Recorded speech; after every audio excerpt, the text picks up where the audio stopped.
Good morning, everyone. Well, Alex Ovechkin scores in the opening period as the Capitals beat the Flyers in Philadelphia. Couldn't field it cleanly, now leaves it for Wilson, who cuts up the left side, and Ovechkin scores!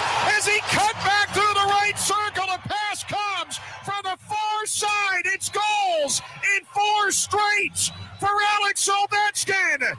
John Walton on the call, heard here on the Fan, as Ovechkin is now 16 goals away from surpassing Wayne Gretzky as the all-time goal-scoring leader in NHL history. The Caps will host Utah Sunday at 12:30 here on the Fan before an extended hiatus for the Four Nations Cup. Jaden Daniels was named Offensive Rookie of the Year. The Commanders earned Play of the Year for their Hail Mary against Chicago, and Josh Allen was named this year's NFL MVP. Now, Maryland suffers a heartbreaking 73-70 loss at Ohio State as the Terps see the Buckeyes bank in a late 3 to beat them. The Wizards making big moves, acquiring veteran Marcus Smart and first-round picks in 2025 and 26 at the deadline yesterday as the Wizards host the league-leading Cleveland Cavaliers tonight at 7. Listen to it on the Team 980. From the Crop Metcalf 5-Star Sports Desk, this is Adam Pohl on the Fan.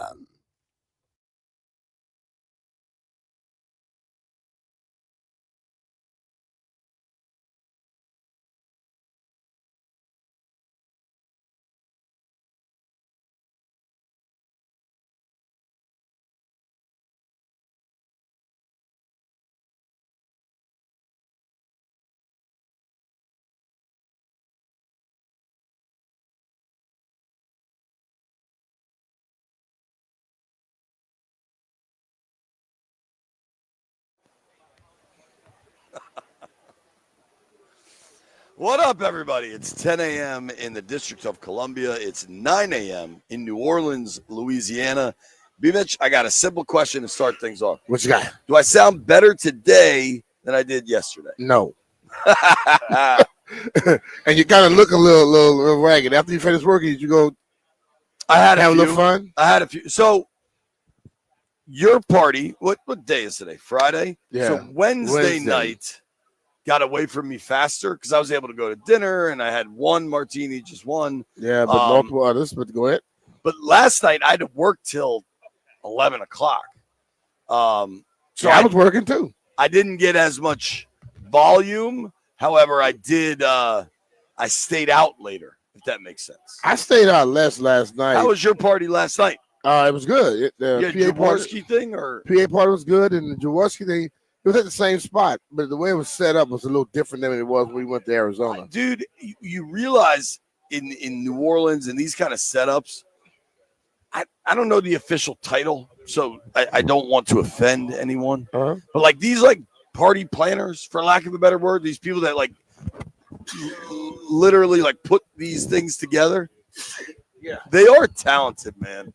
Like the way they can make one venue look different one day to the next, everything goes. That venue is way bigger than we thought.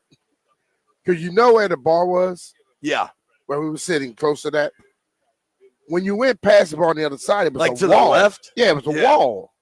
That wall was down last night. Right. That place is humongous, bro. And then they had all like the vendors set up outside with the cigars and all that. It was cool though. Very It was cool. My night was busy because last night was NFL Honors. And NFL Honors is a cool little, like, I can't call it a frat party. I'll call it like a formal. Like it's a formal event, but it's the whole NFL. And I gotta tell you, some of the outfits these people are wearing are just banana land. Yeah.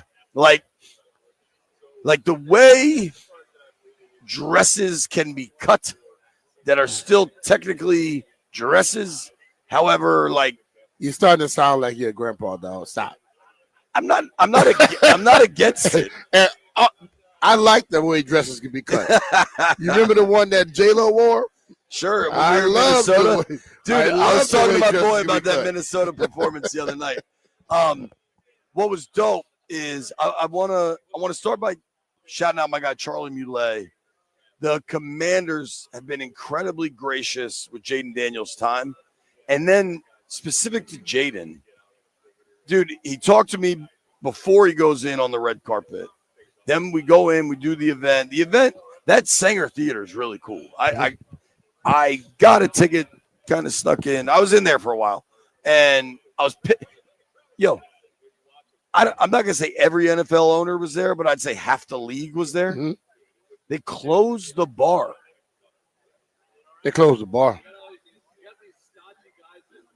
What's up, Bishbucks? Bishbucks out here selling President's Day. Glanville, we good? What the hell's going on here? Turn my headphones down. All right, we're just gonna try to keep going. I hope everyone's listening.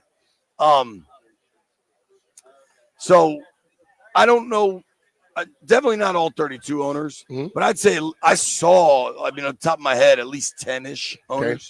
So the event opens at 5. The actual show starts 7:30, 8 o'clock. I thought Snoop was pretty funny. A couple jokes missed, but he was funny, though. The ones that landed were great. B, I have firsthand reporting on this. They closed the bar at 7 o'clock. You know why? You got NFL owners. Don't make a difference. You don't close nothing on those dudes. The NFL is running that. The NFL is like, we're going to get this thing rolling, and we got other places to be and go, and everybody's going to be able to get there. You don't close the bar, you never get people out of the place. Well, you close the bar.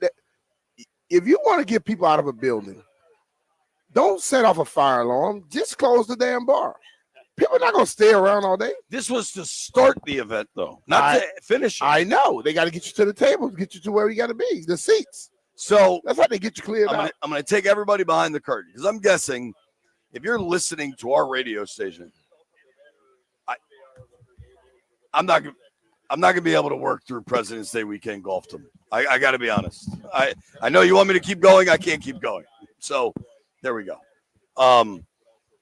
All right, I'm going to take everybody behind the curtain on this. So everybody on the planet knew that Jaden Daniels was going to win Rookie of the Year. Yeah. That was not a secret. Except the one idiot that voted for somebody else.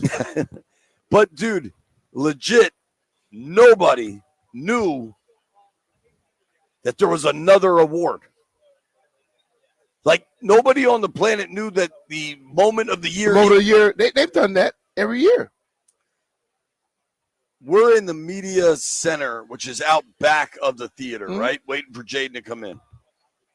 And everybody's like, they got on the stage, like the PR woman that was running it, got on the stage and was like, hey, Jaden will be in a few minutes. Cool. It was the first award. Everybody was ready to get out of there. Like, everybody's fired up with the run of show at this point. The lady then gets back up there 20 minutes later. Hey, we're sorry. Jaden had to sit back down. Apparently there's another reward. We'll update you when we can. So, like, everybody was fired up. Jaden's ready. And then I asked him after. He didn't even know. About that one? He didn't even know. Yeah, I've seen them have that award where they always have that one play. And they do it at the ESPYs also, where they find that one play that had the biggest impact. This is all about the NFL, but the ESPY thing touches every one of the sports. So, it is what it is. Dude, it was very cool. It was, I got to see Jaden's mom, who's just really been impressive throughout this. And, like, for all the, I don't even want to validate it, but, like, last night, dude, especially for Channel 4, like, talking to the guy's mom that's about to win Rookie of the Year, just had the best rookie season ever. That's great television. She was like, nah, I'm not talking. She just wanted the moment to be about Jaden, which I respect the hell out of. I am one where I think people like to make opinions because most people want to control how you run your family whenever you got a parent like her, and also Lonzo Ball, we can say we want about him. He got his dues. He got his kids' money. Joe Jackson, Michael Jackson's dad, got his kids' money. But people they make that into a negative when they can't get their hooks on your kid and begin to do stuff. So, I remember from the beginning I said, listen, that's not what I hear. And she's been fantastic. I tell you, every week, she was at every game. I talked to her a lot. So I just think society got to realize sometimes you have to understand that's that person's child. They're going to always want to make sure that, for the most part, I think every parent want their kids to be successful. So speaking of that, I got no local or return. I don't care if we're up, we're up. But I just can't hear a thing. I did get to talk to Coach Prime for a moment. Oh, you did? I got an honest, I think, question for you. All right. He's a weird cat. Who, Dion? Yeah. Or he just didn't want to talk. Probably that. Dog, but I found him odd. Like, Brian, I'm going to tell you a secret. I've been on drugs before. Like, I kind of thought he was on, like, he just seemed odd. Nah, if he's not into you, he's distant. So there was a woman next to me from, I want to say it's ABC 6 in Philadelphia. Forgive me if I'm getting the station wrong. It's definitely ABC in Philadelphia. Really, really nice woman. I think her name was Sherry. Sherry was able to pull people. So then I was just kind of along for the coattails, like, and so Dion kind of sat down, and not sat down, stood up.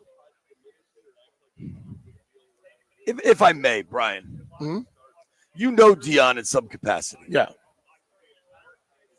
Is there anyone on the planet you think could not give you an opinion on how Saquon Barkley has played this season? That's involved in football. No. Prime time. Oh, I just lock into college football. Dude, you're lying. Why stop and talk to this lady if you're gonna give that level of a non-answer? So then he had Shador with him. And my pea brain starts working. I'm like, all right, if Shador's here and Dion says he can only talk college and he only wants people to talk to Shador, I shove a microphone in Shador's face. I say, hey, man, what'd you think of Jaden Daniels this year? He's like, I really just watched myself.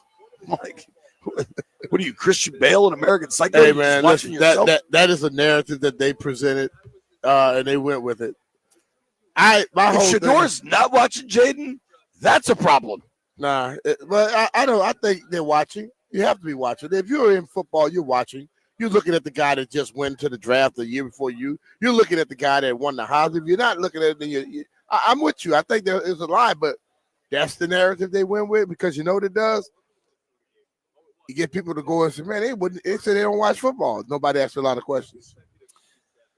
That's what it is. It was interesting who's cool and who's not, because you know who was mad cool that I did not expect?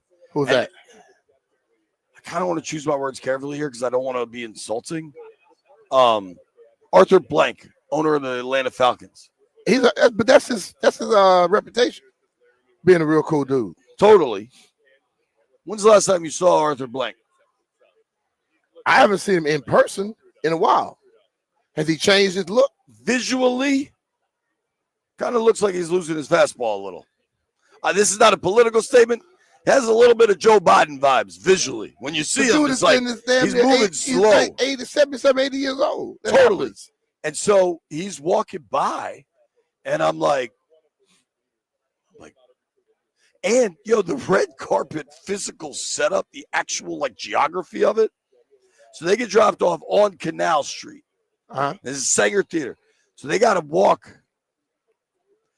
If you are walking it without stopping to talk to every media jerk, right? If you're just walking it, legit 5-minute walk. It's like they bob and weave it around so much so they can pack all this media in there.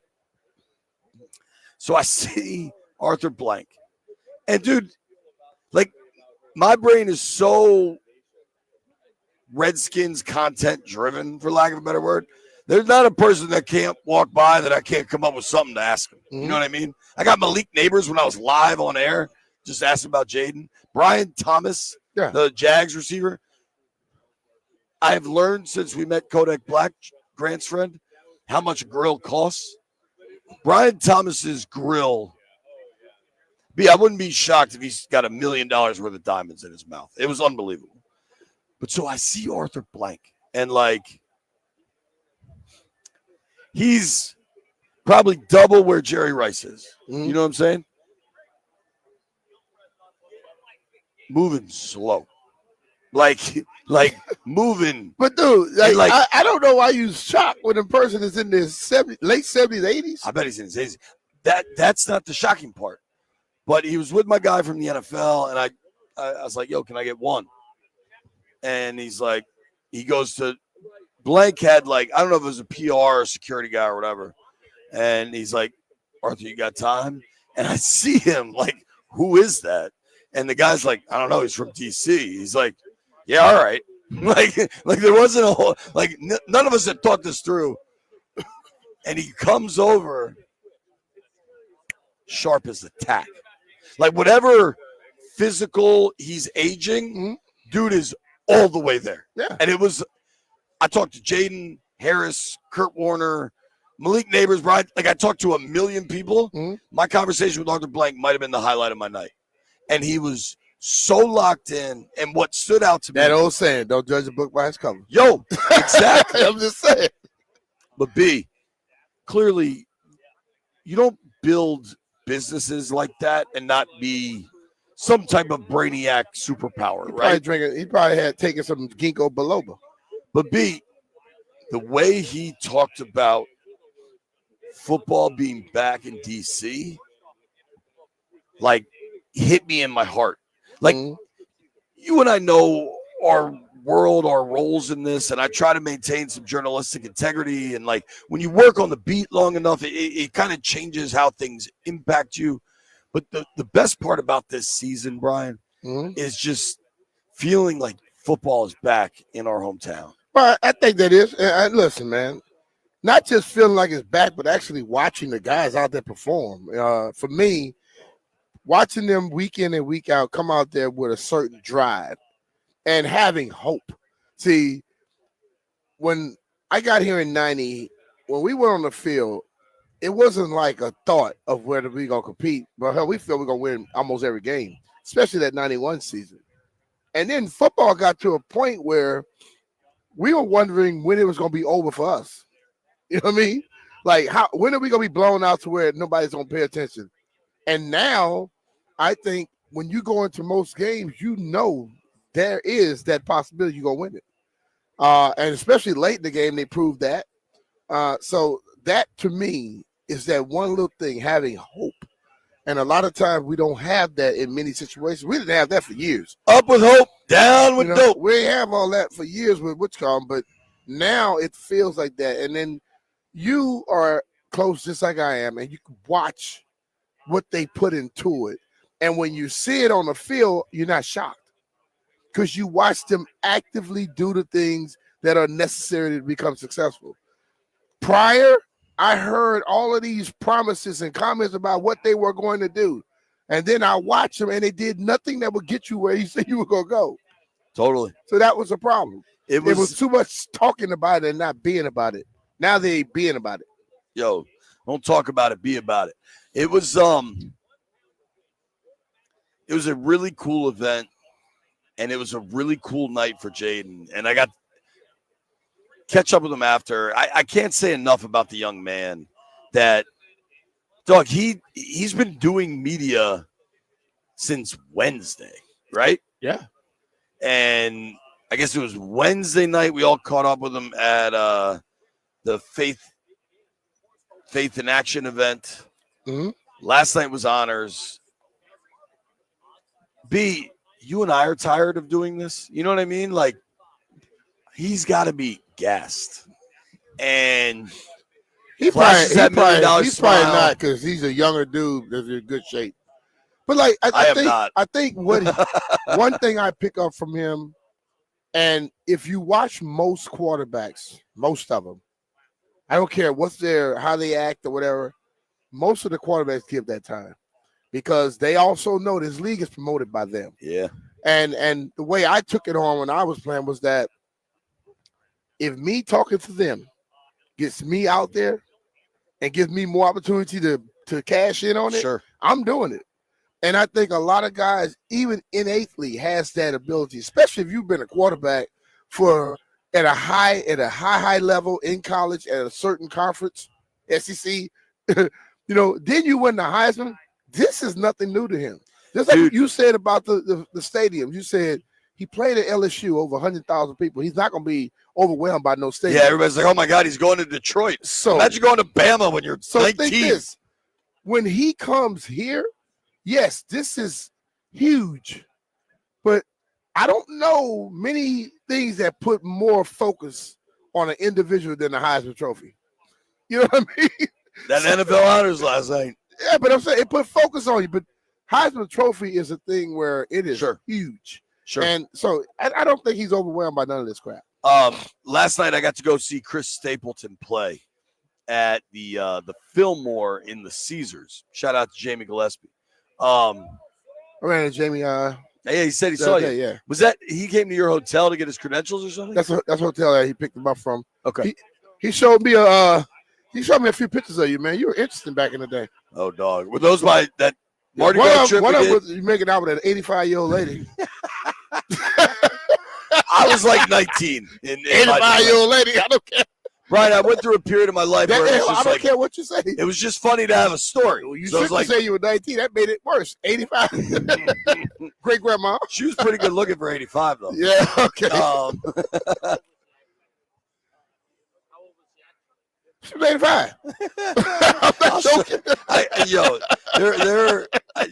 You can't outrun your past, dude. You can't outrun the storm. I got nothing to hide. If I were you, I'd have hit that. We were in college, man. It was a different time. Chris Stapleton, B. You know who he is? Are you familiar with his work at all? Yeah. Like, I haven't always been the biggest fan of his, but when you see a dude perform that just like hits a different level, man, it is he was outrageous. And that's a dude that can sell out stadiums, and that venue last night must have been, I don't know, 3,000 or something. It was unbelievable. Listen, I don't know if we dropped. I don't know what's going on here. Landville's calling B. Jeff's calling me. I don't know what the hell's going on. We're going to take a break. Who got into the Hall of Fame next?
Good morning, everyone. Well, Jaden Daniels named Offensive Rookie of the Year. The Commanders get the Play of the Year for their Hail Mary against Chicago. And Bills quarterback Josh Allen named League MVP. It was announced there will be 4 new members enshrined in the Pro Football Hall of Fame. Antonio Gates, Eric Allen, Jared Allen, and Sterling Sharp, they all get the call. Now, we're your home for Super Bowl 59. Westwood One coverage of the Chiefs and Eagles starting at 5. Listen right here on The Fan. The Caps get a late goal from Jacob Chikrin in a 4-3 win over the Philadelphia Flyers. Alex Ovechkin scores goal number 879 in the win. And Maryland suffers a really, really tough defeat at Ohio State. The Buckeyes bank in a 3 late to beat the Terps 73-70. From the Crop Medcap 5-Star Sports Desk, this is Adam Pohl on The Fan.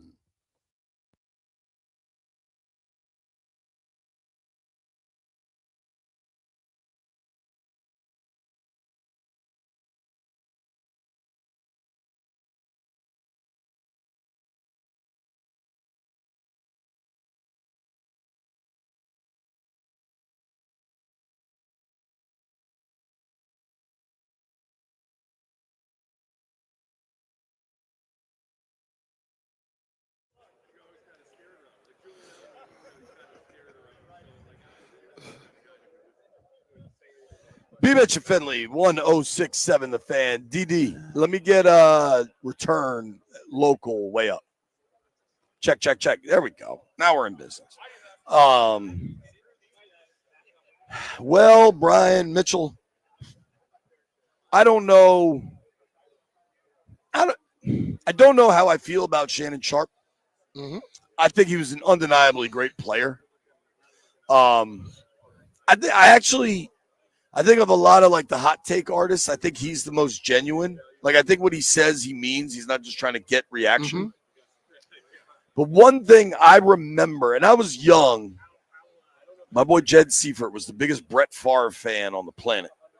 And when Favre was cooking, yeah, he was incredible to watch. But a huge part of, I think, his success, especially early on when he learned to trust his guys, was Sterling Sharp. Yeah. And I thought it was really cool. So I was there when they announced it last night. I thought it was really cool Sterling Sharp got in. Sterling is that dude, bro. Sterling was. Well, and that's why I want to credit Shannon, because he's like, when Shannon got into the Hall of Fame, whatever that was, a couple years back, he's like, man, I'm in the Hall of Fame and I'm the second best player in my family. Bro, listen, Sterling had speed, but he was Anquan Bolden. Right. He will run through you. He'll block you. Tough as hell, dude. But he hit the ball about 340 yards off the tee. I told you at the Hootie and the Blowfish tournament. He had a bad back, is what cost him his career, neck, right? Neck.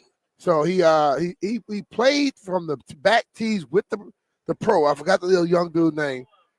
The pro got mad after like 8 holes because he was killing that pro. He was killing it. I love but it. He's a damn good dude, man. Very, very confident. I'm very, very thrilled that he got in. Because I know I get a thing every year. Guy hits me and asks me people I think. And I told him, I don't know why this one here is taking so long. So you and I are friends. You and I are friends before the radio show. We talk about real stuff off air. I make a point of not really talking Hall of Fame with you because you belong in there. And I think that's a wrong that will be righted. 2028 is the Veterans Committee. Like I've been very clear about my like plan of attack, right? But I generally try to like not discuss it with you because I just don't think it's something you want to talk about all the time. Yep. And people talk about it all the time. Right. I talked about it last night to a few people. I'm going to say, damn. He said, they're all in the Hall of Fame, and they said. When you talk to guys in the league that know, it's one of the, what is it? If you know, you know, like people know. And I think it will happen. Game recognized game. Totally. Yeah. I always say the locker room always knows. Oh, yeah. Players know, man. I found last night, and I want to be clear, this isn't like me hating, right? I found last night kind of encouraging, frankly, Uh-huh. from the voters. And this is not a shot at anyone. Eli Manning is going to get in the Hall of Fame. Hell yeah. But they refuse to do it in his first But year. he's not a first ballot guy. Nah. But you know, like I find that they did not let the marketing PR machine of New York City and the Manning cast, like all of it, did not roll over. And I found that encouraging. I kind of get to the point where if you're a Hall of Famer, you're a Hall of Famer. And like I heard this guy talking earlier. He was talking about Lamar probably should have won it, but you know, people are getting tired of giving it to all that extra stuff like that. Makes me no sense. It makes no sense to me. If I'm the guy, I'm the guy. Okay, Hall of Fame. If you're a guy, you're the guy. So the first ballot thing, I think they put a little bit too much in that. You know, I think when you look at baseball and stuff like Ichiro wasn't unanimous because somebody did not want him to be unanimous. Right.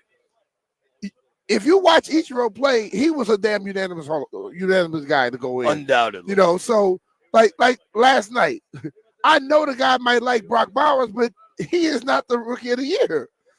He went for almost 1,500 yards. I'm not. I saw the rookie of the year. So hold on. You know my boy Blaine? He just sent me that text. And we can't read that on air, but I just thought you'd like to see it. And I know you get this all the time, but that's the exact 2 words I was thinking at the end of that too. Eric Allen's the dude you played against. Yeah. Eric had that unbelievable game. He had range and speed, but could bring the wood. But come on. All right, I'm going. Eric Allen is that Eric the cornerback? Yeah, from the Eagles. He had that one Super Bowl game. No, who was the quarterback he played against? Where he had 2 picks for touchdowns in the same game. For somebody from the Pittsburgh Steelers. That game right there is what everybody remember about him. But all his games weren't like that. I don't remember that game. He scored. I think it might have been a damn Super Bowl. Well, the Eagles didn't win until he left the Eagles and went somewhere else. Did he not? Dude, I think you're thinking the Cowboys guy you're thinking of? No, I'm not talking about the offensive lineman. No. That's Big Larry. Yeah. Eric Allen, the cornerback. Yeah, I know exactly who you're talking about. Maybe I don't think he won a Super Bowl. It was. I thought it might be, but no, it was a game highly televised where he had 2 pick sixes. Okay. Here's what I can tell you. Now, I'm a little bit taller than this. Eric Allen's listed at 5'10", 190. Your boy's probably clocking in. I'm almost 6, so call it 5'11" and change, 198 or so. I think me and Eric are carved a little differently. That what? Carved up a little different. Yeah, very much so. Very much so. But what's remarkable to me is I kind of how it all shakes out. And I think it was cool to see everybody get honored last night. And I was surprised by Terrell Suggs. Yeah, that he didn't make it? Yeah. I think he was a 2-time Defensive Player of the Year. Yeah, Terrell he was Suggs, a badass. But see, that time. is what happens where people get to a point and they want to say when you're supposed to get in. Terrell Suggs is that guy. That dude can play. You know? But I saw Ray Lewis last night. He ask him what he thinks. Oh, I'm sure. You know, he'll tell you. I know you know him. Is he an interesting cat? Ray? Yeah. He strikes me as an interesting cat. Ray's a deep dude. Yo, everything is like very intense. Yes. Yes. Dude, he ride bikes like I do. Oh, does he? He'll ride and then he'll give you a message either before sometimes and sometimes after. If you listen to something he said, you might go jump on the bike. I gotta go do this. Yo, I believe it. He's a motivating dude, bro. So again, this woman next to me from ABC in Philly was able to get Ray, and Ray was kind of cool to me, whatever. So I mean, you were packed in like straight sardines, dude, on this Radio Row. And so I like can't help but listen. She asked him about Saquon. Huh? Saquon's a great player. There's a lot of reasons to be encouraged by Saquon Barkley. Huh? The answer Ray Lewis gave on Saquon Barkley was like he was the first person to run a 4-minute mile going up Mount Everest. Like it was like the most like uplifting conversation I'd ever like. It was he's gonna give it to you. You know, some people are gonna be subdued and all that. Not Ray. nah, Not subdued. And Ray gets right up on you to talk. Not me. You feel it. But others. Yeah, we haven't checked in with our guy D-Day. Den, what up, man? How you doing, buddy? What up, fellas? What'd you do last night? We went back to Mr. B's for the second time. It was Shout out to Denton and the Odyssey crew for just going wherever they get a free meal. yeah. Well, the meal wasn't free. The meal was on the corporate card, which is essentially free. So one more we didn't get, B. Just if we're keeping track. Nah, they mentioned that one the other day. That was Wednesday night. No, he mentioned Wednesday or Thursday. Well, you wouldn't have been able to go. I got to work, dog. Some of us work then. Wait, so why are you upset about not coming to dinner if you couldn't go to dinner? I'm just throwing jabs, dog. You and I are friends. We've been doing this a while. If you're surprised at me throwing a random jab, I mean, I could have bought you dinner if you would have got me into the NFL honors. Can I tell you a secret? He just flipped that script on you. Well, you ready for me to flip it back? Go ahead. It's a credential. You just apply for it. You just have to fill out a damn form. You didn't help me fill the form why'd out. you fill it out for You know, him? yeah, you know I'm dyslexic. I'm If- not dyslexic. If by the way. anyone here suffers from learning disorders, I think it's pretty clear which one of us it is. And I may have added to it last night. It was honors was cool.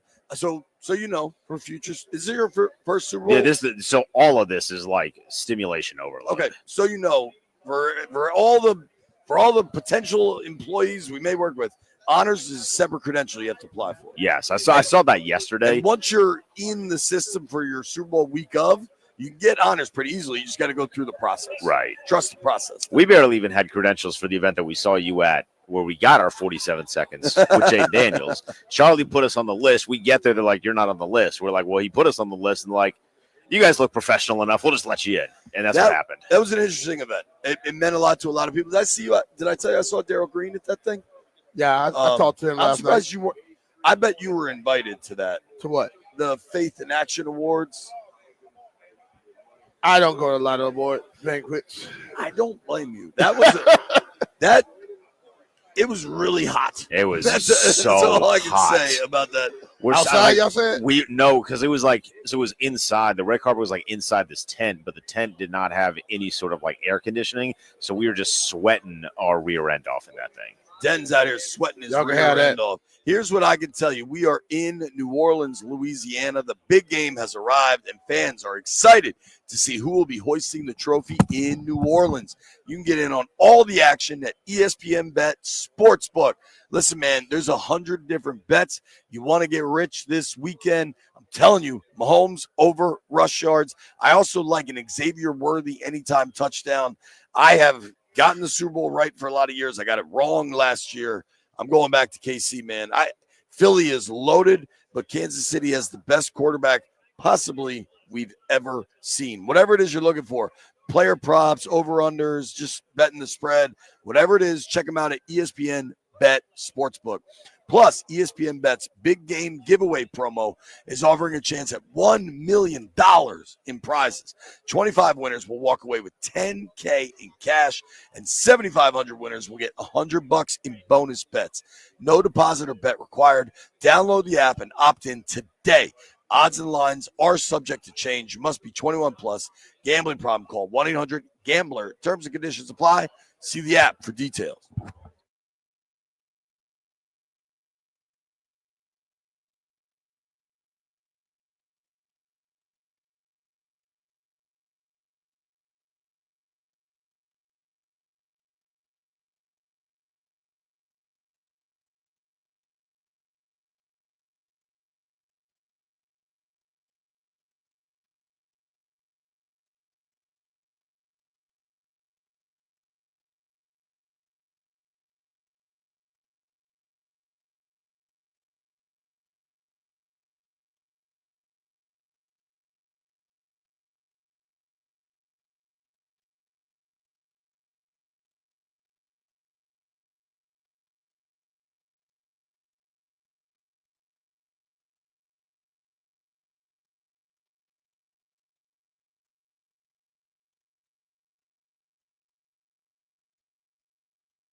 No, Hey, Landville, can you confirm? Is it a Scotty's Vodka Red Bull Friday?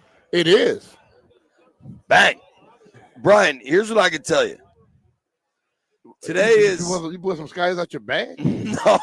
What the hell? I'm pulling an Element out. You want one? Nah. All right. I'm going to take an Element. I'm going to take an Emergency. I'm trying to get my life in order here.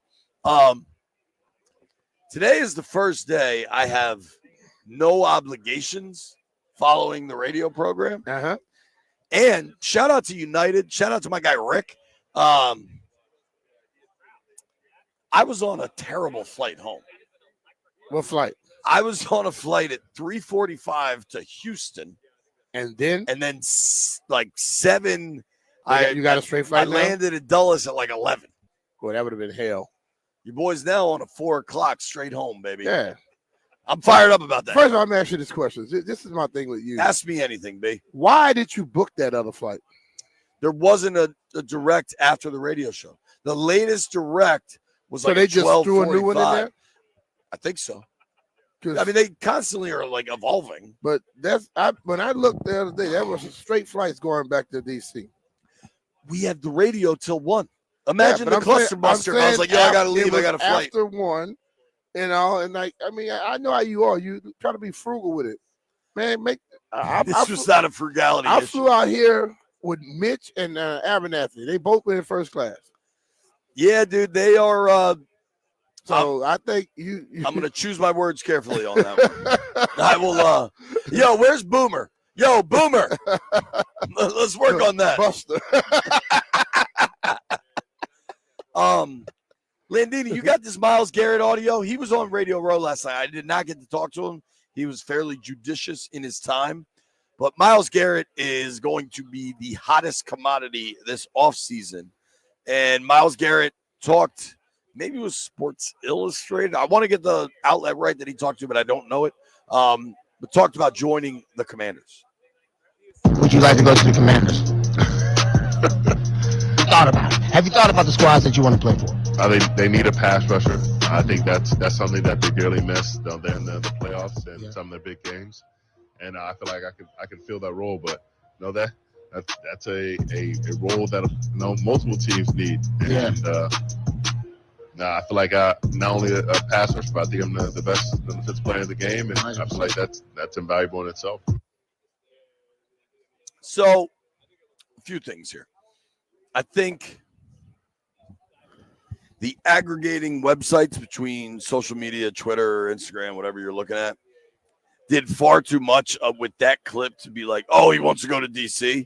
He said, somebody asked him a question. Right. A direct question. Right. Were you supposed to say no? You want to keep as many opportunities out there as possible. And he's like, I think they could use a pass rusher. I'm a pretty good pass rusher. Yeah. He's correct. But like, that was hardly a, I just bought a house in McLean. If they said something and they go, hey, man, where do you think you want to play? I want to go to Washington. Right. That would have been totally different. Right. All he did was answer a question like, we can only say, well, that would be a good spot, but a lot of teams need my services. Here's what I can report definitively with my own eyes. I can report this with certainty. I did not see Josh Harris and Myles Garrett talking last night. I also only saw the two of them for about 3 minutes combined out of a 5-hour evening. So who the hell knows? Like, Washington is going to be in the conversation. Yeah. Does he land? I believe so. I don't know if he lands there, but like, they are not. They'll at least find out. I saw one thing that I damn sure don't want to see. What's that? I saw a little thing talking about he could end up in Dallas. I don't want to see that. No. You don't want to see him and Micah together. Dude, so I was at Honors last night. Hell no. Parsons gave away an award. He seemed like nervous or something. He didn't seem comfortable. He seems like something is always on his mind. I agree with that. Like I saw him last night at the PA party, and he just like he wasn't there. That's exactly how I would describe it. Now, we are live, Media Row, New Orleans, Louisiana Convention Center. Honestly, a little subdued today. Friday, I think today is less than yesterday. Yeah, I think a lot of people try to get out of town. And I think the parties really kicked up last night. I Yeah. wonder what this afternoon will look like in here. Right now, it seems a little chill. Yeah, everything was moved. Book me in the afternoon. Yeah. Now, I did just see the first burgundy and gold jersey I've seen at least today. I saw several. Did you see that one just over there? Nope, didn't see that one. I saw some guy last night had on some. I've seen him at the this week. drawers I'm party. saying today was the first Oh, one okay, I've seen. okay. I've seen Jaden I see him jerseys. now, number 82. Yes. Do you know who that is? Of all the jerseys I expected to see today, It wasn't that one. I did not expect to see a Logan Thomas jersey. Shout out to Logan. Great dude. Logan is a legend, dog. Yo, he's a Virginia guy. When we played in LA last year, I'm walking to the I spot love where Logan. Uber picked Great you up. guy. Yeah. There's two people sitting on the corner. It was like, is that Logan Paulson? He's like, oh, Logan yeah. Thomas, not Oh, Paulson. I'm thinking about Paulson. I didn't expect a Logan Thomas. Why would they have on a Logan? Yeah. Okay. Logan Thomas is a great dude. I don't know why that guy's wearing that on Radio Well, that's Row. a jersey he had. It's the You want jersey to he represent? had. Like, hell, you wearing a Veskin at the Super Bowl. He said, I'm wearing a football jersey. So the amount of people that are now asking me about the OV jersey, let me be clear. It drives Brian crazy. Totally. So I wear it. Like my man's hat right here. Me, what you got on that? No, I don't do it. It's a beret, baby. That's a beret. We got to go, dude. Trevor Sigma at 11:30.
Good morning, everyone. Well, it was about as busy a trade deadline as the Washington Wizards have ever had. They traded away Kyle Kuzma and Jonas Valanciunas 2 days ago, but yesterday, going into the deadline, the Wizards make more moves, trading away draft picks, Jared Butler, even more. And in the end, Washington acquires veteran Marcus Smart. They get a first-round pick in the upcoming 2025 draft from the Memphis Grizzlies and a 2026 first-rounder from the Philadelphia 76ers. So the New Look Wizards, who have won 3 in a row, they're going to come home to start a 5-game homestand. They're going to take on the Eastern Conference leading Cleveland Cavaliers here tonight from Capital One Arena. Tip time is at 7 o'clock. Listen to it on the Team 980. Well, the Washington Capitals keep on rolling. Jacob Chikrin's goal late in the third period, breaking a 3-all tie in Philadelphia. The Caps winners 4-3 over the Flyers. Alex Ovechkin scoring goal number 879, 16 away from breaking Wayne Gretzky's all-time record. The Terps suffer a tough 73-70 loss at Ohio State. And Jaden Daniels was named Offensive Rookie of the Year. The MVP was named. It was a very close battle. Lamar Jackson coming just short. Josh Allen of the Buffalo Bills named the NFL's most valuable player. From the Crop Metcalf 5-Star Sports Desk, this is Adam Pohl on The Fan.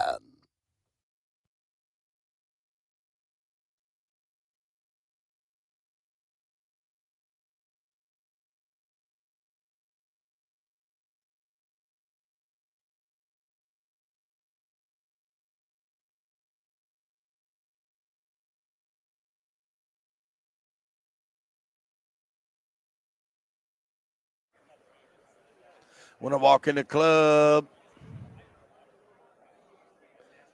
Last night ended up at one of my favorite bars in New Orleans, a little dive bar called Chart Room. Enjoyed that. I'm going to confess, though, all my various employers, although Odyssey allows me to expense nothing, I have no idea how they get away with this. Chart Room only takes cash, which really does a number on the expense account game. You're listening to B-Mitch and Finley.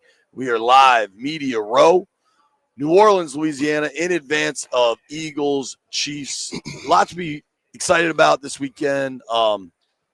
Really got to just credit Jaden Daniels and the player and the person he is and the family he has. And honestly, even his representation, like his management team, like they just do it right. I was blown away, B. This kid won 2 awards last night and did his podium, did a scrum. He did one-on-ones with me, Chick, and then again with me and Mitch from Monumental. Pretty damn impressive, man. Yeah. I mean, some people have it, some people don't, and they wonder why they don't get it. I have a question for you as we talk about the quarterback. I don't think you could say it yet, but if they win this weekend, if the Chiefs win this weekend, yeah. Do Patrick Mahomes and Andy Reid move ahead of Belichick and Brady? They jump a lot closer. I think you would have to win a few more to begin to be there, but it would have been 4 in basically 7 years for him when Brady won 7 in 21 years. So you start to think about it, and if he were to win one more, in the next year or so, 2 years, hell, you damn sure have to start discussing it. I mean, if he wins this week, I say 4 and 7 because he didn't start the first year. If he wins the first year, he was it was the Alex Smith show. But since he's become the guy, he's been in the AFC Championship game every year. Does it change though? B, nobody's ever three-peated. No, it doesn't change. It's just you got to realize also what Tom did. Being a guy was drafted in the 6th round, that I think that elevates Tom a little bit because you look at like we give first rounders so much. What do we always say? If you draft a guy in the first round, draft him in the top 10, he's supposed to be good. That dude was drafted in the 6th round, and I think Tom's work ethic and his determination not to be ever outdone grew him into what he is. Pat has a natural thing. You know how I gave Donnie a hard time when he was in studio with us last week or 2 weeks ago? I might have to give AD a hard time. You know how hard it is for me and B to focus, let alone you? No. Don't put me with you. Don't put me with you. How hard it is for you. You can't focus on one thing. Ooh. Now I you can got focus food. on that. Now you got food. I can focus on that. Den Day is with us. Den's a young man. I'm old. Brian's younger than me. We live in a microwave society, and there's an unfortunate rush to judgment and a recency bias undoubtedly, and everybody wants to validate everything on social media immediately. Den's a young man. Who's your greatest of all time?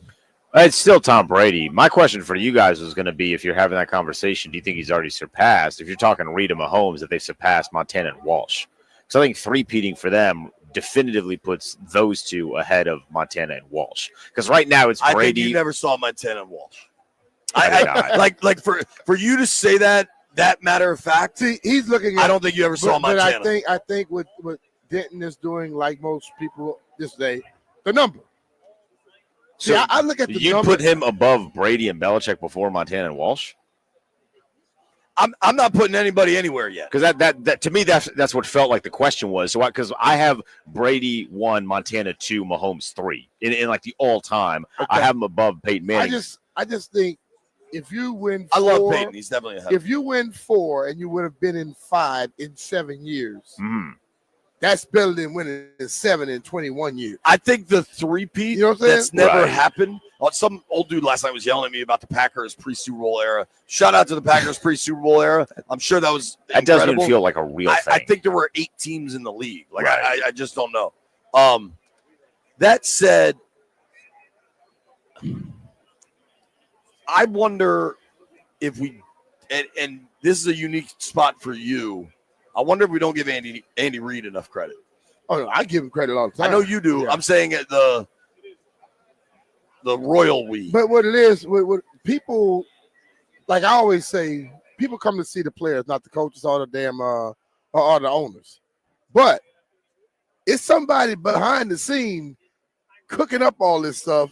And Andy Reid is that guy. You give him 2 weeks, you got a problem. You know, but he and Pat, they now seem to think just like each other. And that's the overall thing you look for. Now, when you look at that, most head coaches have an offensive coordinator, defensive coordinator. Andy has had offensive coordinators and defensive coordinators, but Andy still gets the credit for making all that stuff work. And he had just traded for Alex and went out there and moved up and drafted Pat. Pat played 1 game his first year. He threw for 300 yards plus.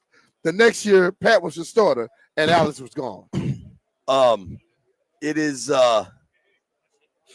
I don't know how it all stacks up, and I think the need to rank and all that is a little they're all great, right? I think Mahomes has like the PFT, like the Mount Rushmore of quarterbacks, Mahomes is on it. Oh, he is. For sure. So like I like using these car analogies.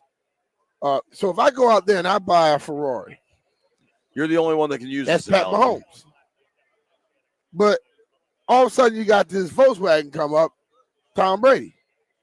But the Volkswagen, well, I'm not gonna use Pat just yet. Somebody else bought a vet, and Tom come in, and that Volkswagen kept beating that damn vet over and over again. And now Brady, now you go Pat. Pat comes in, he's a Ferrari. Did you watch he's supposed to win some stuff, don't he? Did you watch the original Fast and the Furious, the first one? Some of it. That means no. Some of it before you fell asleep. Oh yeah. There's I don't know what the guy's name. Malcolm in the Middle, the little kid. Freddie Muniz. Yeah, in that movie, he has this souped-up Volkswagen, and that might be Brady. The Volkswagen was fast as hell. What would be your Mount Rushmore of quarterbacks? For me, I'm going Brady, Montana, Pat, maybe Elway, or maybe Elway. People sleep on John Elway. They do. They really. I was going to say that final spot. John is Elway between went to Manning 5 and Elway. Super Bowls. Yeah, I know he did. He got his ass kicked by the Redskins in one of them. But Didn't win on them until he got that running game. sure. There's a lot. What's yours? Maybe I'm sleeping on Terry Bradshaw. Tom is there. Maybe I'm sleeping on Thomas there, Joe's there, Pat's there. Staubach. I don't know. And then I'm going to Peyton was obviously awesome. You got to throw Peyton in there, bro. Peyton was around a long time, bro. Ahead of Elway? I am, because I think Elway's success came once Shanahan rolled in with the running game for him. How do you reconcile But like Dan Marino's career? I was just like, Marino won none, but dude, I don't know a better pure passer ever. Dog, Marino's He threw for 5,000 yards back when it was in 83. It was run first back there. You got to go get him on here. See what his Mount Rushmore is. Is he here? Yeah, he's walking around. Yeah, good. You book him, I'll give you $100 cash. I was never a Marino guy. People are Marino guys. The dude, That season is so unbelievable, and the quick release. yeah. I don't know. But what that proves to you is a great quarterback without stuff around him is not much. Now their offense was electrifying. They couldn't stop people. Electrifying. So you get like a lot of times people always talking about how the quarterback makes everybody around them better. I have to believe when you got the right pieces around you, it makes you better too. So and we naturally give the quarterback all the credit, but you got to have something to work with, or you're gonna have problems. We've seen a lot of quarterbacks come in the league, and they're good, and they get beat the hell up, and they never win anything. Totally. They don't build the right people around them. I'm curious with that dude. There's a dude that's been here all week. Kansas City 96.5 The Fan does. I think it's their morning show. He's been wearing this like Kansas City captain's hat all week. I wonder what they say about the Brady Mahomes debate. They probably already think it's better than Montana finished up in Kansas City. Did he not? He did finish in Kansas City. How you doing, brother? I'm JP. I'm Bob. Nice to meet Bob, you. what up, Bob? How you doing, Brian, man? Brian, good to meet you, man. So I got to say, your hat has been impressive all week. Thank you very much. Thank you. Yes. How do you describe that hat? It is a Chiefs captain's hat. Yeah. You know, like you're driving a boat, you know, kind of. you go. So the story goes, my friend and I, like, we've been friends since the day we met in college. So back in- 96.5 The Fan, you do the Yep, morning show. I do, too. yeah. Do the morning show 96.5 The Fan in Kansas City. My friend and I, we're idiots, you know, like we're just like I'll just read you like some of the text message he sends me over the last, you know, couple days. It's just dumb stuff that guys do, right? Yeah, we're both dude. married, we're 47 years old, got kids, dealing with life, and you know, he just does the stupid stuff like how many sugar packets do you put in your chocolate pudding for maximum effect? Like those are the kind of stuff we trade back and forth, just whatever randomly comes to mind. And one day he sends me a picture of this hat. He goes, I'm buying 2. We're each wearing them for the Chiefs season. This was a year ago. I'm like, okay, fine. I'll wear it every once in a while. And I was packing for the Super Bowl. I saw like, I'm throwing that in the bag, man. Let's go. Let's bring the captain's hat down. You look great. Thank you. Yes, the owner loved it. Clark Hunt's like, if we win on Sunday, I'm taking your hat and I'm wearing it. Mark Donovan, team president's like, that's a pretty wild hat. I'm like, yeah, it is, you know? So I wanted to ask you this because Brian and I, B's a Super Bowl winner with the Skins. Jaden has changed our conversation in DC, obviously. Now, he's not in the conversation that you're having yet, right? But it seems like he could be on a trajectory of real things. But we're having this debate. You may already have him ahead. I don't know. I don't want to speak for you.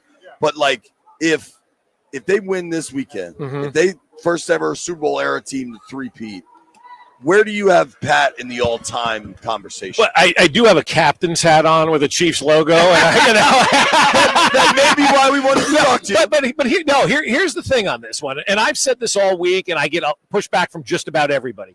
Mahomes wins on Sunday. He's the greatest of all time. He would have done something that nobody else in this sport has done. Yeah. And for me, that's the separator that you have. Like Tom Brady couldn't do it. Joe Montana couldn't do it. Terry Bradshaw couldn't do it. All these other guys that came before, first of all, never went to 3 in a row, Yeah. and never won 3 in a row. Didn't the Pats go to 3 in a row and they lost the middle one to I the don't Eagles? remember that. They Did they win, lose, win? I think they beat the Falcons, lost to the Eagles, beat the Rams. Okay, but like in a three-peat, extent, where you're going for that third one in a row to win. Yeah. So I do. I think trying he's to get the Triple Crown in horse racing. If you Right. lose the second one, it's over. It's over. Right? Yeah, exactly. You got to move to the next. You got to move on to the next one. And so Quickness always gets you. it does, right? So I just think, I feel like you're doing something that nobody else has done before. And I know there's been a lot of pushback because there's a lot of Brady fans still out there, and I get all that, and I'm respectful, obviously, of what Tom has done. But somebody shared with me the other day, they go, do you consider Bill Russell the greatest basketball player of all time? I'm like, no. Well, he had 7 rings, or 8 rings 11. or whatever, 11 rings, whatever he had. But, you never really mention him. It's LeBron and Michael. It's Kobe. It's Shaq. Those are Big the guys. men never get respect in It's those true, conversations in hoops. And it also happened, generations ago where probably none of us were even alive when Bill Russell was playing. That doesn't matter. But my thing is, you're doing something that nobody has ever done, and it's always been something that everybody's striving for, right? Yeah. And Mahomes could do this on Sunday. For me, yeah, he becomes the best of all time.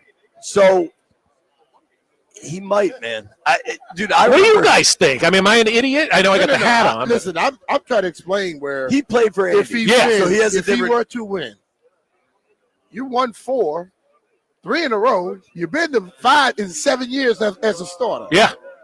That percentage is very damn high. Yeah. You're talking about being in the Super Bowl almost 77% of the time. So here's one for you. Patrick Mahomes has a better chance of winning the Super Bowl, 71.4% of the time that he's been in the NFL. That's higher than his completion percentage in NFL history. His percentage of going to the Super Bowl is higher than his completion percentage. I saw this stat. I hope I'm not butchering this, but I think this is going to blow your mind. George Karlaftis, good pass rusher. Yeah. I don't mean to offend you in your hat. I don't think Karlaftis is a Hall of Fame type Oh, player. hell no. Not now. No, yeah. He's a good player. Yeah. He's a good player. He reminds me a lot of Kerrigan, honestly. Is he a Yeah. Purdue guy too? Yeah, he is. Yeah. And so maybe that's unfair. I'm just comparing white dudes who went to Purdue, but whatever. How mmany Purdue's are in the NFL? Len Dawson, Drew Brees, those two. We refer to them as Purdue. Purdue, yeah. Karlaftis has more playoff sacks than Lawrence Taylor already. Because he's always in it. Right. You know what I mean? Like to me, that's a Mahomes stat or an Andy Reid stat, however you want to look at it. I my thing with Mahomes, as directly as it compares to Brady, is I'm not in a hurry to decide because he's in his 7th or 8th year, whatever it is. And that's nuts. Who knows where this ends? You know what I'm saying? Right. That to me is what is so mind-boggling. Yeah. How old is Pat? 29. Right? It's crazy. But what he's accomplished by 29 is even better than what Tom Brady was able to accomplish at 29. Clearly this is the early stages of his career. The book is just being written. Right, but it's Brady had already a that huge bestseller. gap. And he had that 10-year gap where he And didn't win one. I think early Brady versus what he was late, Mahomes has always been the dude. Yep. He's always been the driver of that Chiefs engine. Yes. Right? Whereas Brady was certainly not along for the ride, but that defense was so good. Belichick was there were so many factors there. Yeah. What is we just did your QB Mount Rushmore if you want to do it. And I think Mahomes is obviously already there. Mm-hmm. I think Brady's obviously there. To me, Montana's there. Right. The 4th spot is kind of the debatable one. I'm curious where you land on that. It's those 3, and I don't know who that 4th one would be. We're kind of between Elway and Peyton. Elway could, I would say Elway You probably probably. hate Elway. I do, Yeah. I think you have to. But how good was John Elway, right? You got to put him up on that list. Peyton, I'll be honest with you, kind of leaves you wanting more. I don't know how you guys feel about Tony Dungy. I'm not a huge fan because he attacks Taylor Swift, and I don't like that. Peyton Manning deserved better than what he had those years in Indianapolis. He only had that one championship, and then went to Denver and won that other one. So I feel like he leaves you How wanting much of that more. lands on Peyton, though? I don't know. He didn't. Yeah. I'm curious if Lamar and Josh Allen are on a Peyton track. Maybe. And that's the other thing. Running into Mahomes and Peyton kept running into Brady. Like Patrick Mahomes is not only winning Super Bowls, he's preventing some of these other great quarterbacks that we have right now from even having an opportunity to win a Super Bowl. Totally. Dude, he's putting Allen and Mahomes into Barkley and Malone territory. Yeah, he really is. Absolutely. Yeah. It's wild, man. Thank you for. I know we just grabbed. No, it's fine, man. That's what Radio Row's all about, right? Absolutely, man. You guys got it, man. Appreciate Thank you, man. What a cool scene for Mahomes to go for a three-peat. Yeah. And I should have asked him this. One thing, I've now interacted with Mahomes. I had like one real non-media conversation with him years back at Augusta, and he couldn't have been nicer and cooler. And I was just some dude at Augusta, and he was cool about it. Yeah, he's cool, like, dude. Down to earth dude for his level of success. Yeah. All right, we got Sticky Hickey Ricky Williams joining us at noon. Nobody go anywhere. Hey, it's Brian Mitchell here. It's Super Bowl 59 week, and there's no better way to make every play more exciting than with FanDuel Sportsbook. FanDuel makes it easy to place your bets and feel the thrill of every moment. Here's some of the fun bets in the app right now. How about either quarterback to catch a pass? Saquon to record 25-plus rushing yards in each quarter. A big man touchdown. Any offensive lineman to score a TD. I still wonder why they don't say defensive lineman as well. And how about Jalen Hurts to score an octopus? Just place a $5 bet, and if you win, you'll get $200 in bonus bets. Download the app or head to FanDuel.com/Brian and bet with FanDuel, official partner of Super Bowl 59. FanDuel Sportsbook is the official partner of 106.7 The Fan. Has to be 21 years old and present in Virginia. First online real money wager only. $5 first deposit required. Bonus issued as a non-withdrawable bonus bet, which expires 7 days after receipt. Restrictions apply. See terms at sportsbook.fanduel.com. Gambling problem? Call 1-800-GAMBLER.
Good morning, everyone. Well, the Maryland Terrapins in the top 25 for a first time this year, ranked now 18th on a roll heading into Ohio State. But Buckeyes guard Bruce Thornton had 31 points, the final three of which a banked-in three inside 10 seconds to play.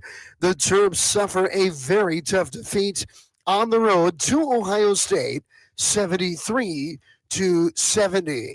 The Washington Capitals were victors again last night. Alex Ovechkin scoring goal 879. He's 16 away from breaking Wayne Gretzky's record. The Caps winners 4-3 at Philadelphia. And Jaden Daniels was named Offensive Rookie of the Year at the NFL Honors. The MVP was named as well. Josh Allen, Buffalo Bills quarterback, winning it over Lamar Jackson. From the Crop Metcalf 5-Star Sports Desk, this is Adam Pohl on The Fan.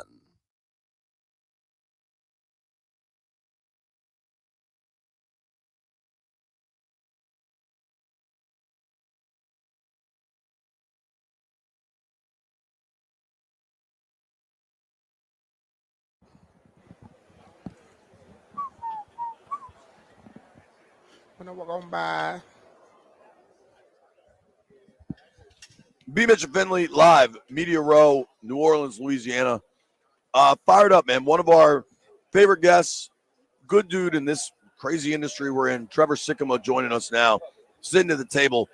We just found out, breaking news on The Fan, Tampa Bay Trey now lives in Charlotte. So I'm just saying, I don't want to out you, dude. How we gonna have to mix this name up now? There's a lot of Bucks fans that since I don't cover the Bucks specifically anymore, I cover it from more of a national perspective. There have been times when I haven't picked the Bucks to win certain games. Oh, they're coming at you, and they come at me. They're like, change the handle. Get Tampa out of the handle. I'm like, nah, that's the roots, man. Tampa don't mean I'm gonna choose you every time. Yeah, that's right. That wouldn't be really doing the job. If you're a good analyst, doesn't mean you're picking them every time. That's true. That's true. Who'd you pick in that wild card game though? When Washington came down there, I did pick Tampa in the wild card game. You know, I thought that it was going to be. I was excited for that one though. I mean, like. I was telling people the whole lead up to it. People were like, "Oh, well, they already beat Jaden once this season." It's like, all right, Jaden's a much different quarterback and a much better quarterback than when they faced off in week one. So it was going to be a hell of a game, and it was. I mean, that was a game where the offenses it felt like couldn't be stopped, and it was more of the same for Jaden. And man, what a run that the Commanders went on getting to the NFC Championship game. And to be honest with you, I was bummed out. And I know Eagles fans won't like hearing this, but like I was bummed out watching that game. Simply because they were right there. I know the Eagles didn't get the best of the Commanders with all the turnovers they had and all the miscues and lack of discipline and things. It was just it wasn't the best version of the Commanders. And I felt as though best version of the Commanders versus even the best version of this great Eagles team, you're going down to the wire. It's anybody's game at the end. Best version of the Commanders was that Detroit game, and they were a freight train. Yeah. You know what I mean? Yeah. By a long mile. B played this game at the highest levels, and what he always says is, all turnovers matter, but when they happen matters more. And unfortunately, the like Baker's tournament. I mean, his turnover. Yeah, dude. Right. You going in and did he explain what happened? Because it looked like it just came out. No, it was. I think the one he was. You know, I don't think anybody even touched it. As a quarterback, I think he was late to try to get to that reverse handle. Yeah, and then but it was already coming out of his hands. I think the snap was a little. I don't know. He you know. As every good quarterback should, he was taking all the blame. And so you don't know if he's not really explaining exactly like, okay, the snap was a little early, the timing was a little bit off. He just said, he basically was like, hey, you know what? It's execution. The ball's coming to my hands first. I got to handle it. And so he did what you wanted him to do, but it's unfortunate, man. It's just like a little split second thing that in an offensive game that it felt like nobody could stop the other one, those long drives, long points. I mean, Baker, you look at that game, Baker played really well. Yeah. He basically had that one fumble, and that was it. The rest of the time that he touched the field, it was almost reminiscent of like the Josh Allen, Patrick Mahomes game a couple of years ago that went to overtime. It was like Josh played unbelievable. Yep. He doesn't even get the ball in overtime, and boom, that's it. Yeah. Season's over. 4:41 on the clock, and Jaden's like, we're not giving him the ball back. And Terry gave them a speech in the huddle, was like, yo, we're not giving him the ball back. I love it. I love it, man. Your boots on the ground, you're locked in with lots of organizations, but can you walk me through the Liam Cohen thing? Just what the hell happened there? It's funny because if somebody turned off Twitter for like 3 days. Like Brian? Right. If we were all doing what Brian was supposed to, and we'd all probably be better off if we did that. Right.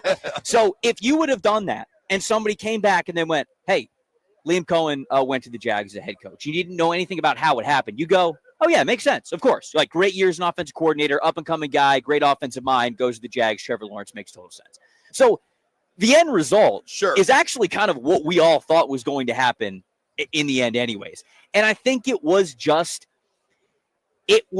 shining a light or peeling back the curtain of people say, hey, football's a business. It was football as a business. Sure. And Liam and his camp took every ounce of negotiating leverage that they could find and took it into what manifested into him taking the head coach job. Because I think there were plenty of chances where nobody wants to work with Balky. The timing so long to let him go. That's the thing is the timing of it was so weird because it's like, okay, did you think that Liam was joking when he probably went in there and said, no, I'm not working with Balky as my general manager? Because that's what it felt like. He goes and interviews with him, and then he leaves. And then 24 hours later, they fired Trent Baalke. Right. Like, you could have handled this whole conversation when he was there, and all of this could have been a lot cleaner. But I think that the Buccaneers unfortunately got strung along because it was the Jags ownership and Liam Cohen playing a game of chicken, and nobody wanted to blink. And eventually the Jags found themselves in a situation where they went, okay, if we don't blink here, we're going to be left with a head coach that we don't want. And so they're the ones who obviously caved. The same thing with Byron Leftwich just a couple few years ago. prior. Right. Yeah. If you're watching us on the stream at youtube.com/1067 The Fan, that is the Cluster Buster, Chris Kynard. I don't know that everybody's ever seen his physical photo. We're joined by Trevor Sigma, Pro Football Focus. The Cohen thing, you're totally right, dude. Like, if you had gone out of the country and came back, you're like, oh, Cohen got that job. I don't know that I believe this. I thought Canales really turned around the Panthers late in the year. I think Bryce Young, you've given me so much of a hard time. I love Bryce Young coming out. I thought I had never seen a college passer better at anticipatory throws than him. Clearly it was broken, but what he showed the last 6 weeks was really good. I do wonder, though, Canales gets the head job, Cohen gets the head job. Like, at some point, maybe just Baker and Mike Evans are really good. Yeah. You know what I mean? Right. No, I mean, there's something to it. And I don't even know the number now. It's like 8 offensive coordinators in like the last 9 years, or like 7 in the last 8 years for Baker, like going even, I think, all the way back to college. And it's wild that he's had this much inconsistency with who his offensive coordinators have been. And yet, it's okay, his tenure in Cleveland didn't work out the way that you wanted it to, but he had a couple of good years in Cleveland, right? I mean, like he had that one great game where he comes basically like the Steelers in the playoffs, right? Yeah. He comes off that one that he goes to Carolina, and then he goes to Los Angeles, and he basically like getting off the plane in Los Angeles and ends up having a great game. Then he goes to Tampa, and he looks like the best version of himself. I bet the Rams heavy in that game. They were a home dog, baby. Good on you. That's good on you. Never doubt Baker when he's got a chip on his shoulder, because he'll surprise you. But yeah, I mean, I think he is proving to be one of the top 15 quarterbacks in this league, if nothing else, but because you can throw a lot at this guy. And it's a lot of circumstances that a lot of other guys probably wouldn't succeed in, and he finds a way to do it. There's so much. B and I always joke about how, like, people try to complicate football, right? And at its core, it's about winning at the line of scrimmage and then having a quarterback that can play. That's it. And Baker's one of those. How blown away were you by Jaden Daniels this year? Dude, I'll tell you a story. I can't remember if I told this on your airwaves yet or not, but so I had Jaden ranked 21st on my board last year. I had him QB3. All right. And when I looked at Jaden, who'd you have, Caleb and Drake ahead of him. And when I watched Jaden in his Heisman Trophy year, I said, okay, I'm not taking anything away from him. Incredible year. He deserved to win the Heisman. But when you talk about a pro projection, he's skinny as hell, right? I'm worried about him taking all sorts of crazy hits. And Brian Thomas Jr. and Malik Neighbors throw the ball too. Of course he racked up all those yards. We're seeing what these guys are like in the NFL in their rookie seasons. They were like that when they were at LSU. And I go, man, can Jaden get back to that level? Maybe, but it might take a special spot, and it might take a couple of years for us to see that. So he gets drafted to Washington. I go, you know what? Pretty good spot. Him, Cliff Kingsbury. This could be a lot of fun. It was a preseason game that they played against the Miami Dolphins, where He doesn't even play very much. He might have played like 1 or 2 drives. He hits a comeback throw, which is kind of like when you watch it, it's sort of like a nothing throw. You know, it was 9 yards, didn't really get anything. But he threw that comeback throw. And when you think about a comeback throw as a rookie quarterback, the timing and the ball placement have to be everything. Sure. And you are working outside shoulder, all of it. And you are working with wide receivers that are still new to you, right? And if you miss throwing that football, especially if you miss inside, pick 6 the other way. Right. And you don't want, I mean, confidence, it requires all of it. It requires so much confidence to hit that throw. And a lot of times that takes years of experience to get to that point at the NFL level. He hit this comeback throw against Miami in the preseason game, and I went, oh, okay. We might have something here with this guy. And I was like, it's small, but I'm very excited to watch him. In Tampa, obviously, they lose that first game, but he looked good. Then in week 3 against the Bengals, he goes nuclear. Yeah. And you just throw to Terry, that touchdown. And the thing that is so difficult to evaluate, because it's impossible to evaluate, is how much confidence is translatable from college to the NFL level. And for Jaden Daniels, it was 100%. Yeah. He hit the ground confidently, so confidently at the NFL level. That's how you saw his talent hit that ceiling immediately. So if you ask me how impressed I am with Jaden didn't show me any different arm talent. He didn't show me any different rushing ability. He didn't show me anything that he didn't really show at LSU already. But the impressed part is the confidence in which he played with, to where you not only saw LSU version of Jaden Daniels this past year, you saw better. Yeah. He was better his rookie season in the NFL than he was his Heisman Trophy winning season the year before. And that is incredible for him. And that's wild. That's what they used to look at. They would have a quarterback drop back on the far hash and throw the comeback route on the far sideline. Right. And because they could tell, like you said, confidence, timing.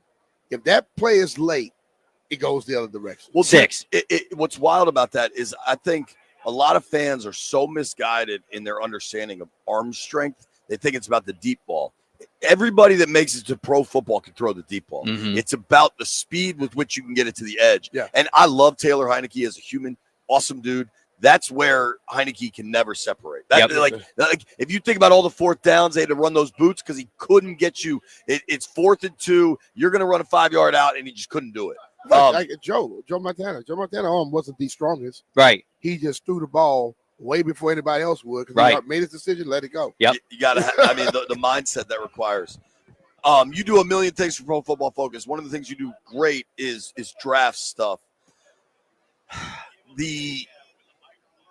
This edge rushing class. Mm-hmm. I know the D tackles are outrageous, specifically on the edge. What do you think a Jack Sawyer at 29, the Ohio State kid? I think that would be a good pick for them. It really would, because this is somebody who I look at what he has been over the last 2 years at Ohio State, and I'll be fully transparent. He is kind of that like fringe late first, probably more comfortable as a 2nd-round pick type of a player.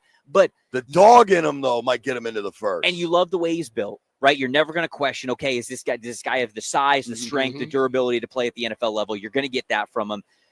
I love about his background because he's listed about 6'5", 265 pounds. So you're built like a 4-3 hand in the dirt defensive end, like Dan Quinn wants to play on that front. But he's got a little bit of an off-ball linebacker background as well. 2 years ago, he was playing as more of sort of a roaming jack linebacker position. I guess full pun intended with his name actually being Jack. He was playing more of this sort of like off-ball roaming, outside linebacker position. And then the last 2 years, he's played more of a full-time edge role because he's gotten a little bit bigger, gotten a little bit stronger. But he's got that versatility to him. He's not the twitchiest guy in the world, but he's got a pretty good pass rush bag. You love the bull rush and kind of the baseline, the strength that he's able to play with. And so for Washington, I think some Commanders fans might look at this and go like, well, all right, he's not, Abdul Carter or something like that. And it's like, of course he's not. You're picking him at 29. Mm-hmm. So I do think that he would be a damn good football player for them. And I think that as you continue to build out this edge rush room, if Jack Sawyer's your edge 1, I think that that's solid for you. But if he's your edge 2 and you ever have an opportunity to get a great edge rusher above him, then you feel pretty good about the duo that you have in the defensive line. So you want this piece no matter what. I think people just sometimes get disappointed if you draft that one first. But I think that they'll need a guy like this no matter what over the next couple of years. Maybe a guy like Myles Garrett shows up. So, we got to let you go. I know you're a busy fella. Simple question. might be a hard answer. How long until Jaden Daniels is in a Super Bowl? I mean, so you're in NFC title game. So here's the thing. To answer that question, it's more than just Jaden, right? Sure. It's about team building, but it's hard to not see what the Commanders did this year and not absolutely want to go all in on their process. New ownership, new general manager, new head coach, new quarterback, and boom, look at this team. They're in the NFC Championship. Now it's like Dan Campbell has said. It's harder to even get back, let alone get to the Super Bowl. Because next year, guess what? Commanders got a target on their back. But I love the guy in Dan Quinn that they have to orchestrate and navigate them through a lot of that adversity and that pressure and things like that. Rex Ryan, you know, there's that clip from Hard Knocks from so many years ago when he's the head coach of the Jets, and he's like, people say, we're under the radar. Oh, we like that. And he's like, no, F that. He's like, the best place to be is when you got expectations on your back and then you can achieve them and you can be that type of a team. And I think you got to have that type of mentality. But I think even the guys that they brought in last year, those are the types of guys that have that mentality to want to be the hunted and also be the hunter at the same time. So for Jaden, it's just, to me, more of the sophomore year is going to be really important because we see with quarterbacks all the time, the sophomore slump. And then it sort of becomes, one, do you have it? And two, how quickly can you bounce back from it, right? We saw that with C.J. Stroud, right? We were ready to anoint C.J. Stroud as, the next great quarterback in the NFL, and it's a little bit of a step back this year. So I'm curious to see what Jaden is like next year. But to sort of like answer your question, I don't know when a Super Bowl is going to come, but I don't know how you have a tier list of quarterbacks in this league. And he's not tier 1 yet, but I don't know how you have him close. I don't know how you have him any lower than tier 2, right? Yeah. He is in that tier 2 conversation. And some people were I tweeted at the end of the season, well, when he beat the Bucs, I was like, this is already a top 8 quarterback in the NFL. Wow. And it's just a matter of, can he be consistent, and then can he grow a little bit more even to get in that tier 1? So anytime you have that type of quarterback, I don't know if it's next year, I don't know if it's the year after, the team and the surrounding elements have to sort of do with that. But when you got a guy who gives you the ability to do it, the Commanders' winning window, it's already open, in my opinion. Yeah. Trev, we always appreciate you coming on, man. It's good to see you in person. Yeah. Thank you for making time, bro. I appreciate it, guys. We'll know when the name change. Charlotte Trey. It didn't roll off the tongue this much, it's Tampa Bay Trey forever. Kevin Carberry, coaches O-line down there. Yes. Awesome dude. Okay. Awesome coach. Awesome dude. If you ever get to talk to him. All right. If I do, got to get Hat-Trick Wings with him. Yeah, you go. You know Hat-Trick Wings. Hell yeah. Ricky Williams joins us at noon.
B. Mitch and Finley, our boy AJ Francis is here trying to make fun of B. Mitch. Yo, you should hold on. Let's see if we can get. Yo, bare knuckle. Can he hold this thing live on air? So I held this belt earlier today. I heard he was over there. This is the bare knuckle belt. Can let B hold it real quick. We're on air for like 40 seconds here. Oh, How heavy is that joint, heavy, dude? dog. It's crazy. That is heavy. Show the stream, B. Show the stream. There we go, right there. This is not light. Yo. And if you wear it all day, you're in trouble. I held that. That's a leg workout. That thing about killed me, man.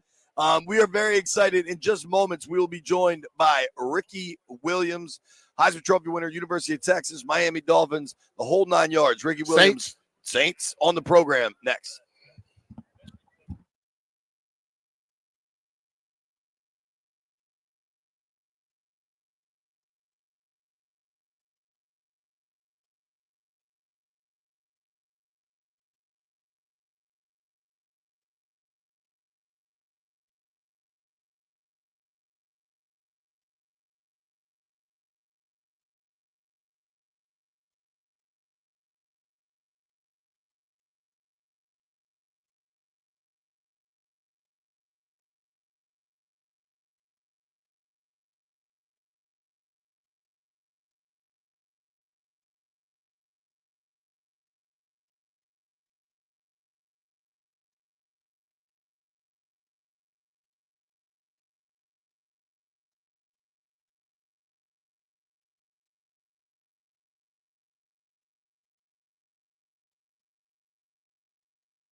This sports update brought to you by Prince George's Community College.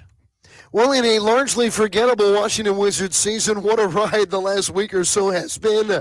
The Wizards winning 3 road games in a row, and now a flurry of trades here at the deadline. Now, yesterday, Washington trading away picks and Jared Butler over 2 different moves. What they receive in return: Marcus Smart, the veteran guard.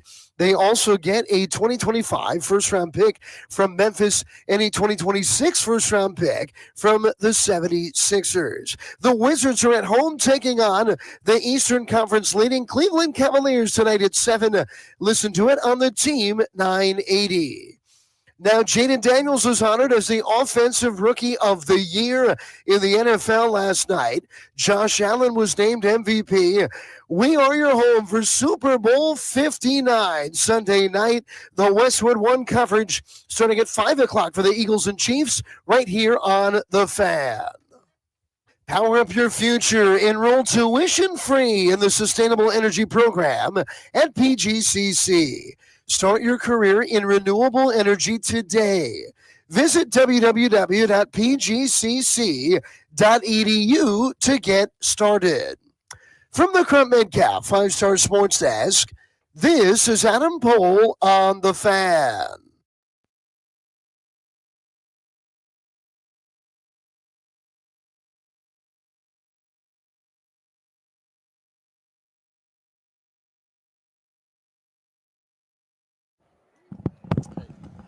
High noon in the District of Columbia. It's 11 a.m. in the Central Time Zone. I'm not going to waste any time here. You're listening to B. Mitch and Finley live from New Orleans. Really, really excited to get Ricky Williams on the program.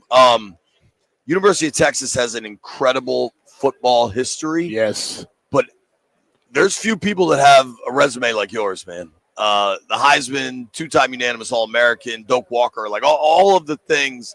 Thank you for joining us. How you doing? I'm great. Great. Good to be here. B just asked you, what's it like being back in New Orleans? A lot of memories. in his memories from when I was 22, 23, and 24. Those are fuzzy. Exactly. Half of them are fuzzy. Half of them I wish were a little more fuzzy. but I grew up. I mean, as a football player, I grew up here. Yeah. I bet. I mean, I remember when Dick had traded for you. I remember the cover of that ESPN, like you were like this larger than life person, and then you get Dicka, and then you end up here, and your NFL career was a journey, right? And that's what you're doing now, healing, helping people heal. Do you feel like you got a fair shake in the pros? I do, because if I'm saying that my purpose was to be a Hall of Famer, I failed. But if my purpose was to use what I did as a football player as a platform to help people, then I'm right on track. You know, because I had this moment early in my career where I started doing the math, and I said, okay, if they keep giving me the ball, this much, my quality of life after football is probably not going to be very good. So I kind of went in panic mode, and I was like, well, I better go see the world and do stuff before it's too late, before I can't do it anymore. But the deeper message to myself was that life is more than just football. I love football. And this project that I'm working on, Healing from the Gridiron, I named it Healing from the Gridiron because I think there's a lot people can learn about healing from football, because we don't talk about it. But in order to be on the field, especially as a running back, you have to be able to recover. Yeah, you got to be able to deal with all the impact, shake it off, and get back and do it again. And I think, and that was the thought in that moment of thinking about quality of life, is if I got to find a way to take all this as much as I can, all this trauma off my body, so I can still have a high quality of life afterwards. That's what someone said that to us yesterday. He said, man, I could probably still play. I just can't recover. Yeah. It's like being able to put your body through something and get well enough to do it again, over and over again. Yeah. Do you anything you look back on and say, I wish I knew then what I know now? I mean, everything that I'm doing in this program, that's really what it's about. And my goal is we're starting with retired players, but my goal is for current players to see what we're doing and realize if they start doing that now while they're playing, it's going to get better. Mm-hmm. So I put together this week-long program where the guys come and they get body work 4 hours a day for 7 days. Wow. And before the 2009 season, I went through the same program a week before the season started. And that year, as a backup, I ran for 1,000 yards. I was a Pro Bowl alternate at age 32. And so it proved to me that there is not just 1,000 yards, 1,121. Yeah, thank you. Yo, with 11 touchdowns, Yeah, I might add. I'll take it, right? And I was the team MVP that year. But the biggest difference for me was I took care of my body, and so I really wanted to get the message out that if you take care of your body, it'll take care of you. Like James Harrison, he is well known that he puts $500,000 a year taking care of him. And I heard people go, man, that makes no sense. I'm like, in all other jobs, you have a tool. In football, your tool is you. Body. So why not do it? It's real. I mean, again, I come back to this idea of a quality of life. I talk to my teammates, they lose use of their left arm, once a week, but as warriors, we don't even really think about it. But for me, I have a 3-year-old, and when he wants to go out and throw the ball around and do stuff, I feel like I have to be there for them. And even business stuff, right? To me, I always thought like athletes, in order to play at a high level, you have to be intelligent. You got to deal with adversity. You got to figure stuff out. There's so much potential, but I think a lot of it gets locked up in our bodies, in our minds from everything we do in football. And so part of healing from the gridiron is really getting guys to think of what's next. Totally. It's healingfromthegridiron.com if you want to check it out. The series offers an unprecedented look at prominent football players' physical, mental, and emotional recovery as they undergo intensive, multi-day treatments like Ricky's talking about. Dude, 01, 02, 03, you had at least 300 carries every year. You led the NFL in carries in 02 and 03. You ran the ball almost 800 times in those 2 seasons. No wonder you felt beat up. I was beat up. I couldn't lift my arms over my head. And again, I did the math. I said, I got to do something. And then that year off, I found yoga. I found ways to take better care of my body. I came back and I played another 8 years. Right. 8 years. So I'll tell you who it is in the break. I don't want to publicly say it. I had a conversation years back with a really prominent, probably future Hall of Fame player. The NFL policy, and it's changed now, and maybe you were a real catalyst for that change. Yeah. But and honestly, it was a cultural, societal thing. Yeah. Where our country's giving everybody opioids and putting people in prison for weed. Like, what sense does that make? But that was the problem, right? It made such little sense. Nobody really wanted to talk about it or point it out. But now it's everywhere, and I'm glad people are talking about it. I think you look at it like, you look at some of the side effects of some of these opioids. Wow. They're way worse than with the stuff you see with anything else. Dude, unbelievably different. It's crazy, man. How much football are you watching now? I watch a little bit more college football than I do NFL, but anytime a game is on, I'm a connoisseur. I'm like, he missed the down block. We got to get up to the linebacker. Yeah. What are your thoughts on Saquon's year? Oh man, that's what I wanted to ask. I said it last year and the year before. I said, in the conversations about the running back market, and Christian McCaffrey's a good example. It's really hard for running backs to stay healthy consistently, but you got to take care of star players. And Saquon has so much talent. He's always had so much talent. If he can stay healthy, he's going to put up crazy numbers, and he did it this year. We did. Yeah. It helps when you got that offensive line. Philly's got too. Helps when you have an offensive line. It helps when you have a quarterback. But part of the offensive line is the coaching staff. And I think the biggest issue with teams not being able to run the ball well is they don't commit to it. When I see a coach that says we're going to commit to the run, it's football, right? And I don't care what you say. You can throw the ball and score all the points you want. But if someone's hitting you in the mouth for 3 quarters, people are going to lay down. There you go. Totally, man. It's do you feel like between the success of Saquon and Derrick Henry in the free agency market, and honestly, I feel like just watching football, you can look at the stats and they'll tell you that numbers have changed a little bit. Do you feel like the run game's coming back? It's coming back from where it was a couple of years ago, but I don't think it's ever coming. I don't think it's ever coming back. Just passing league. Well, it's a passing league, and I think younger players, are moving more to other positions. because 7-on-7 camps Exactly. everywhere. Exactly. You know, That's what we talk They don't about, have dude. running back camps everywhere. And So- running backs get beat up. I think kids, it's still the most fun position. No doubt about that. But I don't think it's going to come back because you're going to have great running backs, but the star players, again, you have to have an offensive line. You have to have a coach to commit. And I just don't see a lot of coaches doing it. Do you have like a favorite moment from your career? I have a couple because I had kind of multiple careers. Sure. I mean, dude, even your time at Texas was so iconic. Yeah. You know, even before you got to the pro. Yeah.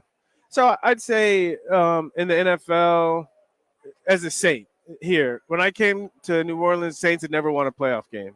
My second year here, I had a wonderful defense, had a good running game. We beat the Rams in the playoffs. First playoff victory ever. A magical That's moment. crazy. Yeah. I mean, the Saints have been around at that point 40 years or something, right? About 40 years, yeah.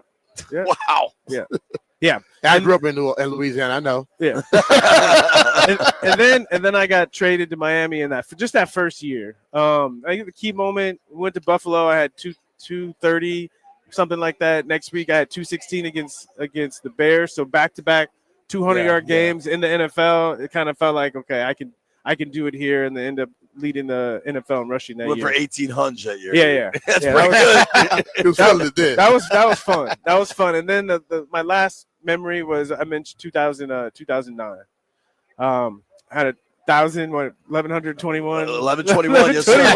And 11 touchdowns. Yeah. It was fun to go through all the ups and downs and to come back and put another 1,000-yard season on the books. When you look back on it and you look at those, can you distinctly feel the difference from when you were just doing it and then when you figured out all the things that you're doing now? It's a big difference. That's a wonderful question. I felt like before it was almost like the Incredible Hulk. You know, like I had to get myself worked up and get myself into that mode, and sometimes I could do it and sometimes I couldn't. And after I learned everything, I could do it more consistency. And it wasn't like raw Hulk. It was more like, and that's maturity. It's really like knowing the game and knowing what I have to do and developing confidence. And it allowed me to be more consistent and take better care of my body. We're talking with Ricky Williams here on Media Row. If you want to check out what Ricky's up to now, healingfromthegridiron.com. Join the movement. Experience Ricky's journey over the last 20 years. It's the story, honestly, so many people are fascinated by. And I keep going back to Texas. I wanted to go to University of Texas. We're probably about the same age. And I remember when I came down there to visit, You gonna play running back at Texas? No. I probably just would have drank on 6th Street. But but I remember they were selling a T-shirt, the famous tower, with 34 on the T-shirt. And it was just so damn cool, man. I don't know that I still have it. I don't know that I would still fit in it, but I definitely owned that T-shirt once upon a time. That was a moment. They had two. They had one with the Heisman Trophy and the dreads on it, and then they had and when I won the Heisman, they did put the 34 in the tower. It was pretty sweet, which man. was pretty sweet. I got a question. I got a question for you guys. Okay. All right. So watching football this year, watching the Commanders, and I couldn't help but have flashbacks to RG3. Mm-hmm. And I'm just curious if it was just me or like, especially when they started going deep in the playoffs, it was like, don't get hurt. Yeah. I'm telling you, I felt like I had flashbacks. Well, the whole city did that early on, but as the year went on, I think he began to take care of himself better. Yeah. Early on, he wouldn't slide, he would like roll. Yeah. People didn't like it, he got hit a couple times. But as the season went on, he started to slide and all. But they're a lot different that he'll sit in that pocket and let it fly. Yeah. Robert was ready to run as soon as he dropped back. Yeah. That's the biggest difference for me.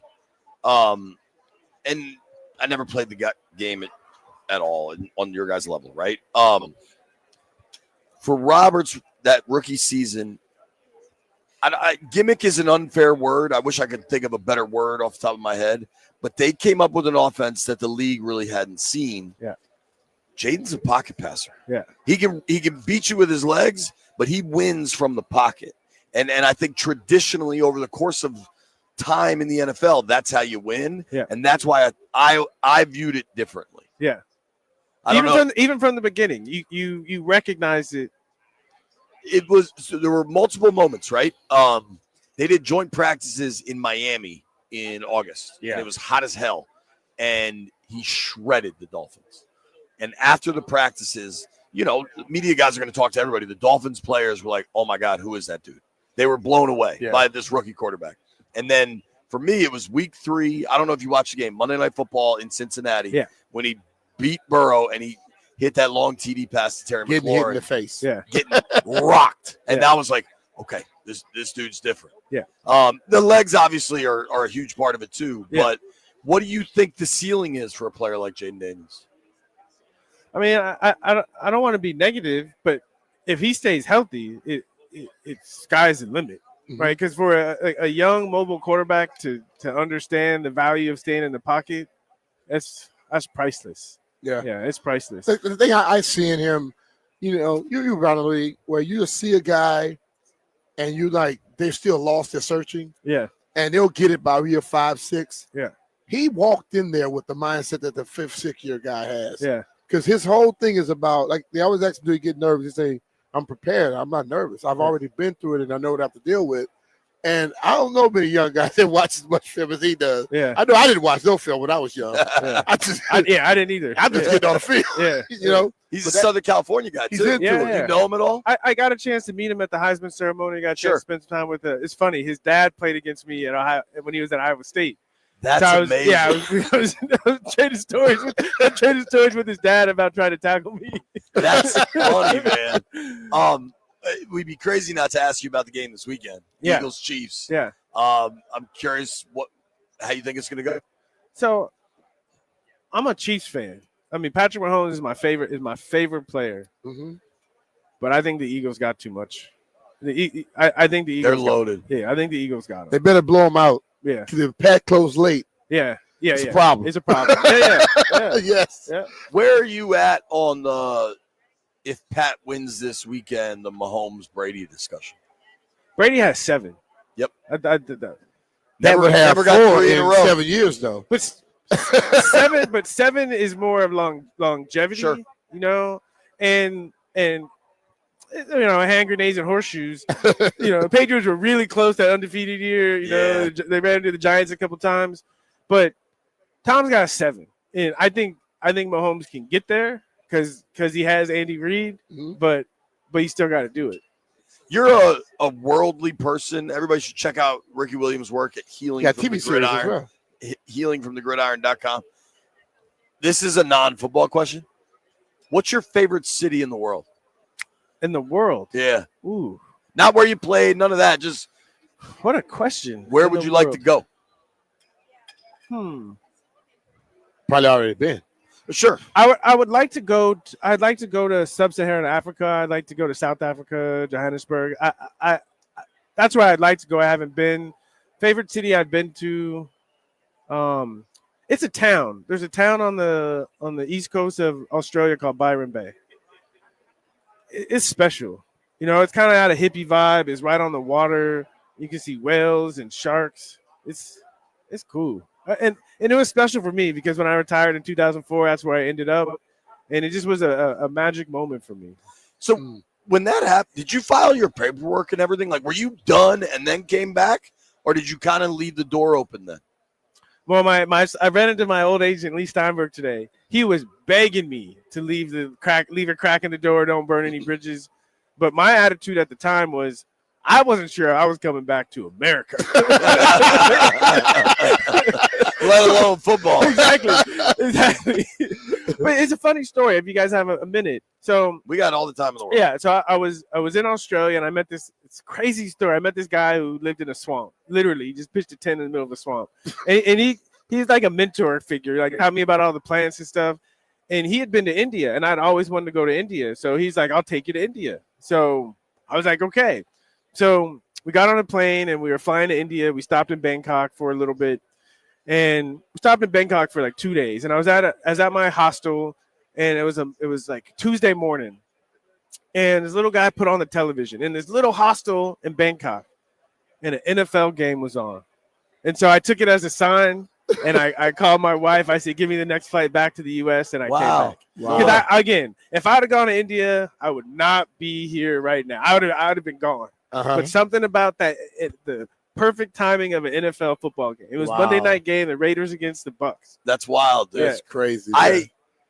I'm a big believer. You never know when it's coming. Like you never know when it's the coming. universe knows what it's doing, and we all go through it and get put in places, and things happen for a reason. Yeah, and that's fascinating. Forgive me for not knowing this. When you were in Miami, was Saban your coach? For a year. I was there for a year. How'd that go? I love Saban. I only had him for a year, but by far my favorite coach. Really? By far. Yeah. What's he like? What I liked about him is some coaches, they tell you what you want to hear. Some coaches are just jerks. Right. Nick was honest. Yeah. Right. You were brutally honest. You always knew what the expectation was, and you always knew where you stood. And to me, that makes playing easy. Honesty is what we all want, man. Totally with this that. has been fantastic, man. Yeah. Thank you for making time for us. Man. Yeah, seriously, thank you. man. Yeah. Really, really cool. Everybody check out healingfromthegridiron.com. Ricky Williams is you can't tell the story of football without Ricky Williams. Thank you. At least in this couple of decades. I'd say ever. I mean, dude, your resume from Texas is unparalleled, honestly. And that ESPN, the magazine cover is iconic. The wedding dress. Yeah. The wedding dress. Yes. Yeah. Thank you, Ricky. You I guys really appreciate it. And one more story. So fire away. There's a cannabis brand in California. They're in a bunch of other states, and every year for the Super Bowl, they do a locker, and they put weed in the locker. And this year they said we want to do some Easter eggs, so we want you to put like secrets inside of the locker, and it was special this year because the Super Bowl is here in New Orleans, and so I had them put a wedding dress in the locker. And so the first page of the first, when you open the locker, it's my jersey, and then hanging up behind my jersey is a wedding dress. All right. I got one more question. Yeah. What are you more surprised by from your playing days to where the world is now? Sports betting or the weed policies? Sports betting. Because sports betting was even worse than weed. You Right. know? Like, if you bet, you get banned for life. Weed, you just get 4 games. Gummies or flour? I'm a flour person, but if I'm promoting gummies, you know, when I played football, Kevin O'Neill, our head trainer, would walk down the aisle after away games, and he'd have Ambien and Vicodin. You know, you need any? I'm saying one day he's gonna walk down, he's gonna have gummies, right? Tropical or strawberry. The only danger with the gummies, you gotta wait, because if you're like, yo, this ain't hitting, and then you take another one, long night. I believe in CBD. Do you? I do. I take it. I take CBD to go play golf. I play a lot of tennis. Like, dude, it turns off the anxious side of your brain, I think. Yeah, and it relaxes the body. Well, CBD for golf. He needs more than that. Yeah. We got that too. Tito's, nicotine, all of it. Yo, Ricky, thank you, man. Thank you. Appreciate it, brother. Yeah, really great. Nobody go anywhere. We're going to open these phones up.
I'm Toby Altiser with your sports update on the Fan. This update is brought to you by Reynolds and Power Home Team, Keller Williams Realty. Super Bowl Sunday on Sunday, Chiefs and Eagles. It'll kick off at 6:30. You can hear the game right here on the Fan.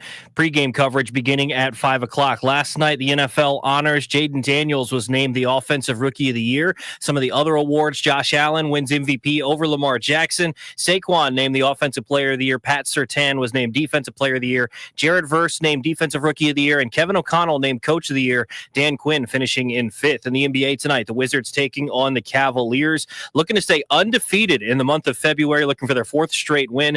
7:30 tip-off. You can hear the game over on the Team 980. And in hockey last night, the Capitals beat the Flyers 4-3. Alex Ovechkin scoring a goal in the first period, goal number 879, just 16 goals away from the record. Want to hear the fastest way to know what your home would sell for? Reach out to Empower Home Team. Simply text your address to 800-763-3000. No phone call, just text your address to 800-763-3000. That's 800-763-3000. From the Crop Metcalf 5-Star Sports Desk, I'm Toby Altiser on the Fan.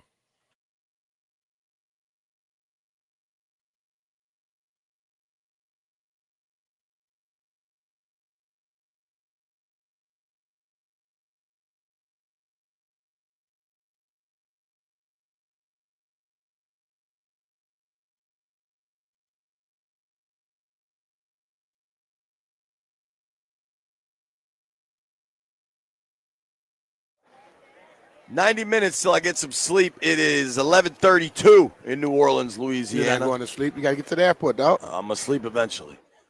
This is dope. You could win an ultimate tournament trip to Las Vegas just by listening to 106.7 The Fan. Win a trip for you and 3 friends during the first 2 rounds of the college basketball championships. Flights, hotel, and 20 grand, dude. 20 grand. Yeah, that's the exciting part of it right there. Just download the free Odyssey app, listen to The Fan for at least 1 hour. Listen tomorrow for at least another hour for another entry. It's Odyssey's Slam Dunk in Vegas National Contest. For more information, odyssey.com/slamdunk. All right, B. We've had a hell of a week.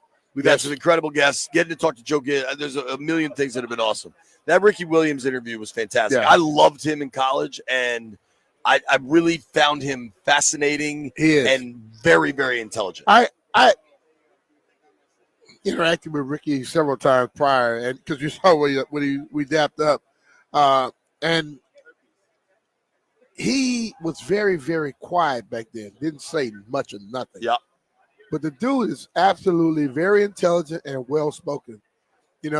And listen, he was a trendsetter.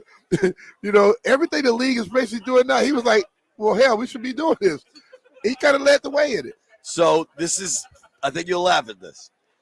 I got a bunch of texts during the interview. People really enjoyed that, right? Mm-hmm.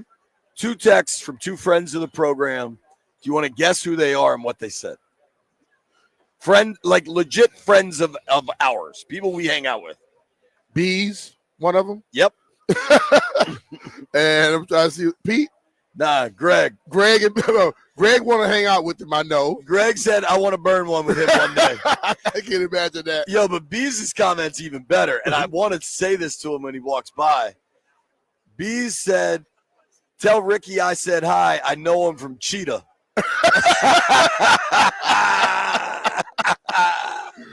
I'm sure you remember those days. I'm going to try to pull this off. So Ricky's about to walk by. All right, Bees, I hope you're listening right now. Come on, man. Who is that? Who is that, Denton? 105.3. Chicago? They grabbing him, bro. Dallas. Okay, that's Dallas. That was Sean. Oh, yeah. Those are our guys. Sean and RJ and Bobby. Hey, Ricky, my boy Mike Beasley listened to your interview, Club Cheetah in Vegas.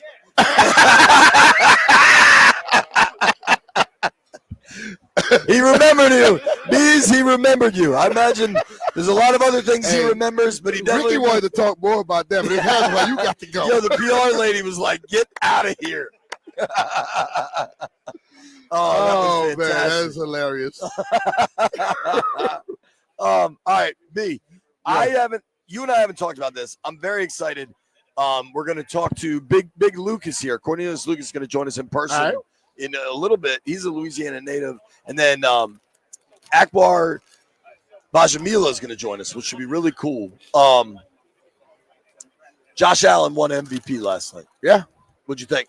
I was surprised. I thought Lamar had won that, but I'm not mad at it. I understand what's going on, but I can't get with this fashion of people where it's always like, oh, you tired.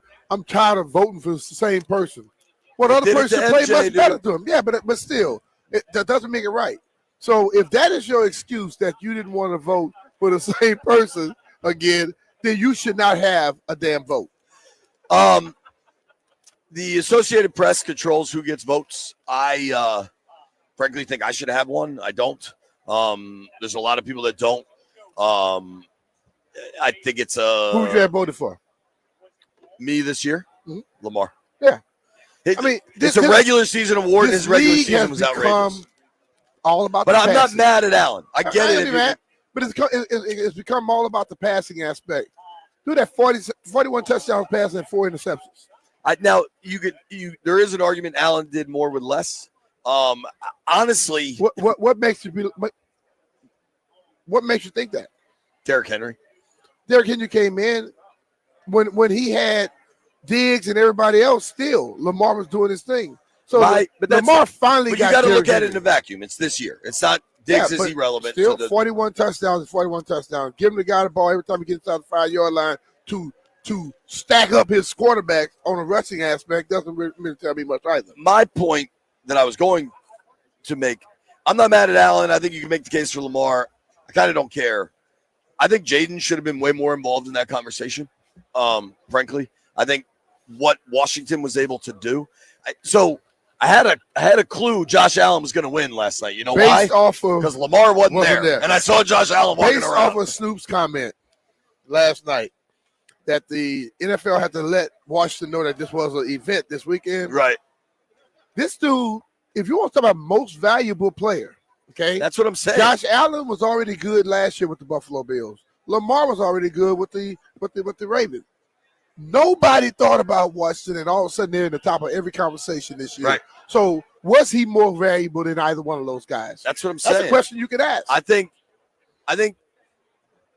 there's a now if you're just stacking numbers, if that's what you care about, you want to let it be completely empirically driven. Jaden doesn't stack up to Lamar or Allen or Burrow, right? But like if it's about value to your team, Jaden was damn close to Allen's yards this year and touchdowns. Allen threw 28 touchdowns. Jaden threw 25. Allen had the 11 touchdowns, and he ran 500 yards. Jaden ran for almost 900 yards. I thought passing yardage, Allen was way ahead, but I don't know offhand. No, it was like Lamar had more yards passing than Josh had 4,100, I think. Josh had about 3,800. Okay. Allen 37, 31, 28, and 6. So yeah, I mean, I'm saying like you seem to care more about Josh Allen getting the MVP than I do. No, I'm just when people, I don't mean that negatively. When we talk about stats, okay, stats can be so misled. You got a guy who's in his 7-8 year in Josh Allen. Probably he should be at a certain level. This dude walked in here as a rookie and did this with a team that was relatively bad. They won 4 games. So you tell me a guy goes and win a game or 2 more than he did the year before, and a guy comes into a team and they win damn 9 games more. The biggest jump any team's ever made in NFL history. That's where I go with that. And that's regular season before they got to the NFC title game. Mm-hmm. I mean, for me, I don't want to fuel the idiots, right? But the league, and now this does get sent out to voters, but the voters are part of the narrative. Like everybody's kind of in it together. And to me, it's undeniable that nationally there is this like cacophony of noise rooting for Buffalo. Mm-hmm. And then, we want to celebrate.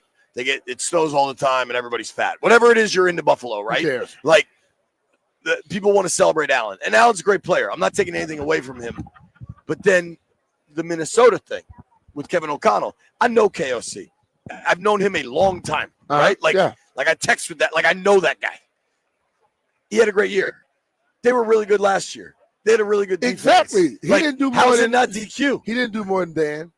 And that's where I get with all those voters like that. You know what? To me, if you just want somebody to get it, just give it to them at the beginning of the year. Don't let them go play the damn game because your mind is made up already.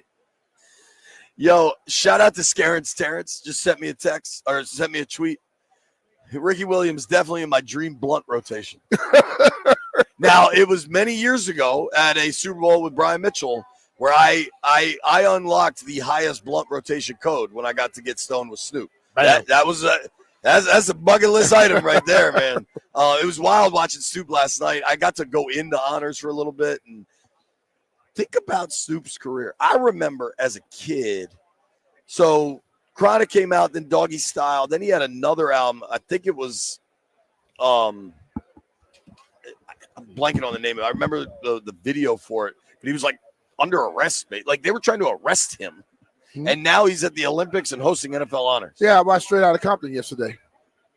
Did not see Snoop on honors last night. What a world, man. Nobody go anywhere. We're going to talk to people at noon. B. Mitchell, JP here. If you want comfort That's a and tease. convenience wherever life takes you, then you need to turn to Rude. With Wi-Fi capability, you have full control of your heating and cooling system right from your phone. Forgot to turn down the heat before vacation? Adjust it in seconds. Plus, you'll get alerts if something's not right. These guys are the best, and they've installed new systems in my house, and I felt a difference instantly. Here's the best part. Rude systems are whisper quiet. No more noisy interruptions, just peace of mind. Rude's variable speed compressor ensures precise temperature and humidity control, operating efficiently even in extreme conditions. Its comfort and performance perfectly balanced. And B, you got to tell them about all that money you save. You can get up to 2 G's in federal tax credits on heat pumps through 2032. Check out rude.com/federal incentives to learn more. Rude, the most reliable heating and air conditioning products in the DMV. And remember, if it ain't rude, it ain't right.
Okay. B. Mitch and Finley, 106.7 The Fan, live, New Orleans, Louisiana, Media Row, in advance of the Super Bowl. B always talks about what the military means to him. Your father, how long was he in the Army? 20 years. 20 years? Yeah. Served in Vietnam? Korea? No. My dad's Korea. Okay. What rank did he attain? I don't remember. Something? Been a while. Yeah. We do, at least personally, I don't do a lot, but I always want to support the military when I can. And a dear friend of mine, an old friend of mine, when I joined the fraternity in college, my pledge master, for lack of a better word, fellow by the name of Ben Kaiser. Kaiser is a really accomplished dude, a lawyer, and a military guy. And you've started your own organization, sitting with us now. Vet the Vote, Military 250. What up, dude? JP, good to see you, brother. It's good to see you. Pull that mic a little tighter. You got it. Tell everybody how you got here, what you've built. Sure, man. The group has built. Yeah, of course. So me and a few co-founders, one of whom is with me right now, Anil, Nathan, we got together a few years ago, and, we kind of took a high-level view and said there's so much more that veterans and military family members have to give for America. And, as it turns out, it's good for them, and they want to keep doing it, right? So we find ways to engage our community in like America strengthening activities. You know us from Vet the Vote, which we did in 2022 and 2024. We talked a little bit about that. Because veterans weren't voting at the numbers they should, right? Isn't that why you tried to get them out there? I mean, that's certainly a part of it, right? We definitely promoted voting among the veteran and military family community, but also we recruited veterans and military family members to serve as election poll workers. So in 2022, we were still coming off COVID, and a lot of the poll workers were like aging out, and they were, afraid to be around people. And, what a greater group to go recruit to fill that void, right? So sure. We got 63,000 of our community to come out in 2022, got another additional 100,000 to come out in 2024. And, really kind of have changed the way I think that folks are looking at recruiting election poll workers to focus on our community. And you were Marine, Iraq. I mean, you were over there. I was over there a bit. I was, I didn't do anything worth writing home about, but yeah, I was over there. You say that like I was literally. You do. I was just at home. So, yeah.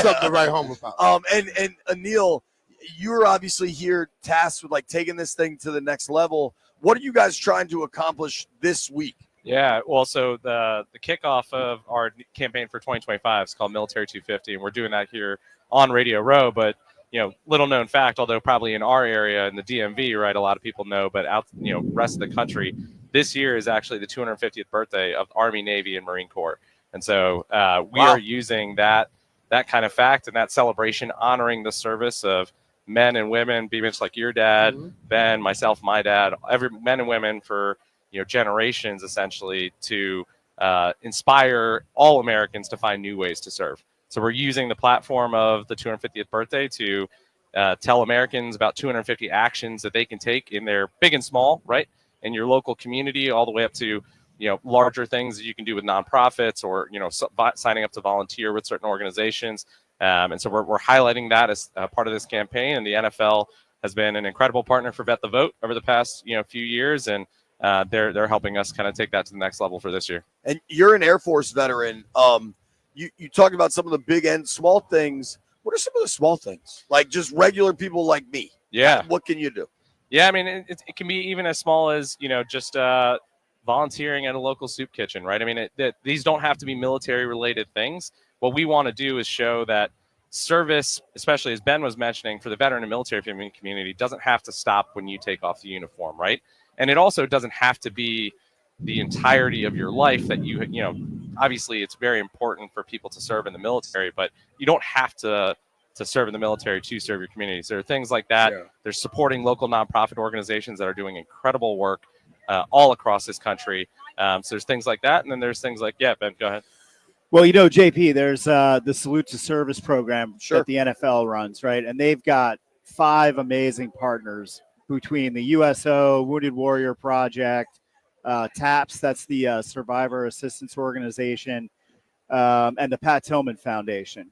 And so, look no further than those amazing organizations for ways to get involved. You could go volunteer with the USO and go staff a, location in an airport and like make those military members traveling long distances feel a little bit more like they're at home. Yeah. You got 20,000 acts of service through Pat Tillman Foundation. You've got tons of ways to get involved with Wounded Warrior Project and TAP. So great organizations right there. I love that, man. How do I get one of those dope quarter zips? We can make that happen. Yeah. Now, we can make that happen. And you're a Jersey, Florida guy, but he's a Skins fan. Burgundy and gold, baby. Bleed it, baby. What'd you think of Jaden this year? How much did you enjoy this year? Oh my God, man. I mean, the sense, I feel like it was like a weight lifted off of the shoulders. I don't know. I mean, ever since I was born, I've been a Redskins and now Commanders fan. Had season tickets for a few years, even when I didn't live in the region. Yeah. And so suffered through all the things that you guys, I listened to. We all have. Yeah.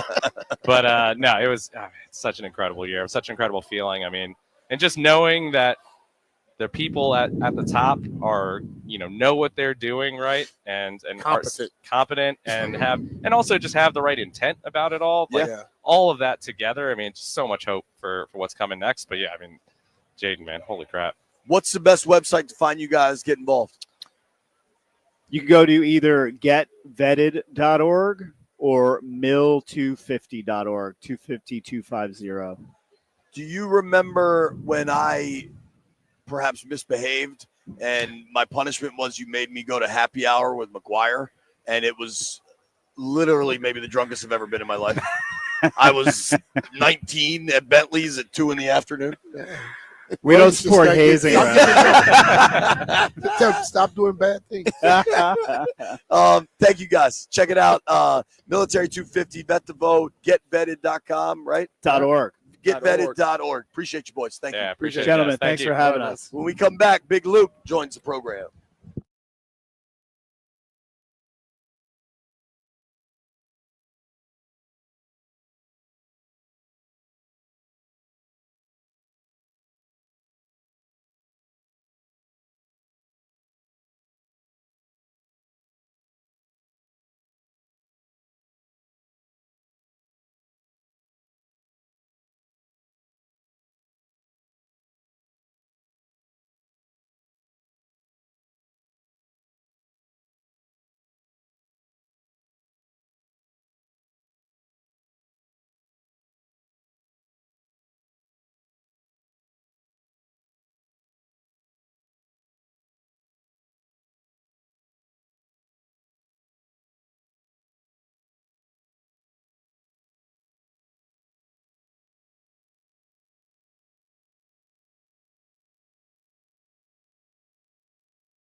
I'm Toby Altiser with your sports update on the Fan, and this update is presented by IT Cadre. Trusted insight from trusted insiders.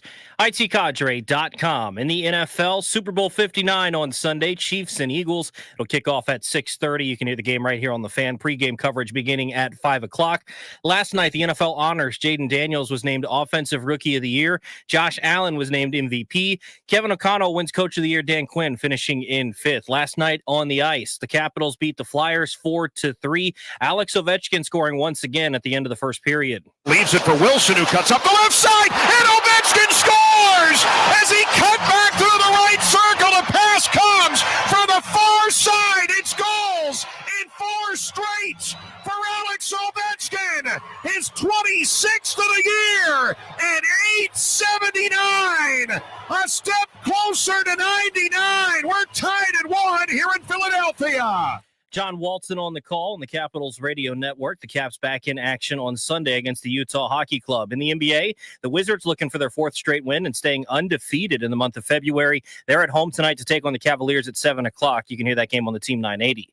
IT Cadre's trusted insight, helping leaders of the nation's most important organizations understand complexity, align efforts, and make the best data-driven decisions to achieve success. IT Cadre, your vision, our purpose. To learn more, visit itcadre.com. That's itcadre.com. From the Crop Metcalf 5-Star Sports Desk, I'm Toby Altiser on the Fan.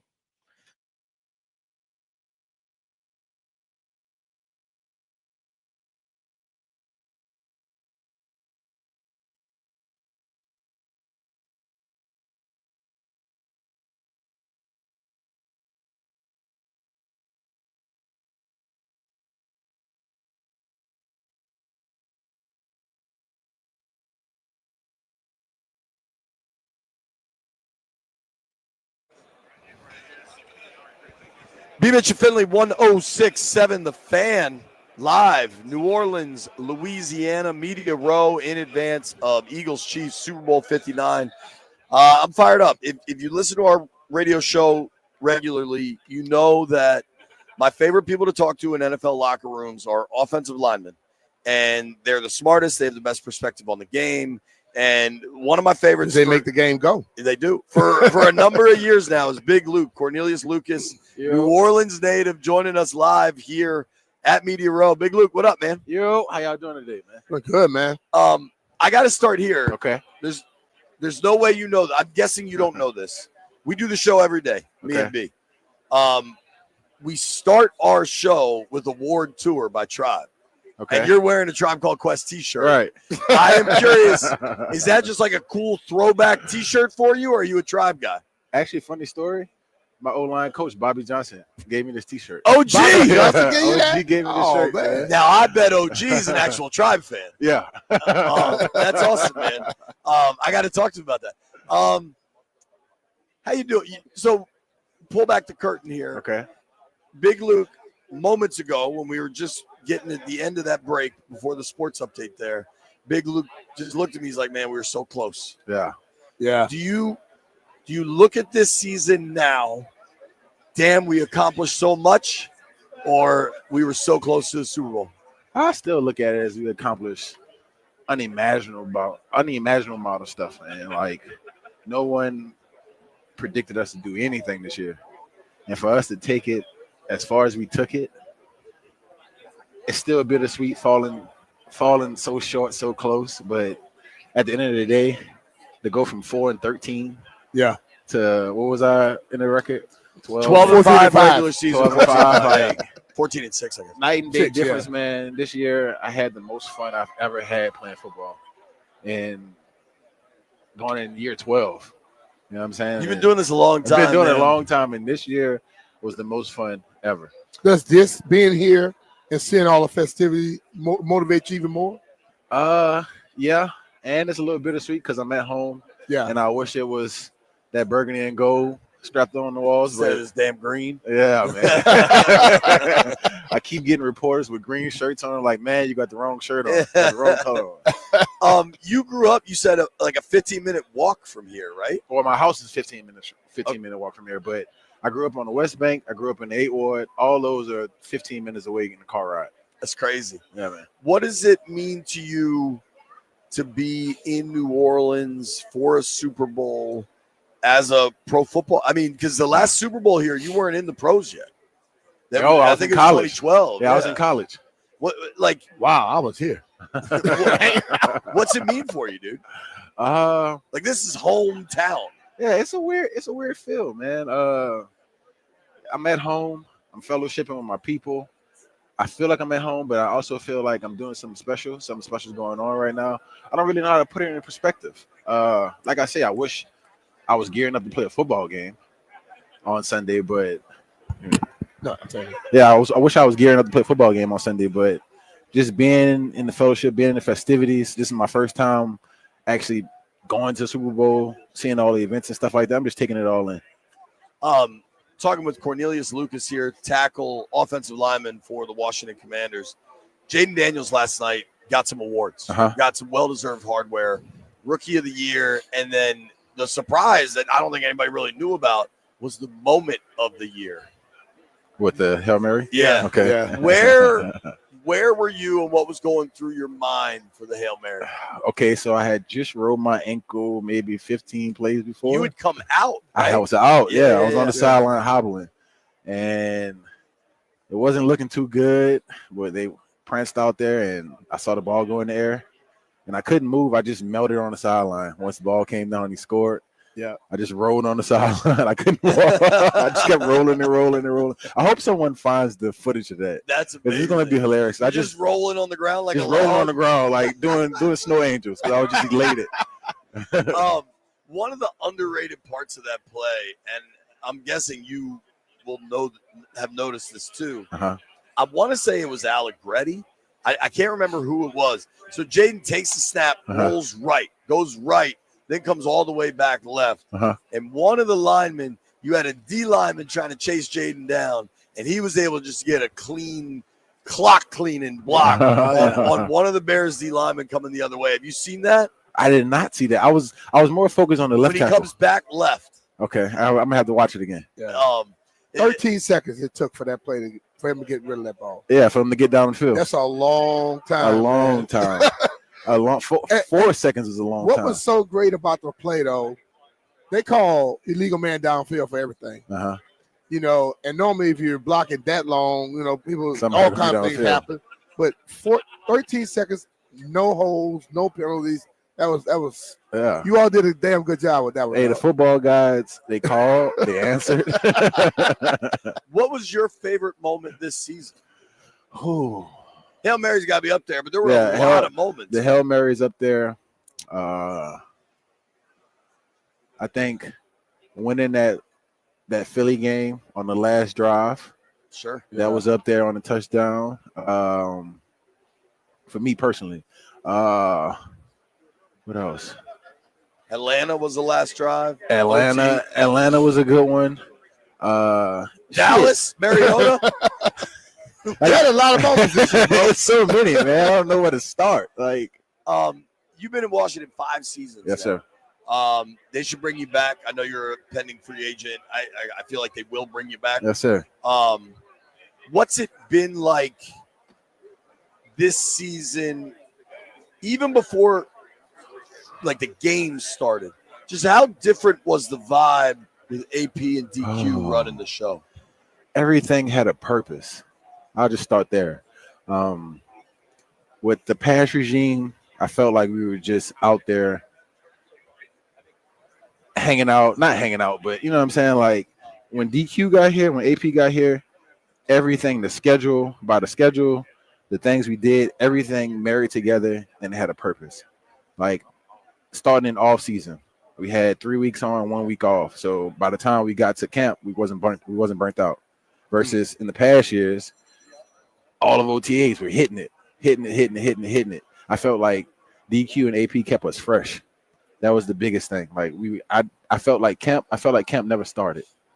That like we had never had 2 days of pads back to back, never had more than 3 days of going back to back. And I felt like that was monumental in just keeping us fresh, keeping us motivated for the season to go out and play our best each week. Well, hell, when you got a week 14 bye week, Right. Right. One thing, like when you start practice, you do the bag drill. Oh my goodness. Jay's always asked me, like, man, are they gonna get tired of that? I'm like, not if they keep winning. Yeah. And the thing, I think, like, does it get your blood flowing? Because Yes. you go from stretching whatever to getting through those bags, and it's kind of the competition, isn't it? That was the word of the year, competition. That's how we started it out. Yeah. And like going from the past regime, we would warm up and go straight into Indy, and we would like mosey our way into it. Versus with DQ, as soon as we start, we're going. We're going, and that's how every practice went. That's how all the games went. I feel like he has a really good way of getting his guys going, motivated, and ready to take somebody's head off. You've been in the NFL 12 years, I think you said, right? Going on 12. Going into year 12. Yeah. Have you ever seen a person as calm as Jaden Daniels? Ooh. You're kind of a calm fella too, honestly, now that I think about it. When I think of calm, I think of greats. I think of the greats when I think of Jaden, man. Like Megatron, Matthew Stafford. Who else have I come into contact? Like, I just think of guys like that. Like, I've never seen Five rattled. I've never seen him punch his hands. I've never seen him curse. I've never even seen the guy sweat. Like, it's amazing, man. Like, the composure he keeps is motivating. Because you look at him in the huddle and we're down 10. Right. And before you know it, we're up by 3. So just having him, man, is a lifesaver. It's remarkable. By now, we kind of know Kingsbury's sticking around. Okay. We're talking with our friend Cornelius Lucas, Commanders offensive lineman, New Orleans native here in New Orleans. What'd you think of the offense? How much did you enjoy the offensive game plans this year? Oh, a breath of fresh air. Cliff is so O-line friendly. The amount of chips we got this year, the amount of play action passes, just keeping the D-line on their toes. Like, I remember parts of the season, like when we went 4-13, we would pass the ball 20 times in a row. Right. As a D-lineman, you're licking your chops. Like, I got to get home in one of these 20. Right. Versus you line up with Cliff Kingsbury, and out of them 20, you're going to get chipped 15 of the 20.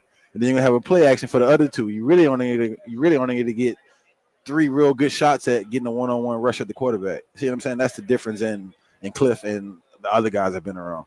Did you see B-Rob and Eckler walking around? I have not, but I heard they're in here. Yeah.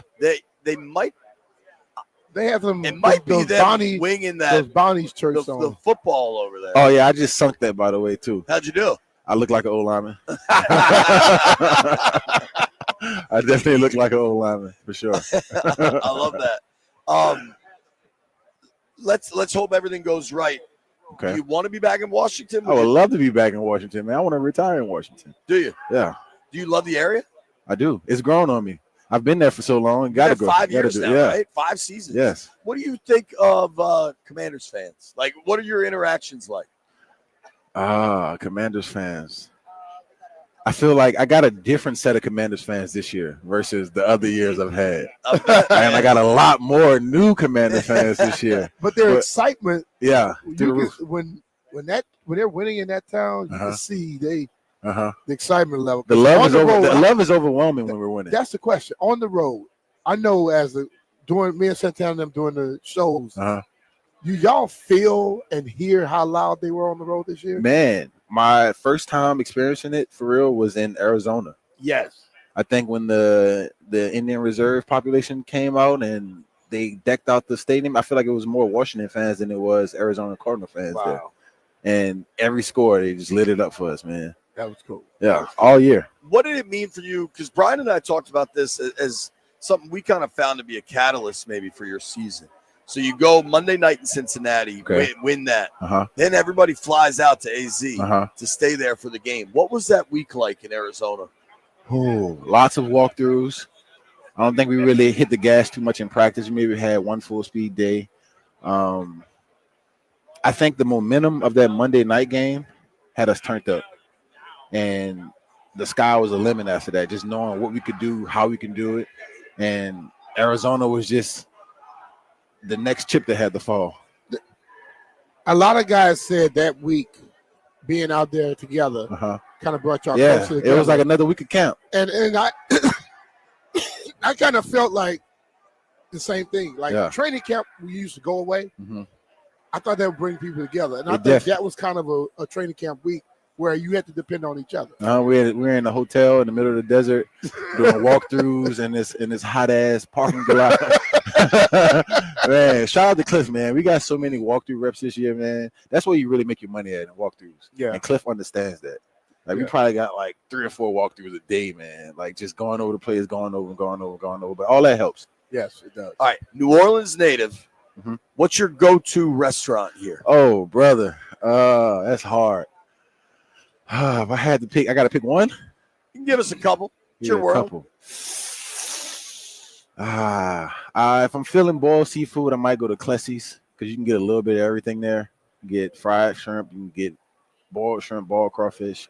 If I'm feeling fancy, I might go to Moreau's Steakhouse that just opened up maybe a year ago. I saw that. It's over by the Superdome, right? Phenomenal. Yeah. Or if I'm feeling steak, I might go to Desi Vegas. That might be the best steakhouse I've ever had. Really? Yeah. You ever been to Burns in Tampa? No, I haven't. Fire? Put that on your list. Okay, Yes. Burns. Let's see. What's your go-to dish? Cajun food. Go-to dish. I'm a seafood pasta kind of guy. Okay. Like a good seafood pasta. Maybe a little etouffee. Everything that's like buttery and creamy and bad for you, sign me up for it. Oh, live it right there. That's Louisiana.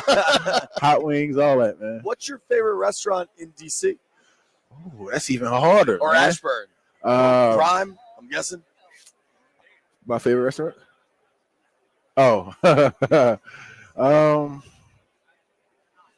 If I had to boil it down to one, what did I just have the other day? Because I know you guys do those O-line dinners regularly. Yeah, that's on the rookies. DC. They go out. How often does the O-line Every do week. those dinners? Yeah, every week. And it's not just rookies paying. It's No. And we might go to DC Prime one week. We might go to Five Guys the next week. Like it's all over the place. I remember one week. Five Guys is good. Yeah. Five Guys is banging. Greasy. But I remember you guys were going to like a Korean barbecue or a ramen joint. Yeah, or something. Like yeah. it wasn't like high end. What did they like? It's one thing when you go to DC Prime because the team has a relationship, everybody knows you. But like when that group of men who are all outrageously large rolls into the ramen spot, what is the reaction in the restaurant? It's just a bunch of heads turning, people looking like, Who the hell are these guys? And then it's just a onslaught of just people bringing stuff to the table because once we get there, we're ordering 6 and 7 of each appetizer. It's just a gang of food, man. Who's the biggest eater of everybody? Oh, Nick Allegretti. Nick, 100%. The guy. Nick might order 40 ounces of ketchup. Wow. Shout out to Nick, man. Shout out to Nick. Have you talked to Sam at all? Cosme? Spirits up? Yeah. Oh, yeah, man. I talked to Sam right before I left out of here, man. Praying for him, hopefully for a speedy recovery. I can see that he has his mind right on getting bigger, faster, and stronger. I think he's going to come back an even better player. Yeah. You guys got a good group, man. Yeah. I thought Biotish, badass, really kind of because Allegretti's a talker. Like there's some talkers, there's some funny guys. Badass is a little more quiet, but he felt Is he? At least with us. Okay. You know what? I'm thinking you're talking about football wise. No, I'm just talking like hanging in the locker room. Yeah. He's actually what's interesting with Tyler is that when the camera's off, he's happy to talk. When the camera comes on, he kind of locks it in. We always have a good little dap it up. He seemed like a tone setter a little bit, though. Yeah. Like he's one of those guys, like he's like a bee, like just buzzing around your ear, like for D lineman, like the whole game. He's just buzzing in their ear, getting them off kilter, just talking, and like just edging you on to where you just want to take his head off. I like that. And he's like, "Hey, bro, what you doing? What's going on?" He's like that's how he looks when he's on the field. Yeah, because he always says something, then he walks back to the yeah, he's definitely that guy, man. I saw Nick Gates, who's playing in the Super Bowl. Okay, that was a dude that wasn't like it. He was loud about it. No, Nick Gates, he'll come up to your guy and curse him out. Like, bro, I'm battling a dragon over here, man. Chill out, man. All right, last one for me. Okay. Best non-offensive lineman. Let's make it more. Best skill position blocker. Best skill position blocker. John Bates. That not defense. Huh? I'm saying receiver, back, or Ooh. Quarterback. How's Jaden in the blocking game? I've never seen Jaden have a block at all. Do you ever? We don't want to see him. No, you don't. Hey, tell him just look at Goff. At Jared Goff. Never. Stay away from everything. I'll probably say Terry or Noah Brown was a blocker. Yeah, him too. Like I feel like all of them. I gotta tip my hats to all the wide receivers, man, with the chips, with the blocking. I thought Eckler was good in pass pro too. That's what I'm saying. Him and B-Rob. Yeah. Yeah. Fun year, man. Yeah. Thank you for making time for us. Appreciate it, man. Thank you for having me. Go get some sleep. Repeat.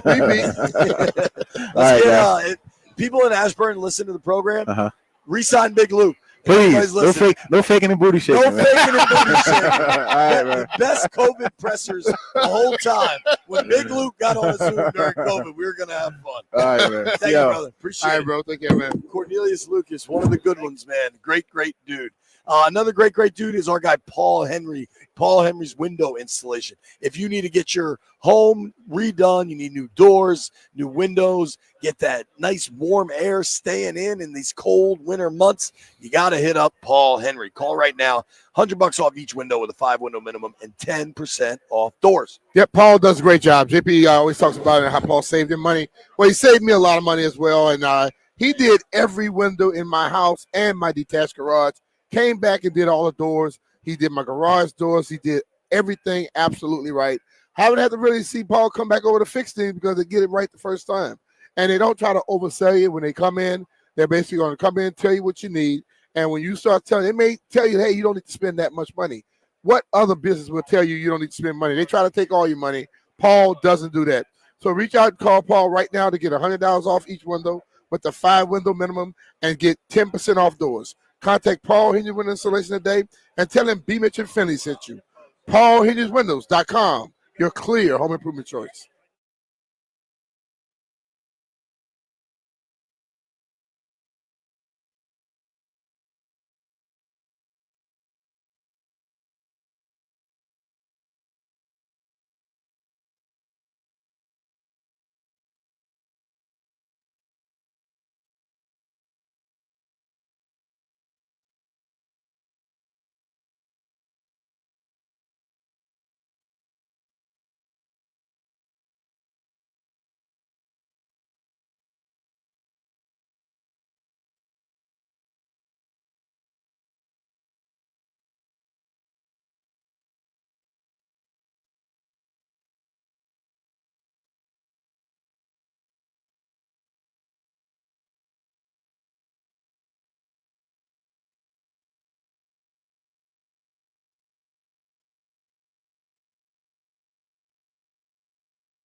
I'm Toby Altiser with your sports update on the Fan. Super Bowl 59 on Sunday. Chiefs and Eagles, 6:30. You can hear the game right here on the Fan. Pre-game coverage beginning at 5 o'clock. NFL honors last night. Jaden Daniels was named the Offensive Rookie of the Year. Some of the other awards, Josh Allen wins MVP over Lamar Jackson. Saquon Barkley was named Offensive Player of the Year. Pat Surtain II of the Broncos was named Defensive Player of the Year. Jared Verse named Defensive Rookie of the Year. The Coach of the Year goes to Kevin O'Connell. Dan Quinn finished in 5th. In the NBA, the Wizards taking on the Cavaliers at Capital One Arena tonight, 7 p.m. tip-off. You can hear that game over on the Team 980. The Wizards winners of 3 straight. They'll look to make it 4 tonight and stay undefeated in the month of February. Hockey last night, the Capitals beat the Flyers 4-3. Alex Ovechkin scored a first-period goal number 879 for him, just 16 goals away from the record. He has goals in 4 straight games. The Caps back in action on Sunday, taking on the Utah Hockey Club. From the Crop Metcalf 5-Star Sports Desk, I'm Toby Altiser on the Fan.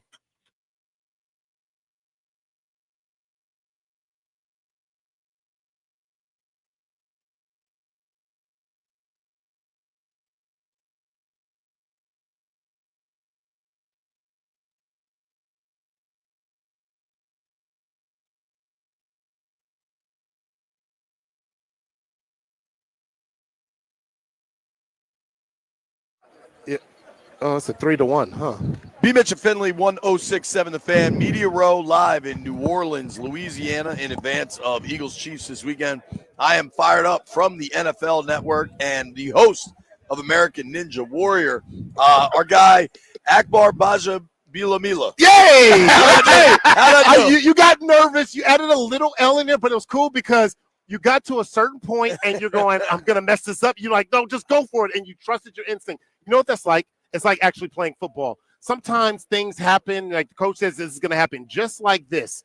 And you get out on the field and it doesn't happen like that. And you have to let instinct take over. Your instinct took over and you nailed it. My instincts are generally bad decisions. From what we hear, this is not just the whole last name. What's the whole last name? The whole, that's the last name. The full name is Akbar, and then I've got 2 middle names, Oluwakemi Idowu, and then Baja Biamila. So Akbar Oluwakemi Idowu Baja Biamila. That is something. Can you do that? Can you let your instincts take over on that? I am James Patrick Finley. He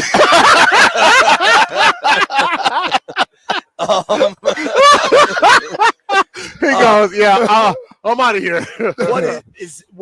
What is the ethnic origin there? Yes, Nigerian. Nigerian. So, Nigerian. First name is Arabic. Middle name Oluwakemi Idowu. So God shows me favor. Oluwakemi Idowu is born after twins. So my brother, who also played, and my sister are twins. So whenever people hear your name in our culture, they know exactly. It tells the story. There you go. And so your name always tells the story. So if I had one more kid, because I have twins, if I have one more kids, it would be a junior. I don't do the junior thing, but I'm like, yo, you'll be just like me, born after twins. You would have to be a junior. Well, JB going to ask you a lot about football, but I see you a lot on the Ninja Warrior. Yeah. And I actually, I look at it, I go, I would try it. Nah, I'm not going to try that. You get into it. You tell a hell of a story when you're talking about all the people. How much fun is that? It's a lot of fun. So, I think people know my story as, I came in, behind my brother, who's an all-star. At one point was the all-time leading sack leader for the Packers. So there's a lot of pressure, coming in. I was an undrafted free agent, and I didn't have the storied NFL career that I wanted. I worked my butt off at it, but didn't have the storied career.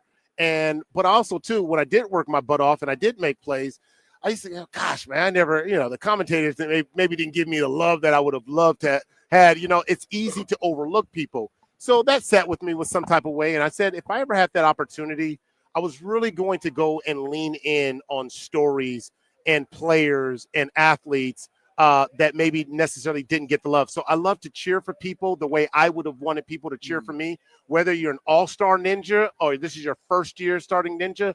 I go into every single story with the love and the passion that I want, because I think everyone has their own unique story to get to where they are. And whether it's the big name, the flashy names, or whatever it is, I think it's worth really going into it. And I think one of the biggest compliments I've gotten in, I can't believe it's 15 years now that I've been doing this. Damn. But, one of the biggest compliments I've ever gotten from one of the ninjas, like, I didn't know what I was doing was that exciting until I heard you call my run. And I go, you're going to make the big fella cry. You're going to make the big fella cry. But And I do the same thing, talking football about the stories. And, you know, sometimes I got to fight with producers. Like, hey, I really want to talk about this.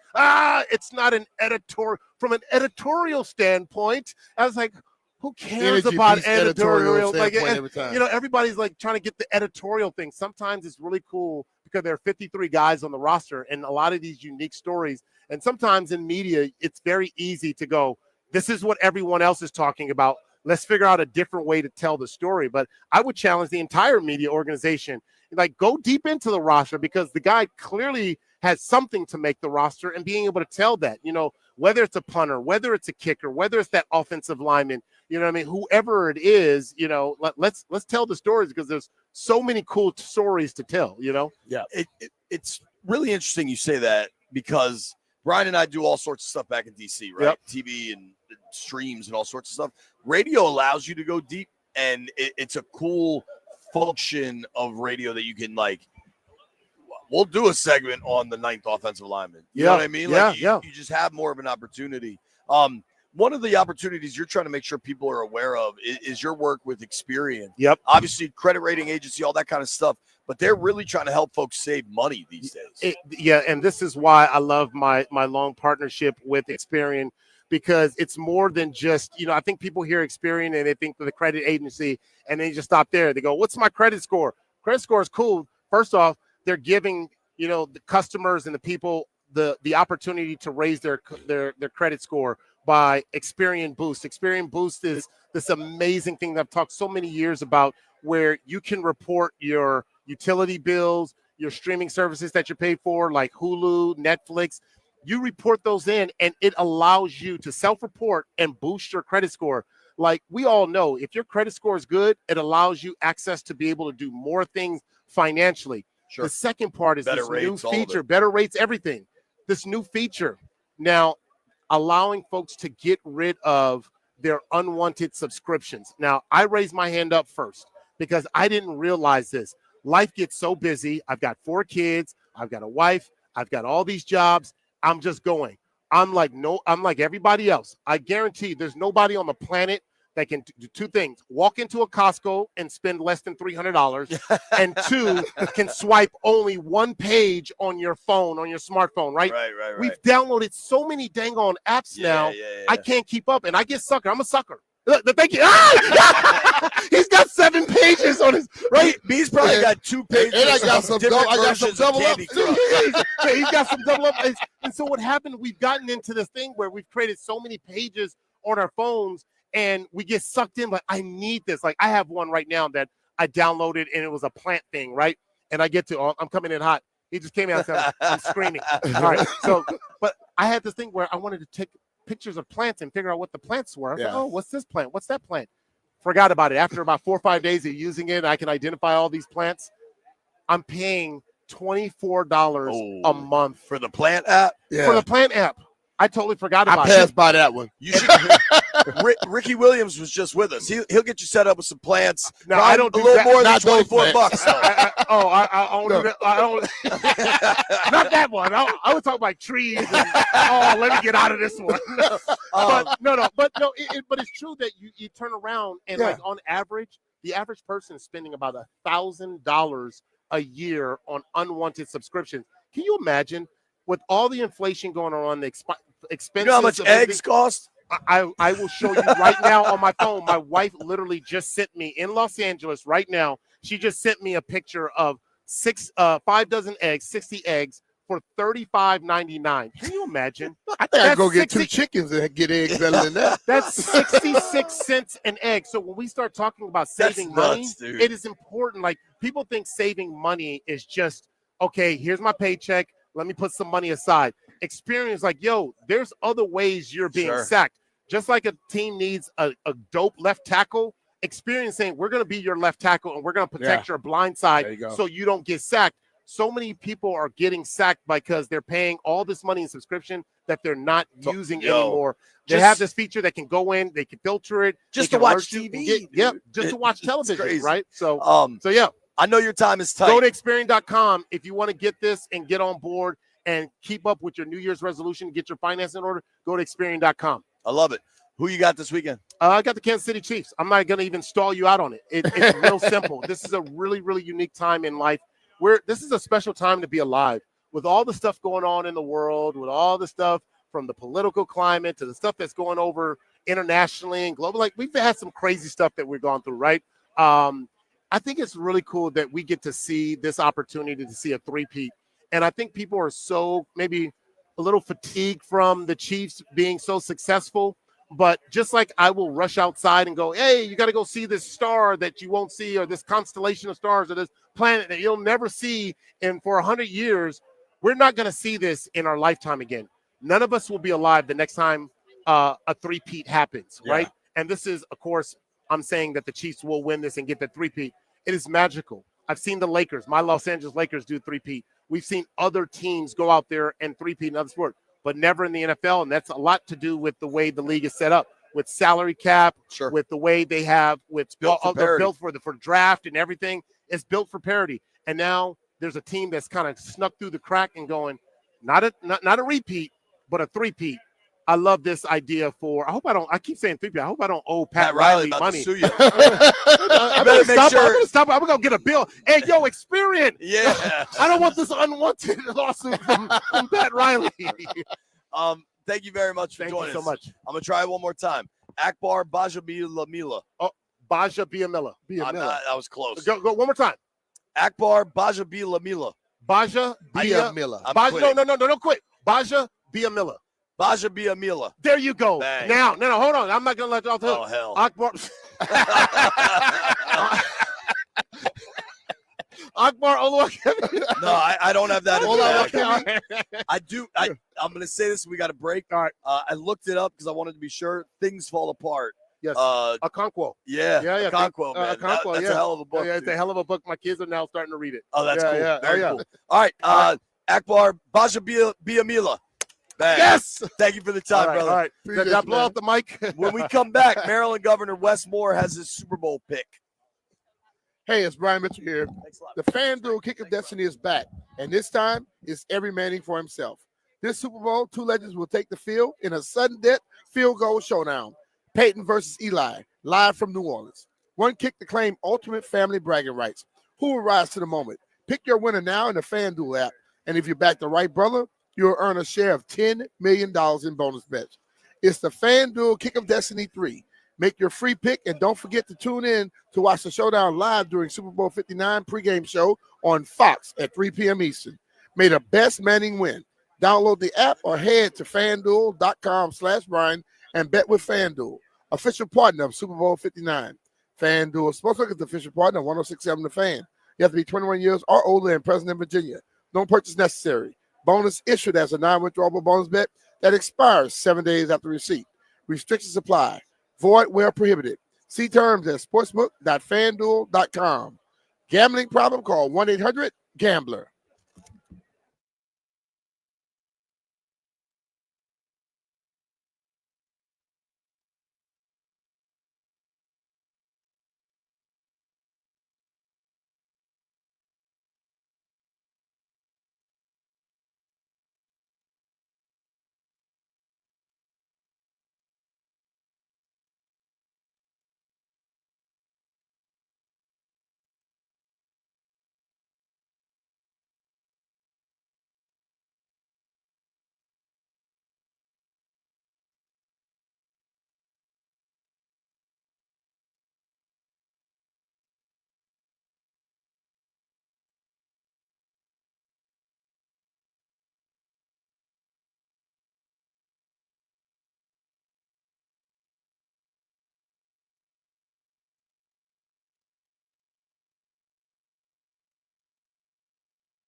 All right. There is no better way for us to finish out our week on Media Row than with Maryland Governor Wes Moore. And I say that because it's the ultimate football game this weekend. It's the Super Bowl. The governor is plus 31 on his picks this year. All right. 66 and 35. Governor, how do you do, bud? Man, I'm good. Listen, is this the last time that I'm about to hear regulators for the year, though? You're welcome anytime. You are welcome anytime. We could do some Caps game picks. Maybe these Turtles of ours have a playoff. If we want to be technical, football season will be this year. That's true. Now, it's my understanding you were that's here. That's a pretty good record, huh? That's a pretty good record. Dude, that's unbelievable. But you were here and we didn't see you. We didn't get to chop it up. What's that all about? I know. Listen, that's on me. That's on me. That's on me. You're a busy man. What do you think? What is your go-to New Orleans meal? Oh, easy. Char-grilled oysters. There you go. If y'all There have you never go. had char-grilled oysters, and I know a lot of people say beignets and all that kind of stuff, and that's cool. But char-grilled oysters are ridiculous. And They're so good. And I remember I had those the first time that I went to New Orleans. And that's one of those meals that, sometimes people have these things where it's like, if you had one meal or folks have, what's your last meal? I'm telling you, char-grilled oysters would be on there. So I will definitely, we're definitely got to do that. Acme or Dragos? See, that's tough because I actually think Dragos is a little bit too touristy at this point. But they're both very touristy. The best thing about some of the char-grilled oysters you can get in New Orleans is you need to go to some like off the beat spots where it's not so much the touristy spots. Both of those are good, and both of those I say the only thing about Dragos is you get the whole experience out of it. Like they have all the fires flashing and all that kind of stuff, and so people taking pictures. But I would actually say that both of those are really good. And if that's your only option, go get it. But there's some off the beat spots down in New Orleans that have some ridiculous char-grilled oysters. Absolutely. Talking with Maryland Governor Wes Moore here. Gov, obviously you got to pick Chiefs Eagles, right? But something happened last night that if I have to guess, rubbed you the wrong way. Josh Allen, NFL MVP. How you feeling? I just think they should actually ask football fans to vote. Like, I don't know who they're asking for their votes on this one. There's no one who actually watches football who thinks that Josh Allen should have won that. Because Lamar Jackson has better stats. Lamar Jackson had better moments and better plays. Like, I really am trying to figure out why, but besides the fact that I guess now everyone gets a trophy, why does Josh Allen deserve the MVP? Because I'm not saying he didn't have a good year. I knew you would go hard on this one. I mean, like, for real, though. I mean, like, he had a very good year. I'm not taking anything away from the year that Josh Allen had. But to say that he is the most valuable player in a year when Lamar Jackson had the year that he just had, that Lamar Jackson is like all world, I literally don't get it. I mean, like, but I'm assuming the same people who think that Josh Allen should have won, also are the ones who voted for, like, Karl Malone and Steve Nash when Michael Jordan was playing. I guess everyone gets their turn, and I guess it was Josh Allen's turn. But I mean, like, you can't be a real fan and watch what we saw this year and think that Josh Allen is the MVP in the same year that Lamar Jackson just had the year that he had. I think Jaden Daniels should have had more say in the MVP conversation, honestly. I actually think you're right too. I mean, like, listen, he was a runaway winner, and he should have been the runaway winner for offensive rookie of the year. And like that was the easiest decision anyone could have made all year. But I agree. If you're just looking at the contribution that person has to their team and what they did to change the way the league plays the game, that yes, Jaden Daniels probably should have gotten more look and more recognition. But also, let's be clear, when you're looking at the categories of what the MVP is supposed to mean, and you look at the fact that Lamar Jackson had better stats, the only stat that Josh Allen beat him in was rushing touchdowns, and that was because of the tush push. That was literally the only stat that he beat Lamar Jackson. So I really am. I mean, for all these people who voted for him, I'm just curious on what grounds. I don't get a vote. The Associated Press is very guarded with that, so I can't tell you the answer. They need to give you a vote. Dude, Who would you have Taxation voted without for? representation is what I said. Who Governor would you have voted for? Who would you have voted for? Lamar. Honestly, I might have voted for Jaden, but that might be some bias. But Lamar's statistical season, especially when you had to vote on that before the playoffs, was just so outrageous. That's right. Gov, this break is hard, so I want to make sure we get to it because you were outrageous this season. 66-35 in the regular season is, if you were betting with the governor, you're a rich person right now. And it's all legal, I would point out. That's right. Super Bowl, Gov. Eagles, Chiefs. Who you got? So this is the only time I would say this. I'm actually rooting for the Eagles, and that's the only time that I would ever say this. But they're not going to win. The Chiefs are going to win. The Chiefs are just, and it's interesting because I watched this team closely. Their running game is actually better now than it was a year ago. And even when people are saying, well, they're not winning the same.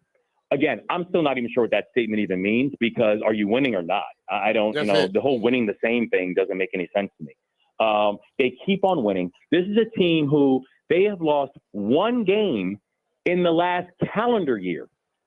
So no one has come up with a formula on how to stop this team. The one team who was beating them in a calendar year is the team who they just sent home, and is now in the Caribbean on vacation, because the Chiefs are now on their way back to the Super Bowl.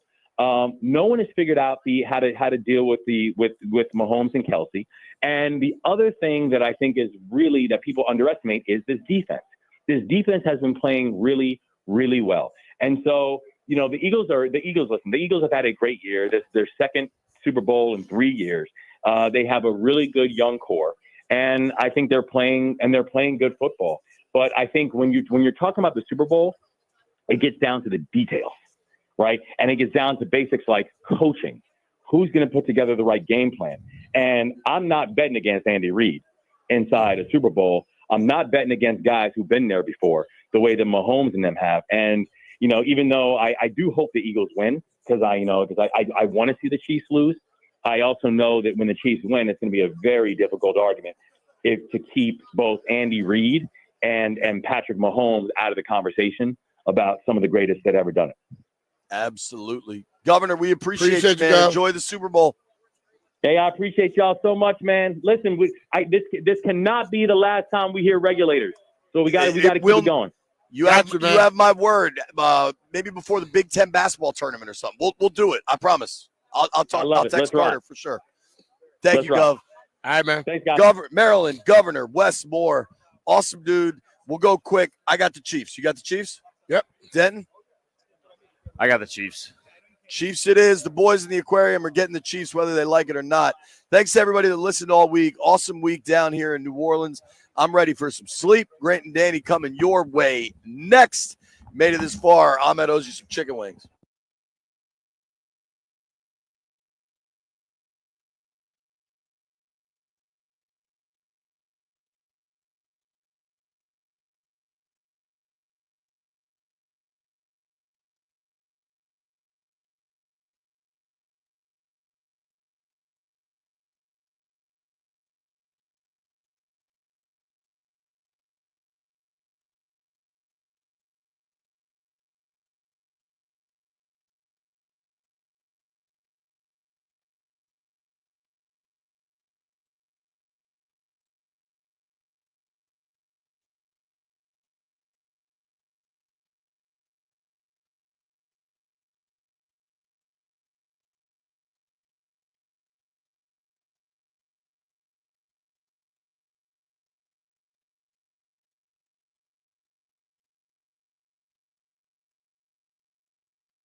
I'm Toby Altiser with your sports update on the Fan. Super Bowl 59 coming up on Sunday. Chiefs and Eagles. Kansas City looking for their third in a row. Eagles looking for the second in their franchise's history. We'll have the game for you right here on the Fan at 6:30. Pregame coverage beginning at 5 o'clock. Last night, the NFL honors. Jaden Daniels was named Offensive Rookie of the Year. Josh Allen won MVP. Saquon was named Offensive Player of the Year. Patrick Surtain II was named Defensive Player of the Year. Jared Verst won Defensive Rookie of the Year. Kevin O'Connell named Coach of the Year. Dan Quinn finishing fifth there. Also, the Hail Mary against Chicago was named the Moment of the Year. Hockey last night. The Capitals beat the Flyers 4-3. 2 goals in the third period for the Capitals to beat the Flyers. Jacob Chikrin with the deciding goal. Out to Radich, who plays as a defender. Chikrin shoots. He scores! Jacob Chikrin from the left dot goes past Fedotov and in with 7:55 to play. It's Chikrin's first in 8 games. It's 4-3 Washington. John Walton, Ken Sabrin on the call on the Capitals Radio Network, heard right here on the Fan. Alex Ovechkin scored a first period goal, number 879 for him, now 16 goals away from the record. He has goals in 4 straight games. The Caps back in action on Sunday against the Utah Hockey Club. In the NBA, the Wizards looking for their 4th straight win tonight as they take on the Cavaliers at home. 7 p.m. tip-off. You can hear that game over on the Team 980. From the Crop Metcalf 5-Star Sports Desk, I'm Toby Altiser on the Fan.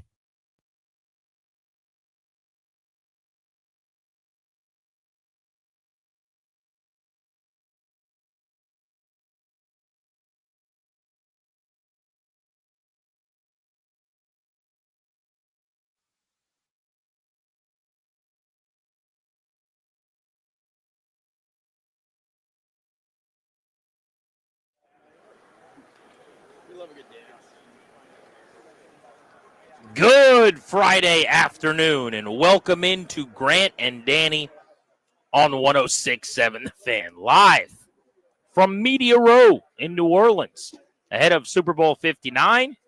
We are taking you all the way up to 6:30. Danny is back in our D.C. studios.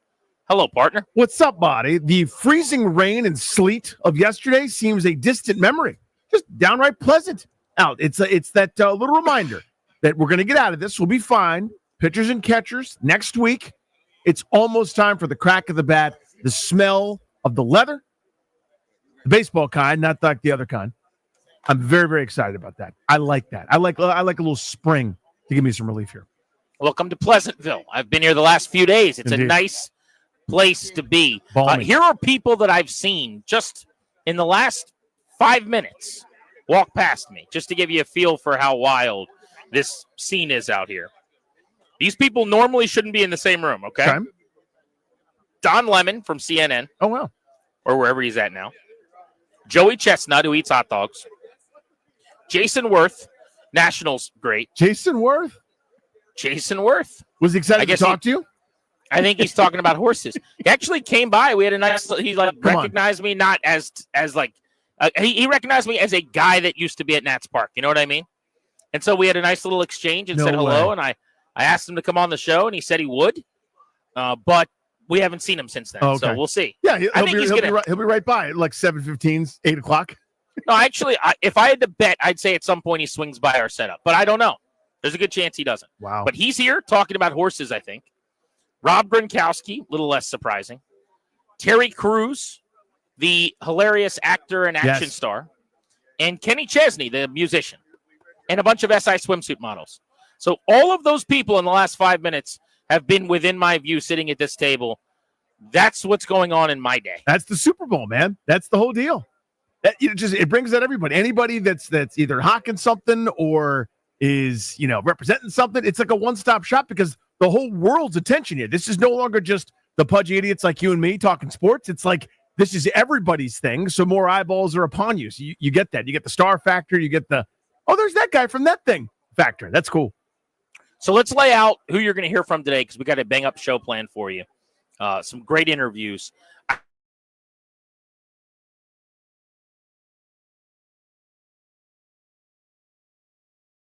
Jaden Daniels to win Rookie of the Year.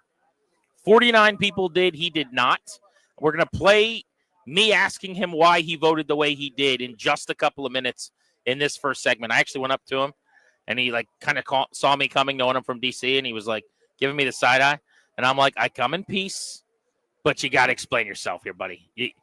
You voted. We all know how you voted. You got to answer. He was very cool about it. So you'll hear his thoughts on saying that Brock Bowers, not Jaden Daniels, is the offensive rookie of the year. We'll get to that in just a moment. Also on the show today, coming up at about 2:30, our buddy Aaron Schatz, who created Football Outsiders, one of the great analytics minds in the NFL over the last 30 years. We'll get his take on Super Bowl 59. Gerald McCoy, who's one of the great interviews in this sport on NFL Network. He'll be with us at 3. Kevin Harlan, our guy, Danny. The pipes that we grew up with on Turner, calling NBA games. Eyes on the back of his head. Harlan will be on the show today at 3:45. We've got Hugh Douglas, former Philadelphia Eagle who works on WIP in Philly.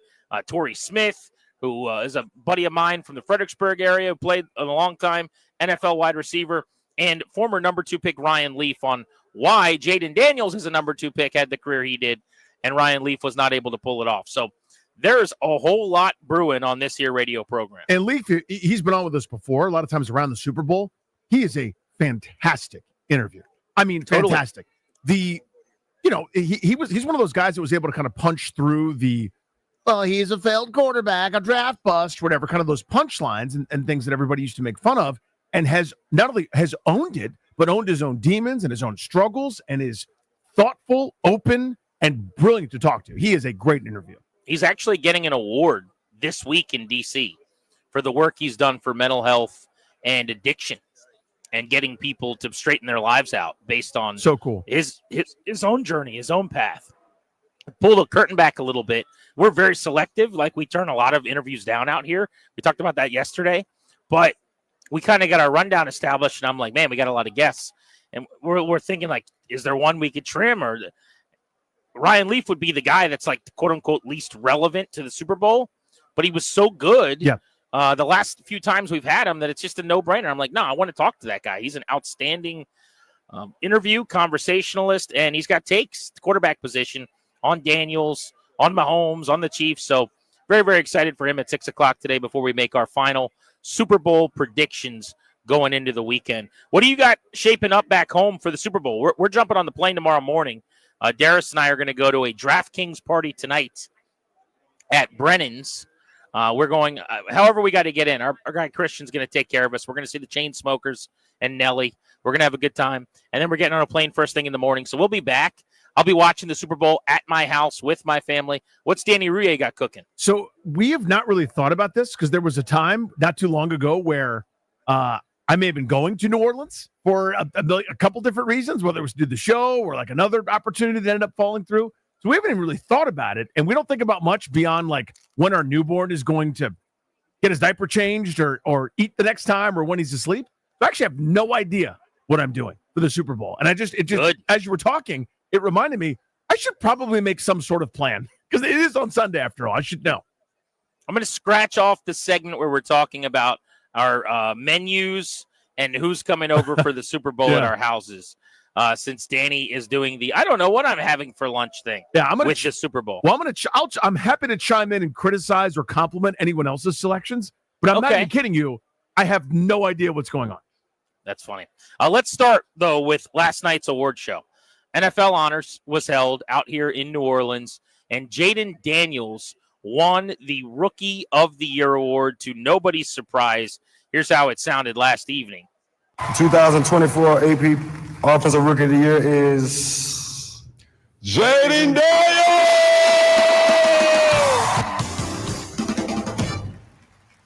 Man, where I'll start? Crazy.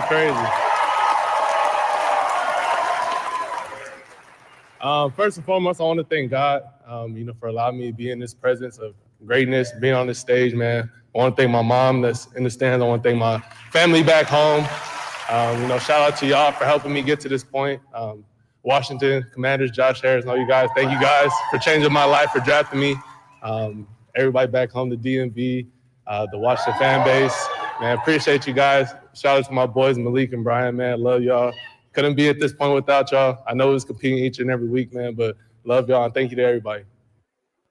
Jaden Daniels accepting the Offensive Rookie of the Year award.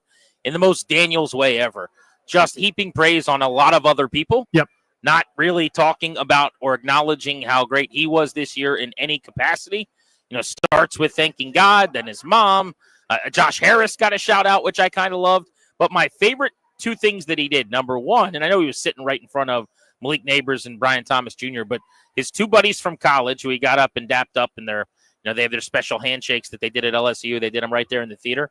But still very, very close with his two best friends from school, which I think is very telling about his leadership and just the kind of guy he is. So he shouts them out, which was cool.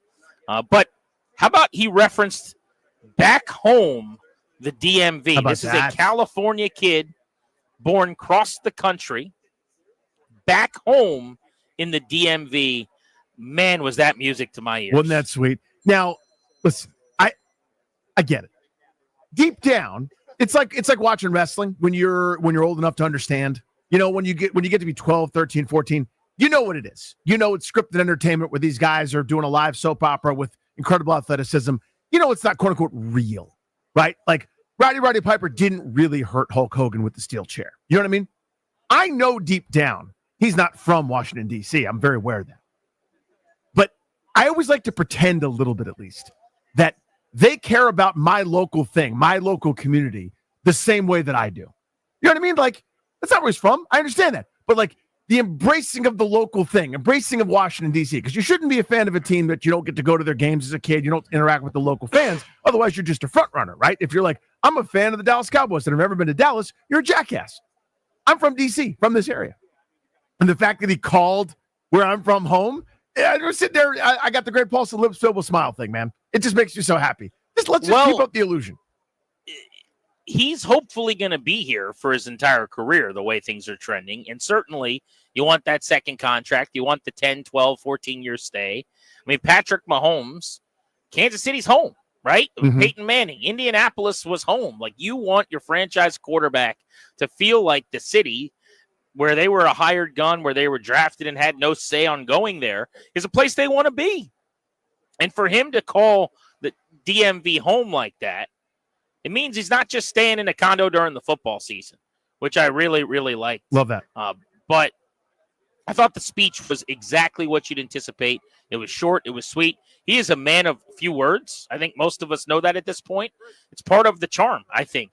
He is not one of these guys that is going to be a major attention seeker. He's not someone who's going to have a huge personality. You do 15 interviews at one of these big setups, FanDuel or DraftKings or whatever, with all the superstars that come through.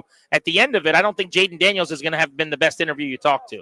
He's just kind of going to sit there, answer the questions, be respectful, and be done with it. He wants to go home and probably put his VR goggles on and play the next game. But I thought that was the perfect representation of his season. It was classy and it was all business. And those things to me are what resonate when I think of Jaden Daniels right now. Perfect. Yeah. I mean, when you talk about the player, it's the word that comes up for everybody, whether it's an opponent, teammate, evaluator, is poise. And off the field, like that, to your point, that's who he is. This is not a me show, right? It would be very easy to make it a me show. I'd probably have a lot of me show in there, right? I just won Rookie of the Year. My last calendar year included a Heisman Trophy and the Rookie of the Year, taking one of the worst franchises in sports to the NFC title game in my first year. I might be feeling myself a little bit. You might have a little bit of a me story where it's like, there's so many people doubted me when I was in Arizona State, including our own GM who gave me a 5th-round grade, according to Eric Bickle's son's buddy that time, or whatever, right? I might be cutting some promos. He doesn't have time for that. He's too good of a dude. Bickle at the 106.7 The Fan Live event still went hard in the paint. That guy was right. I forget his name. Was it Carter or something? It could have been. His buddy's roommate, his was son's at Arizona buddy's State roommate or something once, and met someone who said that Jaden Daniels doesn't like Josh Harris, I think. Adam Peters, because he gave him a low grade. Yeah, that's what it was. The whole thing, whatever the bit was. Like but 5 Bickle years was ago. like, he was like screaming on the stage, I was right. So I'm good. like, wait, what? What's happening here? Speaking of what's happening here, Jaden Daniels is not the Rookie of the Year unanimously. He got 49 first place votes out of 50. The one person that didn't vote for him is Sam Monson of the 33rd team. So while walking around today here on Media Row, I saw Sam Monson, and I went up to him try to figure out why he was the one guy that didn't vote for Jaden Daniels. Here was that conversation. You were the one of 50 that did not vote Jaden Daniels Rookie of the Year. I give you the stage. Yeah, I mean, to me, Jaden Daniels and Brock Bowers was extremely close. I think either one of those guys wins Rookie of the Year in pretty much any Rookie of the Year season. I knew I would be in a minority picking Bowers. I was surprised it was a minority of one. I thought there would be another couple of guys. Look, number one, first thing, it's a regular season only award, right? So the playoffs that only enhance Jaden Daniels' candidacy doesn't count. None of it mattered. The vote went in, the day after the end of the regular season. So is that the deadline, or when you send it? That's when you have to find your vote. You do it in two stages. There's the All-Pro vote, and then there's the awards ballot. I forget which way around it goes, but one of them is due the Monday after those final games. The other one is due the Wednesday. But either way, they're due before wildcard weekend starts, all that kind of thing. So that would have helped. That definitely, I think, would have pushed Daniels above Brock Bowers. Obviously, Bowers didn't play in the postseason. But you're talking about two guys that had incredible rookie seasons, right? Bowers had a better rookie year than the sort of previous benchmark for the tight end rookie season. And that season was 1961, right? So quarterback's definitely the hardest position in the NFL to play. Tight end is not an easy position to hit the ground running in, though. It doesn't happen. Very few tight ends come in, hit the ground running, even receiving specialist tight ends, move tight ends, guys that don't have to focus on inline blocking and all that kind of stuff. You don't see these kind of seasons. He was breaking not just rookie tight end records, but rookie receiving records, which stood, Puka Nacua last year himself having a crazy season. So Daniels was incredible, but the records he's been breaking are all recent. There's a run now of quarterbacks coming in, being successful pretty quickly, hitting the ground running. C.J. Stroud a year ago. Bowers is doing stuff that hasn't been done since the 1960s, and did it without a quarterback. The changing of quarterback, back and forth between two guys that are not big needle movers, doing it without, a ton of weapons taking attention away from him. He was their offense, no run game, and he was still putting up crazy numbers. So I'm not going to argue with anyone that says Jaden Daniels is Rookie of the Year. 49 other people put him as number one. I put him as number two. I think it's really close, and I went with Bowers. Last thing, when you saw, even before the name came out for everyone else, you're 49 out of 50, were you like, oh, damn.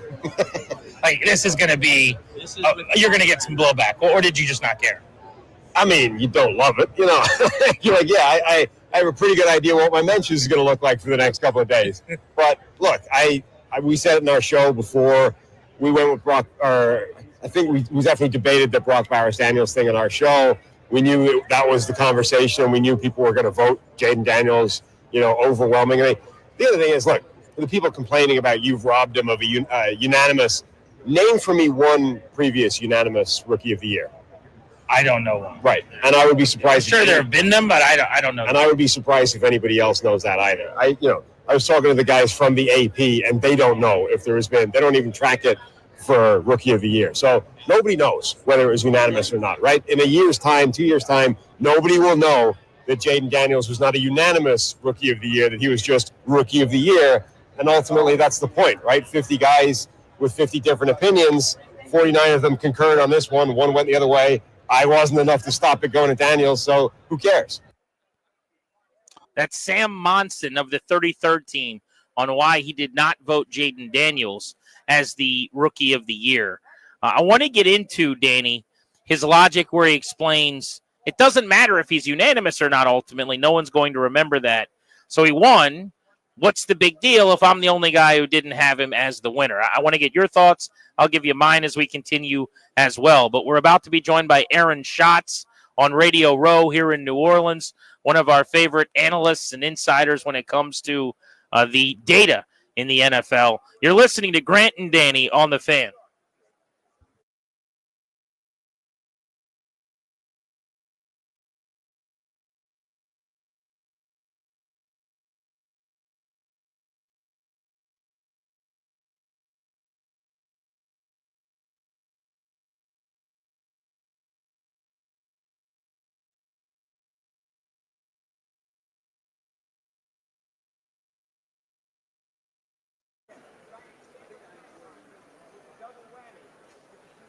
What's up, guys? Grant and Danny here for our pals at Window Nation. February. We're right in the middle of February. It's a short month, and if you haven't looked at your calendar yet, it ends on February 28th, which coincidentally is the last day you can save 60% off all window styles from Window Nation. Plus, you can get zero interest with no payments for 2 years, but now only through the end of February. That's less than 28 days to save big on some of the best windows you can buy. Danny, I love Window Nation. You, many, many years of working with them. Dave Burkhart coming out to my house, measuring windows, taking care of doors, helping me in 2 different homes. 28 days is not a lot of time, people, to get windows that protect your home and your family for decades. So February, the deal is right here and right now. If you want to forget Groundhog Day, no problem. President's Day, you can do that. Even Valentine's Day, your loved one will get over it. But do not miss out on this deal. Save money on those utility bills every month. Don't miss your chance to save 60% off all windows and pay nothing for 2 years. Schedule your free in-home consultation right now at 866-90NATION, 866-90NATION, or windownation.com.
I'm Toby Altiser with your sports update on the Fan. Super Bowl 59 coming up on Sunday. The Chiefs looking for their third straight Super Bowl title. The Eagles looking for their second in their franchise's history. 6:30 kickoff on Sunday night. You can hear the game right here on the Fan. Pre-game coverage beginning at 5 p.m. NFL honors last night. Jaden Daniels was named Offensive Rookie of the Year. Josh Allen was named Most Valuable Player over Lamar Jackson.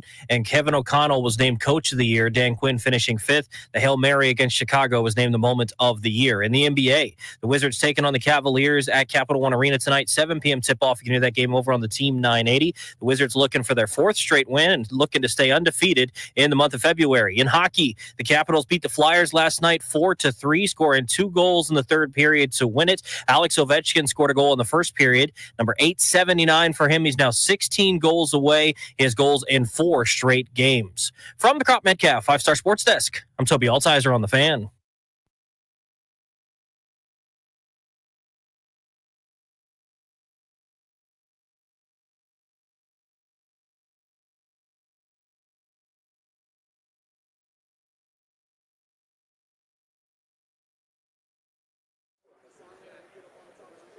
Welcome back to Grant and Danny on the Fan.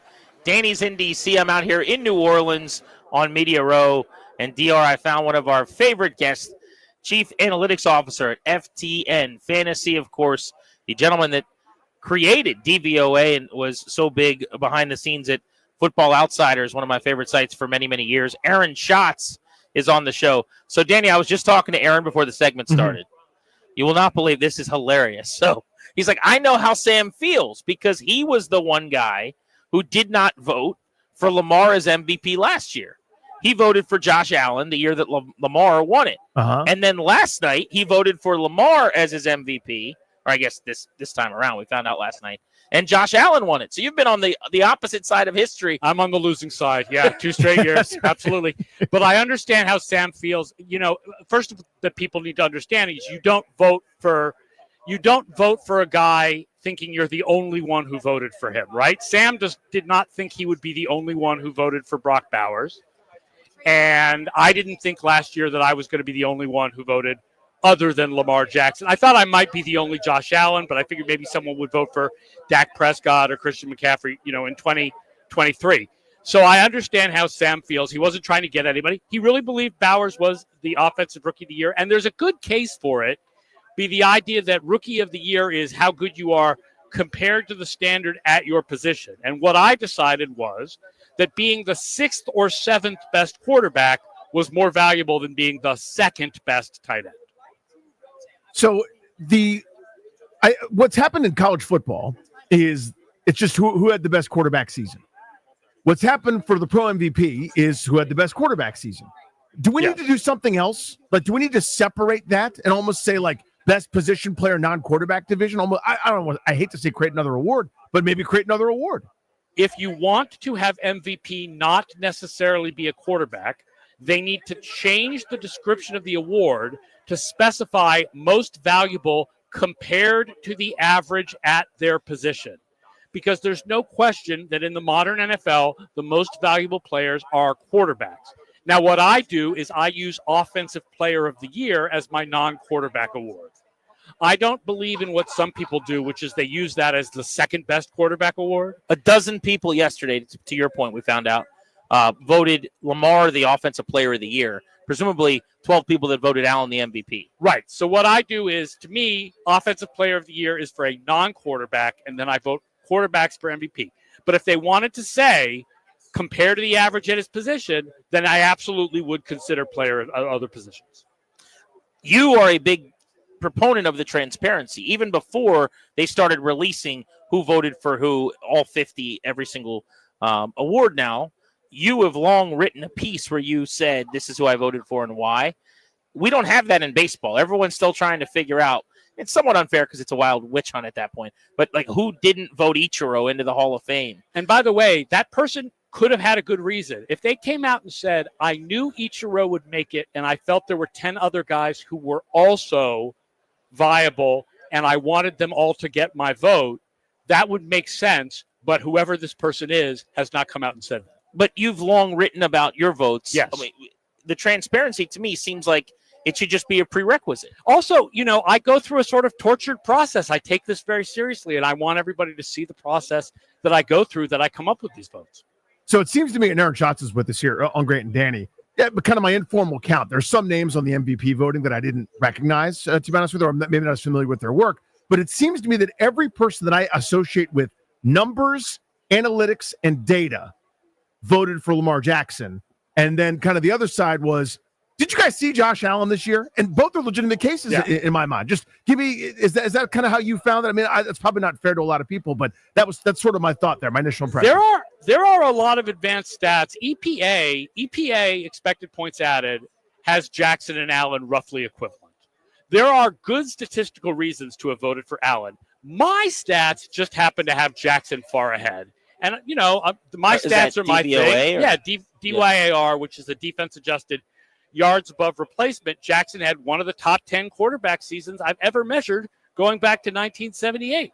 So he was quite ahead of Allen. Allen was second this year if you add up both passing and rushing. But my numbers had Jackson significantly ahead, and so I felt comfortable voting for Jackson this year. Aaron Schatz with us on Grant and Danny. Do you view MVP as most excellent or most valuable? Most valuable. Okay. And I do absolutely consider who your teammates are. And a few years ago, I voted for Aaron Rodgers over Tom Brady because I felt Brady had more help. So the reason I asked that is twofold. One, my argument for Allen is I think he had less help than Jackson. It's a viable argument, absolutely viable argument. And my biggest argument there is I think Derrick Henry was a game changer for Lamar. And that's not to say, by the way, he didn't benefit immensely from Lamar as well. Right. I mean, it's a symbiotic James relationship. Cook is also really good. He is. I mean, barely got over 1,000 in Week 18, but I do think he's a really good player for sure. But Derrick Henry was Saquon Barkley, like -7 carries, basically. People forget because Barkley was going for the record. The numbers are, if you put like a blind ballot, it's very, very similar, which is what brings me to my next point. How about this, Danny? So Aaron, for his Offensive Player of the Year award, put a running back, like almost everybody else. Mm-hmm. It was not Saquon Barkley.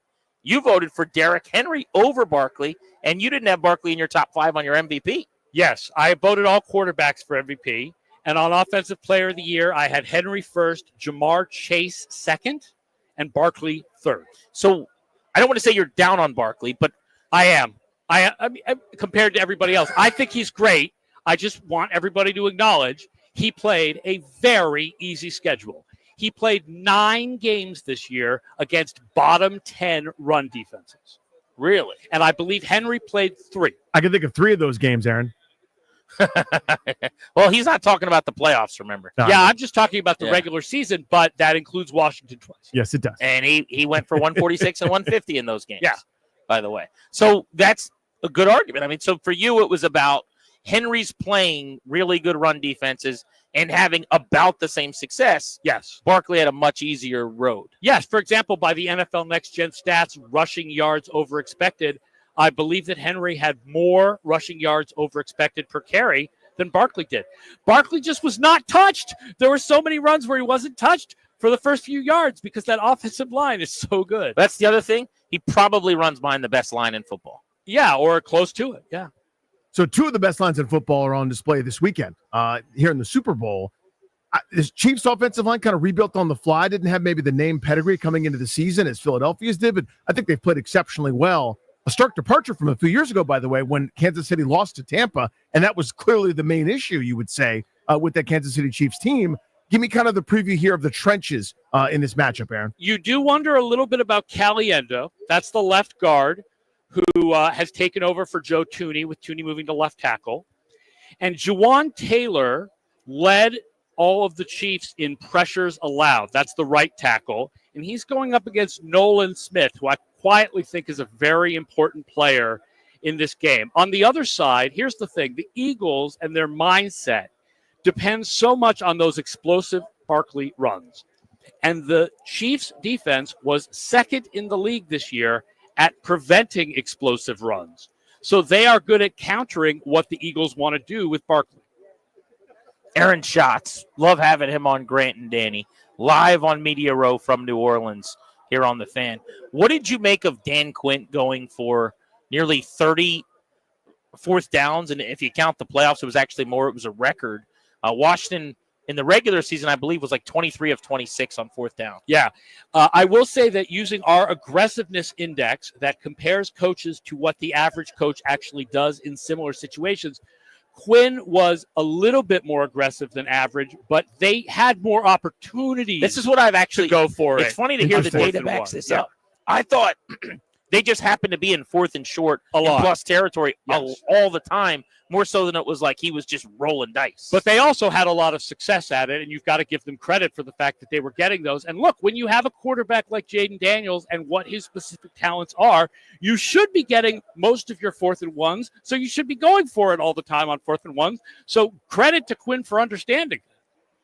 Well, great information, and particularly, maybe this is something annually we'll have to think about. Having you on after we found out all of the voting and how it all worked was particularly instructive. So very, very cool. Enjoy the Super Bowl. Will you be here for the game? Or are you I going will home? be here for the game. This will be my 6th Super Bowl. I'm excited. Now, every Super Bowl I've been to has been won by either the Patriots or the Chiefs. So we will see if that continues. I have been to all three Chiefs championships and 2 Patriots championships. So you will potentially be seeing someone else win one, although in DC we hope that you don't. Aaron, thank you so much. Thanks for having me, man. Always fun. Jason Worth is scheduled to join the show for the first time ever, the former Washington National. Next from Media Row in New Orleans. Wacky. You go to New Orleans to a football event, and that's how you get Jason Worth on the radio. Holy Grant hell. and Danny on the Fan.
G&D on the Fan, welcoming you back. Thanks for making the show part of your day. We are taking you up to 6:30 this evening. Got a huge show planned.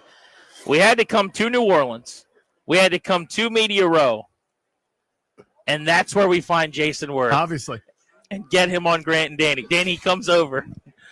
I don't even know whose these are. There's a bag of Ruffles sitting in the middle of the table. Jason's and down, he goes, he sits down, he goes, it's been enough years since you guys talked all that S. I guess I'll come on with you now. He pops down, he grabs the bag, he goes, but I'm eating your Ruffles. Welcome to the Grant and Danny radio Finally, program. after all these years. Yeah. I mean, all that animosity will it's all water under the There's bridge. no now. animosity here. There were occasional attempts to get you on our end. There was not that much interest on your end, I would say. I would say there was no interest. That's a good encapsulation. Yeah. Like There was no between interest. 0 and none, or like where would you? Yeah, we were there. Zero Yeah. and none. Context matters. You guys. There were some harsh words spoken over the years. So, but here's what I don't get. Unless I'm missing something, I believe that you were mad at our station, okay? Because John Feinstein, I believe it was, came on one time as a guest on not even on our show, and said something about you. He brought the whole network down with him. Yeah. So was it ever actually about me and Danny? Like, did we say Probably. something? I'm sure I'm sure you guys said something.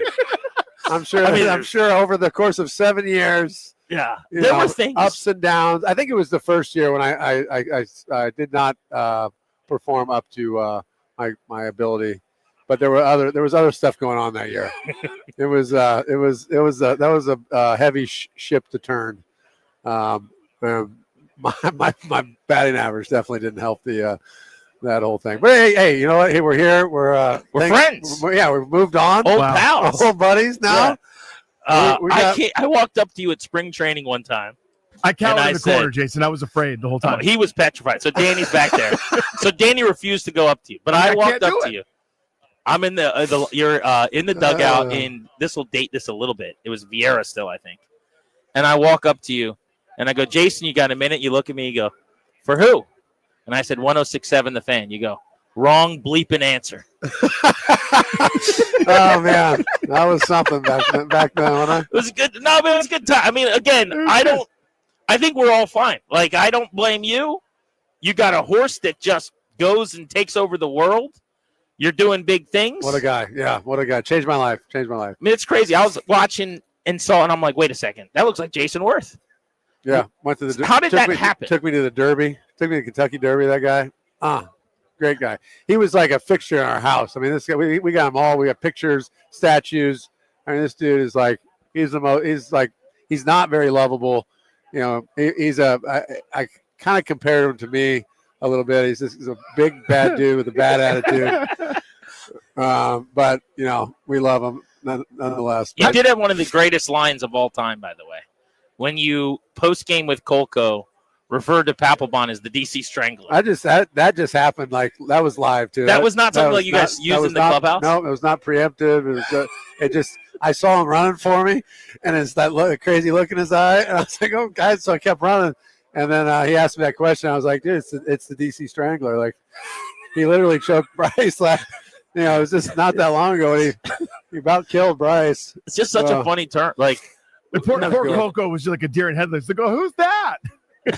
Yeah. Oh yeah, and he had no. I terrorized Dan for years. That is true. But I think Dan liked it, honestly. Well, he didn't have a choice. That's a good point too. Yeah. Yeah. It was either brace yourself or go find something else to do. I don't think he wanted to go back to being a beat writer. No. He kind of had to do that, right? Okay. A viral video of yours. Okay. Then, as we kind of unload the magazine on the best of Jason Worth here, you're playing in like a, what was it, Danny? Like a softball? No, it's men's league, man. Men's league in Arlington. Ponce de Leon, yeah. Yeah. So this is a great story. So I was still playing. I was on the DL. The shooting happened. The congressional baseball shooting where Steve Scalise got shot. A guy that was like their coach. He's a staffer. He works on the Hill. Matt Micah. He got shot twice during that shooting. So Scalise, Matt Micah, and then the female cop were the three people that got shot. So they called me. I'm team's on the road. I'm at home rehabbing. They said, "Will you go see one of the survivors of the shooting?" And I was like, sure. I walk in, and there's Matt Micah. He's like, he's as white as this napkin, and he's like laying on it. He's been shot twice. He's had a bunch of surgeries. Yeah. And he's like, he played baseball in college, and I'm like, I bring him a jersey. I don't know, what do you say to somebody in that situation? Of course. So I was like, hey, if you, once you get healed up, you want to come out to the field, come out to the stadium, we'll have you out. So we had him out. The next year, he had him out. He played a little catch, and then the last year he took batting practice. So it was like that's cool. It was that's awesome. It was awesome. So I get done playing. I played at 18 a little bit with the Seattle Mariners in Tacoma, and I pulled my hamstring, and I came home. A week later, Micah calls me and says, hey, I'm getting back on the field. Will you come play with me? Oh, wow. And I'm like, yes. I guess so. That was a reluctant yes, but you got to do it, right? I can't say no, right? So I'm like, all right, I'm going to go. I'm just walking myself through this. So, okay, so we're going to play a baseball game in Arlington with a bunch of, potentially Nats fans. And, and I'm going to be wearing a uniform. I'm going to have to actually play. Okay. You're not retired. You're like a week out of. I'm a week out. Yeah. So, I'm still tuned up for like 95. I was in AAA. I was actually playing good when I pulled my hamstring. And so I strike out and ground out my first 2 at-bats. These guys are throwing 78 miles an hour. Like, it's like Bugs Bunny. Like, 1, 2, 3 strikes, you're out. The ball's going so slow. So it's like, it's way under hitting speed. It's not even batting practice speed. So I'm like, this is a disaster. People are got their cameras out. I'm like, this is. Are you thinking like you're gonna embarrass yourself? I know it's embarrassing. Like the whole thing's embarrassing. Like just being there is embarrassing. So but now these guys, people are starting to run their mouths. I'm 0 for 2. I struck out. These guys like. You want to be anywhere else? Who is this guy? Oh, they're like, we don't even know who he is. I was like, so the guy goes 3-0, and the catcher's like, let's go. He didn't come here to walk, and he throws the ball back to me. He's like, I don't even know who he is, and it pissed me off. Yeah. I was like, all right. Like the hair on the back of my neck stood up. I felt like the 7th inning at Dodger Stadium. It finally clicked. He threw a 3-0 pitch, and I hit it over the lights. And I run around the state. I'm running around the field, being like, I'm never doing this again. Get me out of here. I went in the dugout, high-fived everybody, and walked with my cleats on. Got my GT3 that got me arrested, and drove home. Walked straight to the car. That was the car. That was the car. The gray ghost wasn't such a ghost that day. No, it was seen by an officer of the law. Infamous moment on the Beltway. That was I didn't think that was the Beltway. Just for a moment, just for a moment. It was the Georgetown Pike. You just sneak onto the Beltway for just a second. It was my normal way to work every day. And, probably not the normal speed though. About that, I think. about the same. It's pretty standard procedure. It's that day there happened to be a cop right in my blind spot. God, did you what try a dick that guy was too. I mean, the way it worked out, I would say. I mean, if he was a Nats fan, maybe it would have gone differently. He was. He wasn't. He said he pulled over. I pulled over Donald Brashear going 130s Lamborghini. What's wrong with you guys? I'm like, you guys. Professional athletes. What's that supposed to mean? What do you mean? What do you mean, you guys? Yeah. Did you do a I'm Jason Worth thing? Did you try that? Well, dude, he had a gun on me. So finally, I'm like, hey, sir, I'm Jason Worth. I'm going to work. I'm going to the Nats. I play for the Nats. Like, take it easy. And that's where the whole I was just pressing my luck thing came. He's like, what are you? I know. I'm sorry. I guess I was just pressing my luck. And he put his gun on me. I was like, thank God. But did that day you got to the ballpark? Yeah. No? He didn't arrest you or anything. No, he tried. I told him I was busy. I gotta go. You can't do that. You actually can't. You can't do that to me because I gotta go. See, we should have been doing this for all these years. This is a good time. I know, you guys missed out. We did. We missed out on some ratings. Have a pool in the backyard. Unbelievable. If we would have been doing this. Can I ask a serious one, or is that not even allowed? Sure, do whatever you want. So I'm not just saying this because you're on with us, and I'm one of the most. Kiss my ass. Kiss my ass. You did say that in public. That was another good one. I think. Was that hold on real quick? Was that the same day, Danny, as DC? I think it was the same day. No, it was 4 days later. Oh, he's got it. Same week. Well, I think I had those 2 walk-offs. Were you talking Well, about I us, don't by the way? know. We always thought you were talking specifically about me. And Yeah, Dave. yeah. You guys were on the list. Yeah. I said those people. I pointed to the media booth. I Right. said, those people. Yeah. Danny and I played that clip 10 times. We're like, there's no way he's not picturing our fat asses while He he's doesn't know saying our it. names, but he Right. knows us. He didn't know, but he's like that guy that I see at spring training. All right, what's the serious So question? here's the serious one. I think you were the most important signing in team history, and here's Thank why. you. It began we're not here to get our ass kicked anymore. We're not here to be and also ran bottom of the division. It signaled the Nats were players, right? So then they go on to get other great players too when Scherzer came and the like. Right. They're not doing that now. Like, does that bother you as a guy that gave so much to this organization and kind of was on the map here as we need to be taken seriously? This is the time, and they're not doing it. I tell you what bothers me is that 2011 team I played on, we weren't very good. It was still a lot of the same stuff from the years before. We came off 200 lost seasons, and I signed there. It's still the same team, but that team finished 500. I think we didn't play one of the we didn't play one of the games. We would have won it. Like I'm convinced we were a 500 team. Yeah. Right? Like that team sucked. Like no offense to those guys. Like I was on a team. Like we weren't a good team. Like it was still a team. It was still the team from the year before. Like we played 500 ball. The team that they have now is a good team. They have good players. What was their record? They won mid-70s games because they sold everybody off. But I mean they would have won 80 games easy. You think they would have if they didn't? All right. Yeah. So for me, you still should be able to, I don't care. Like me and a bunch of guys, I feel like we could go band together and play 500. You're a professional team. Like I think they need to be playing. This is what they have. They should still be playing 500 ball. But like that's what bothers me. Like I never played on a losing team. Like the 05 team I played on in LA was bad. I played hurt half the year, and the 2011 team I played on was the only team that basically wasn't in the playoff chase or didn't make the playoffs. I played on good teams every year, like regardless. And like that bothers me. Like I don't know how you don't, as a player, as a man, when you walk in the door every day. I don't know how you accept that. Jason Worth is with us on Grant and Danny on Media Row. I still want to talk about the your horse endeavors. Yeah, why we're here. Your podcast, exactly.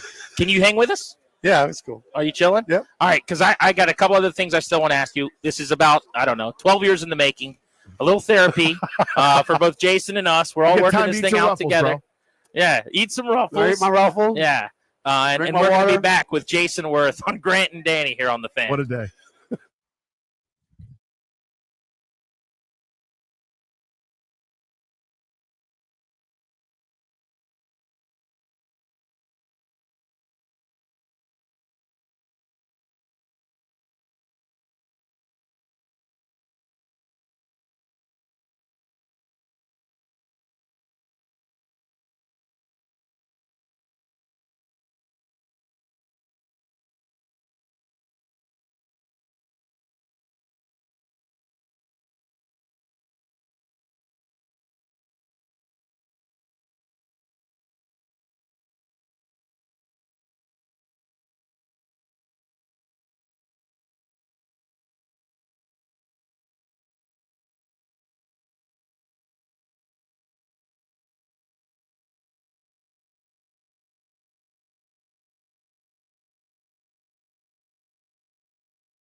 Jason Worth is with us on Media Row in New Orleans ahead of Super Bowl 59 on Grant and Danny on the Fan. We come to the Super Bowl so that we can catch up with Jason Worth. Actually, we were going up the escalator today, and Darius and I, Danny, are like on our way up to the media room, and Worth had come right in the door, and I'm like, that looks like Jason Worth. There's no way. And he's like, and Darius is like, does look like, and then we just went on with our day. Like that was like, it was like weird.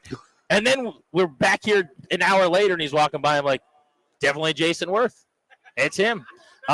So here's my question to you. Danny kind of got to this. My contention all offseason has been they need to make a splash like they did in 12, when it was time to go in, and before that with you. And it just seems like that's not coming. This was the offseason where I thought for sure the Worth move is coming. You've got the young guys, you've got the talent, but they're a piece or two away. I don't know how closely you follow it, but as someone who cares about the team, you were on the field. Yeah. You didn't have to be when they won the World Series in Houston. I remember you right there watching them and high-fiving people. Like, what do you make of that? Well, I'm not in on these conversations. Not yet, anyways. They're not calling you on They're not calling me on these. So I don't know, what they're thinking or what's going on. I do agree that, there's a veteran presence that's probably needed in that clubhouse. It would be, we're going to have to improve the team. I think that was kind of my biggest issues while I was there all those years is, we wouldn't ever go for it. We wouldn't go like at the trade deadline. We'd never really we'd never go hard and try to load up, but that's what they did in 19 when they won. They went out, they improved the team,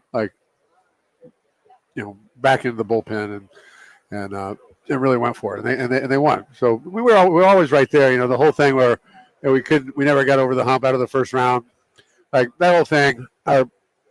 Say whatever you want, but those teams they're all good teams, and we battled in all those divisional series. And the team that we played when they went on to the NLCS, they were done. Like we beat them up. Like if we would have gotten through that divisional series, we wouldn't have been done. We wouldn't have been beaten up. We didn't lose. We lost those games and we didn't get through it. But I still think we were the better team. We didn't get it done, but I mean, those 5-game series are tough. If those were 7-game series, I think we would have won all of them. I think I've heard you talk about this in the past, but that 2014 team, I think was probably on paper the best team that you guys had, and maybe even on paper better than the 19 team. Is that the one that still sticks with you the most? I mean, they all do. I mean, I think we were right there every time. Yeah. I mean, it's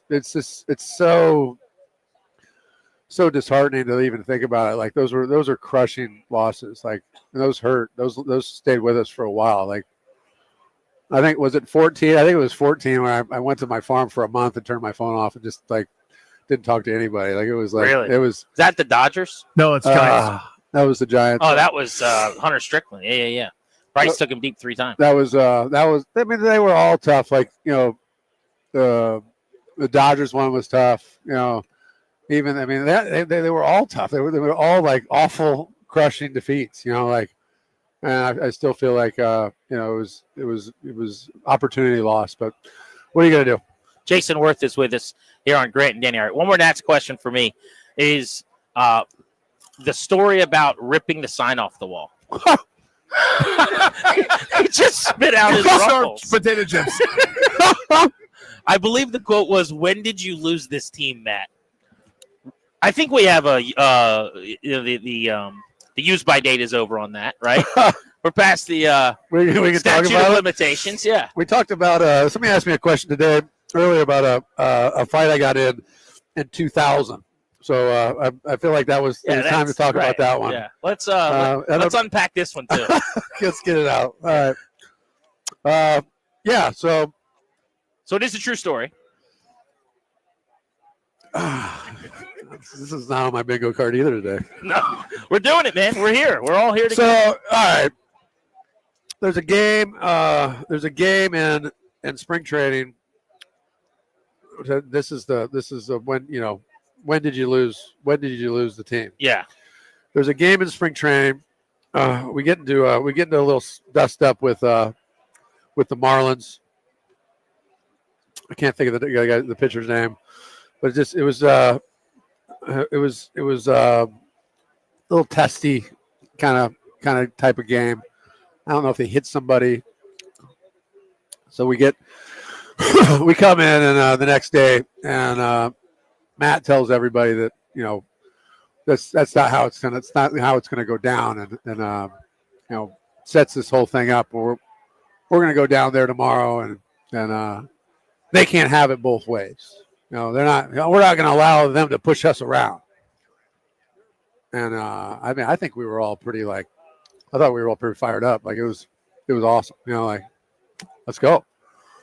So then we don't take half the team down. I figured we're all going to Miami. So we take the AAA squad. All right. All right. So I figured if you want to fight, you should probably have me with you. So you didn't get to go on the trip. So I didn't go on the trip. Okay. And then it goes out. They exchange the lineup cards, and Matt tells the bench coach that I don't know what he says. He says you guys can't have it both ways, and it doesn't shake his hand. So basically I don't know exactly what he said because no one was saying up there, but Mikey Moe's on the Marlins. Mike Morris, yeah. So he's of course he's stirring the pot the whole time. Like after the game, he's calling everybody, "Your manager's a." So he picks a fight with the Marlins, and then the whole game I guess is real chippy. Everybody's on edge and kind of like what you'd expect. Nothing happens. We drive home. They drive home. They drive back, and he gets back and he picks up the phone and calls the Marlins manager and apologizes.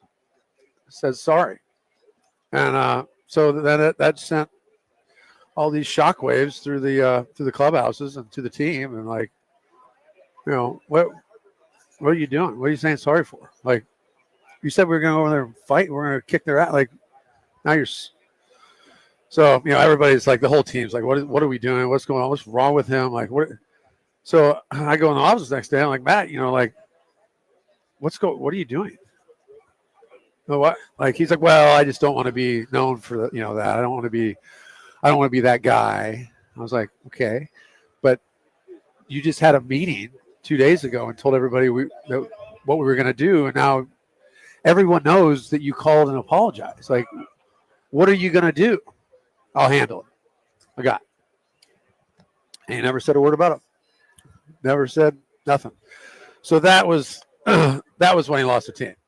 So by the time there was a lot of baseball ahead, by the way. And that was months before.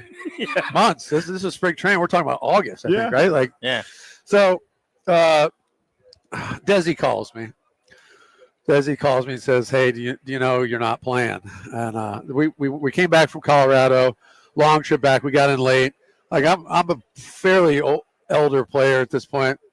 If you weren't going to play me, you would probably sit me the first game back from Colorado. It was long flight, and everybody was tired. It was gassed, but it's fine. You play every day, so it wasn't an issue. But the next day, I'm laying on my couch napping, and phone rings. Desi calls me. He says, "Hey, do you know you're not playing?" No. What? I'm not playing? He says, "Bro."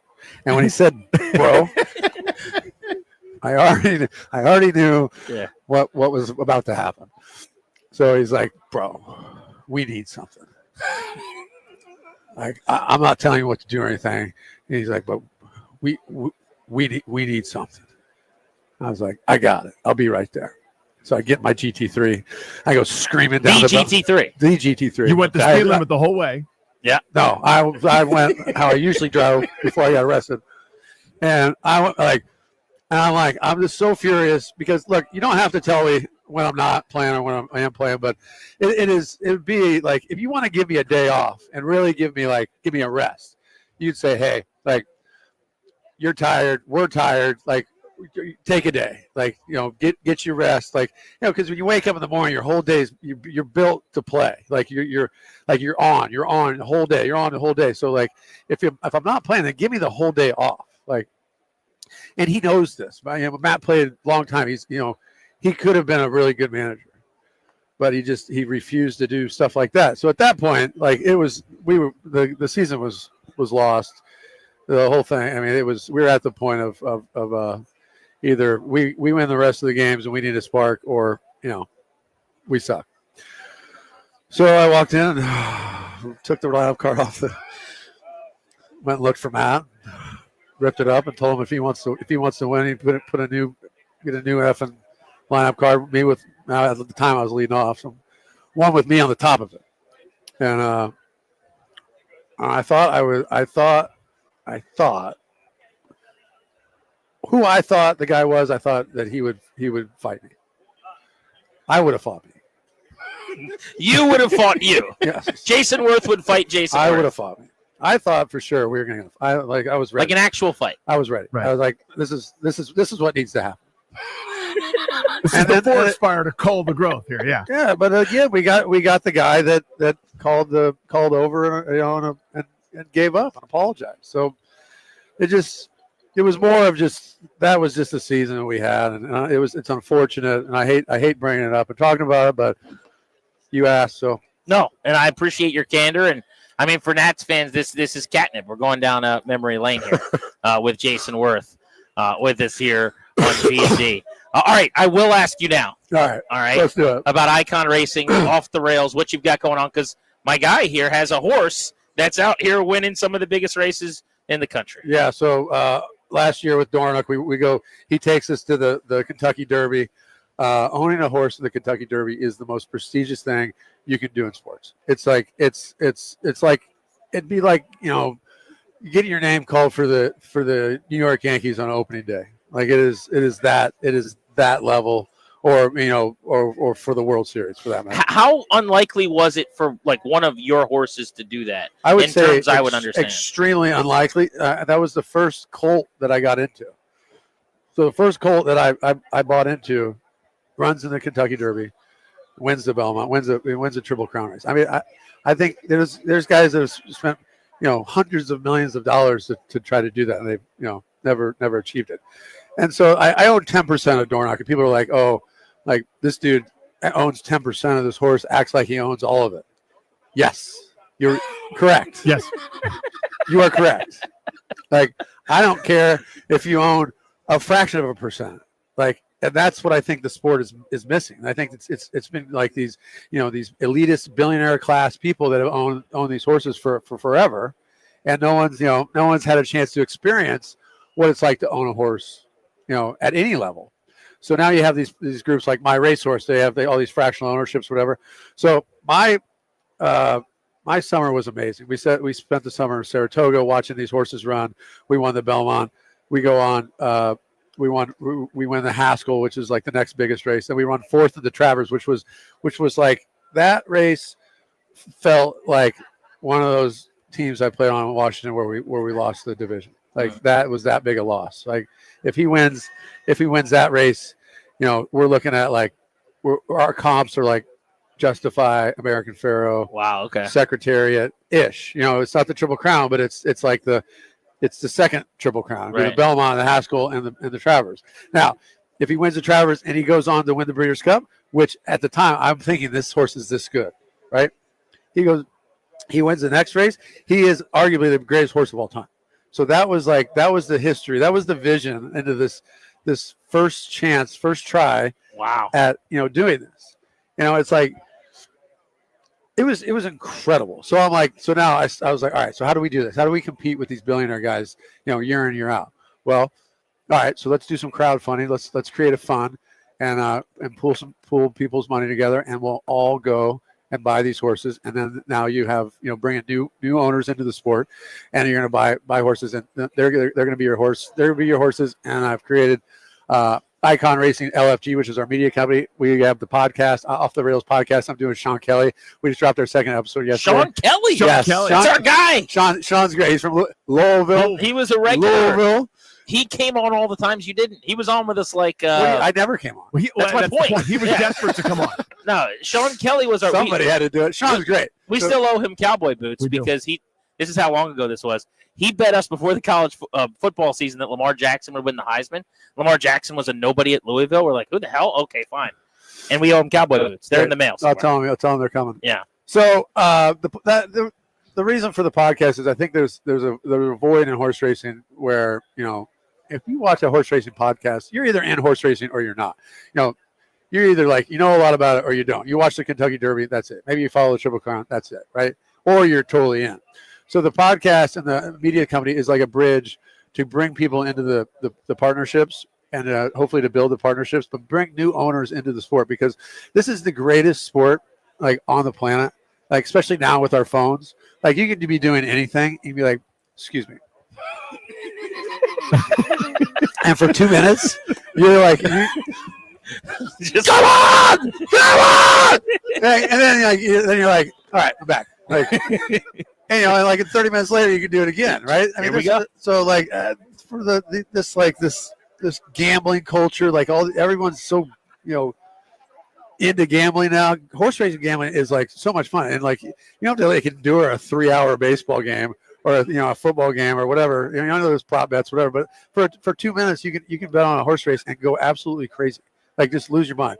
And when you own the horses, even a piece of them, you own the horses, like it is life changing. These experiences, you follow these horses, like they become your family members. Dornock, like I've got statues and pictures, and like where is Dornock now? He's at Spendthrift Farms in Lexington, and he's getting ready to start his career as a sire. Okay, so he's going to make little horses that win races. So this is amazing. Like I'm new to the sport, so I'm learning. This is the part that I think is incredible. This is so incredible. So if you get a horse that's good enough to become a sire, all right, not many of them are. I don't know what the percentage is, but there's not many. These horses, they get paid. Paid per ejaculation. Okay. I don't know if we're allowed to say that, but that's good enough. Yeah. Per session.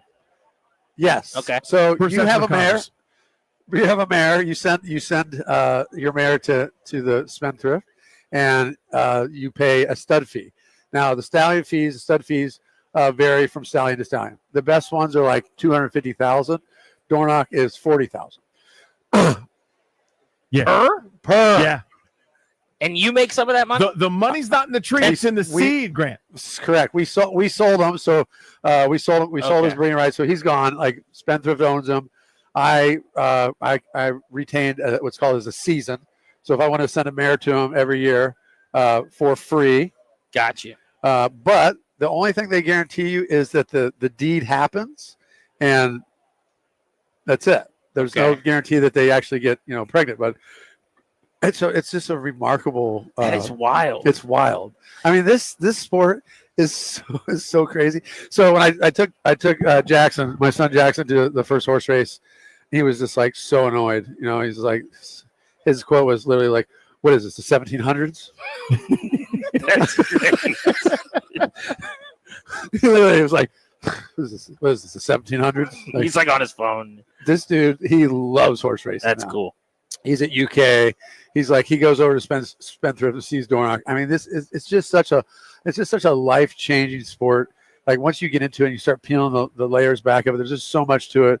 Like, so the thought is with Icon Racing is that we bring new owners into the sport, because it's just tipping your toe in, for a share. On my deal, it's $100,000 for a share. You get a piece of like 6 to 10 horses. Now that's not for this. Obviously, it's not for everybody, but if you go to myracehorse.com, that is for everybody. Okay. So that's something that where you can get in for a lot smaller. Granted, it's a smaller share, but I'm here to tell you that you don't need to own all the horse to experience horse racing.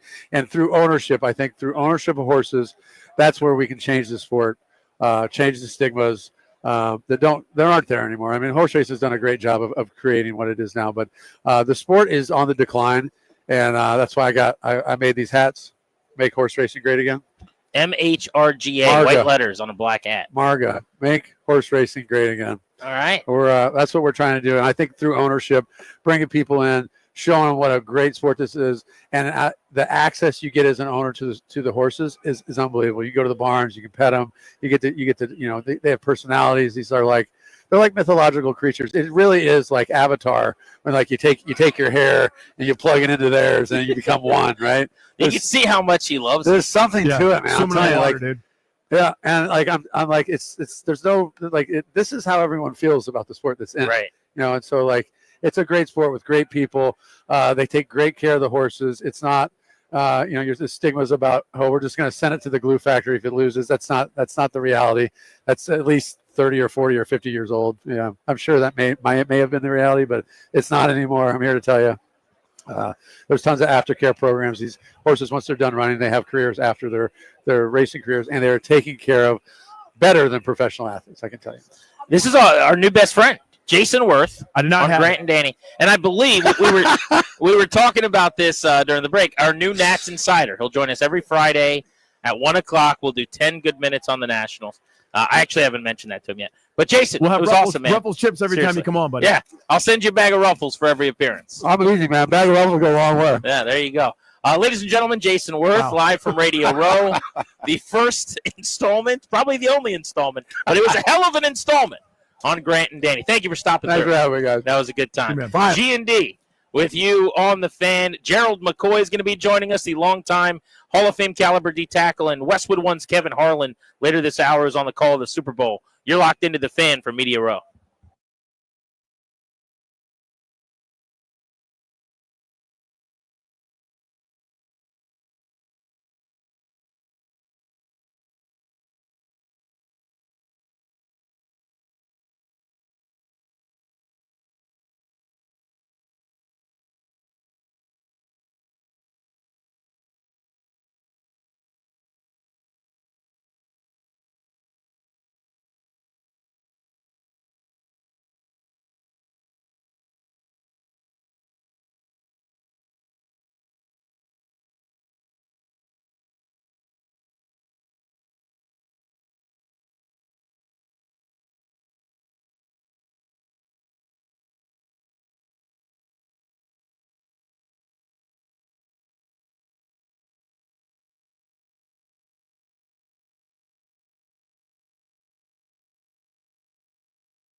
I'm Toby Altiser with your sports update on the Fan. Super Bowl 59 on Sunday. Chiefs looking for their third straight Super Bowl. The Eagles looking for their second in franchise history. It's going to kick off at 6:30. You can hear the game right here on the Fan. Pre-game coverage beginning at 5 o'clock.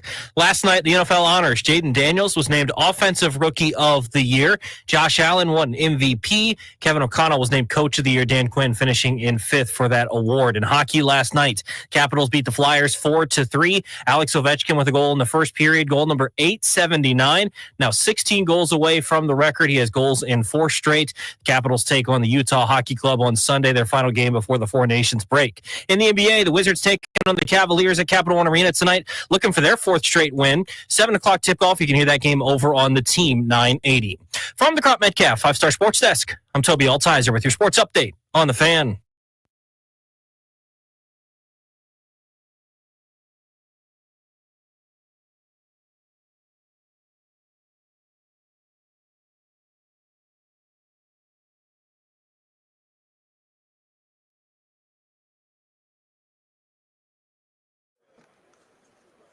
Welcome back to Grant and Danny on the Fan. Thank you for making the show part of your day. If you're a Nats fan and you missed any part of our 2 segments with Jason Worth from Media Row. What sentence did you just say?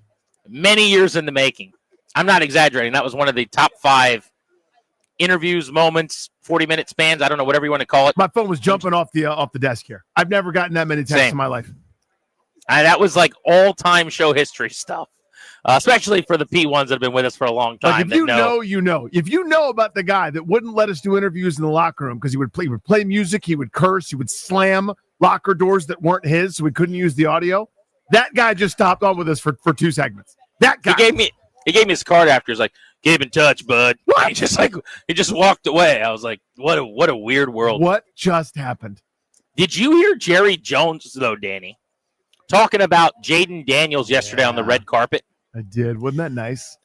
As enjoyable as the audio you just heard from Jason Worth was for Nats fans, I think this is equally as appealing to the eardrums of Commanders fans. We're going to play the clip in a moment of Jerry Jones on the red carpet. But when you have rival owners, rival teams that are acknowledging publicly that they want nothing to do with this player, that they are not looking forward to dealing with Washington because of their quarterback in the years ahead, doesn't get a lot better than that. This was last night at the honors event. Just wanted to get your impressions of watching Jaden Daniels this season and what you thought of him on the field. Well, I'm going to get sick when I think the Cowboys have got to play him twice a year for the rest of his career. I would say this, that we played him pretty good in Washington, and we played him pretty good for a half when we got him down to Dallas. But he's a great talent, unique. I'm glad to have him in the National Football League. And frankly, really, I like the idea of competing as we look forward for years ahead against the Redskins. I'm a big fan of Washington as a great football town. And so anything that would help make that more substantive in Washington, I'm all for. Cowboys will find a way to slip in and get a bread of crumbs or so. Jerry Jones with Mitch Tischler of Monumental Sports last night. I hope Jerry Jones runs the Cowboys forever, by the way. Yes, stay in charge down there, buddy. It's been a tough go of it for him lately. But how about the start of that answer? Somewhat in jest, I would say, but he said, "It makes me sick to think about having to play Daniels twice a year." That's a reality. I know he's kind of being tongue-in-cheek, but if you're an Eagles fan, you've gotten a text from buddies. I'm sure you have. I have. Giants fan, your boy likes the Cowboys. They got to deal with 5. They have to now account for Jaden Daniels in the same way Donovan McNabb was going to torment Washington. Mike Vick in his MVP season. You had to have 8 quarters of him just pushing you all over the place. Jaden Daniels, twice a year, is coming for that butt, and they know it. They do. And that's the feeling that we got very fleetingly in 2012, but now this is more so. Right? In 2012, I've talked about this. Like, my buddy who's a Giants fan, like, with his, you could hear the head hanging via the text, where it's like, dude, you guys got one. Like, you got it. You got the thing. And this is what I've coveted. I want this. I want that sick to my stomach feeling that I've had so many times over. I had it as a kid watching Randall Cunningham scramble and kill us. I watched Troy Aikman carve us up and Jay Novacek over the middle. I watched everybody under the sun do this to my franchise. I've seen everybody else get one. Everybody else at some point, with a couple exceptions, Chicago and Cleveland and maybe even Detroit. So many of the teams that can't get right. But everybody else, it seems, has their chance to have that unstoppable, franchise-altering quarterback guy.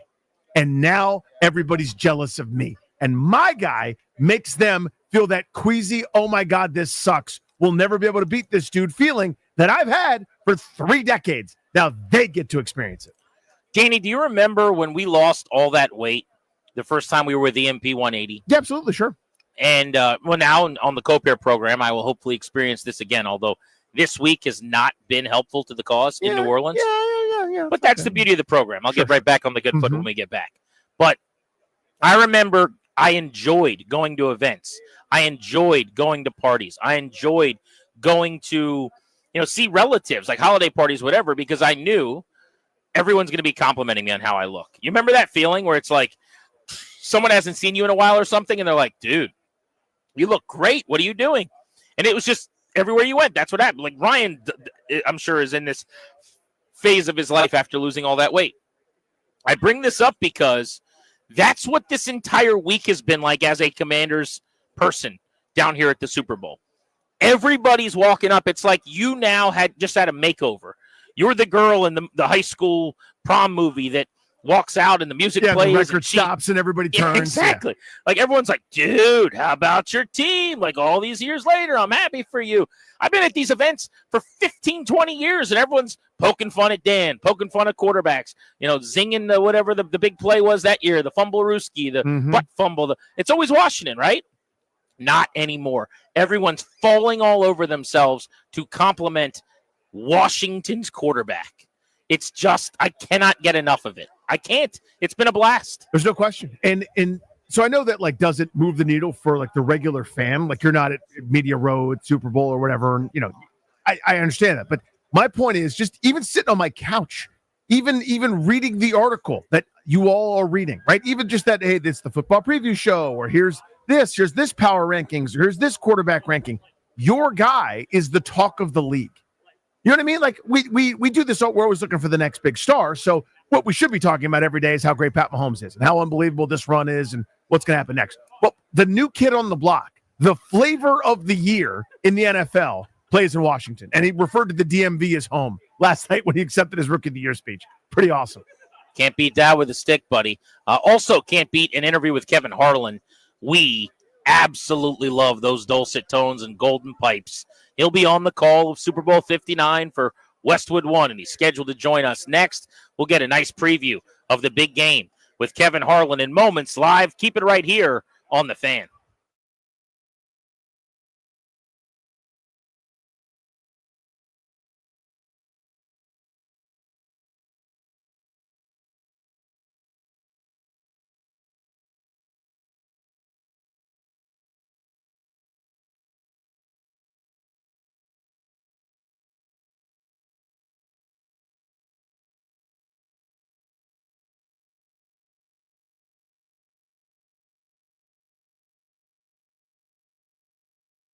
What's up, guys? G&D for Window Nation. February, it's not that long. And if you haven't looked at your calendar yet, only got a couple weeks till it ends on February 28th, which coincidentally is the last day that you can save 60% off all window styles from Window Nation. Plus, 0 interest with no payments for 2 years, but now only through the end of February. It's going to save you money every month on your utility bills. I know, because I did it in my home, and we pay way less than we did before, GP.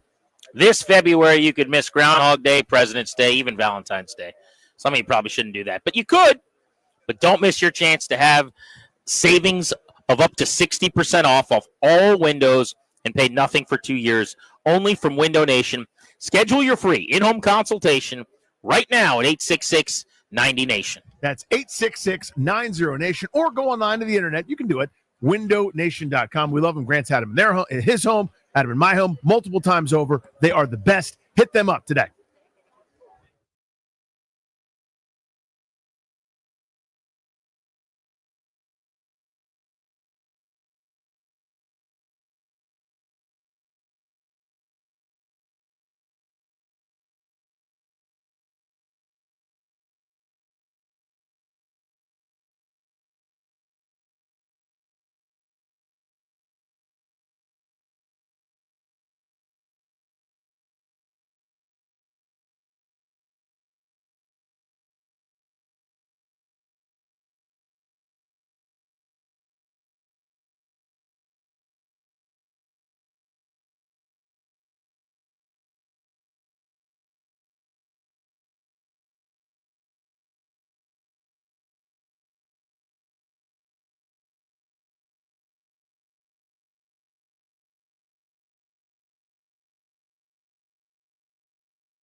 Welcome back to Grant and Danny on the Fan from Media Row in New Orleans ahead of Super Bowl 59.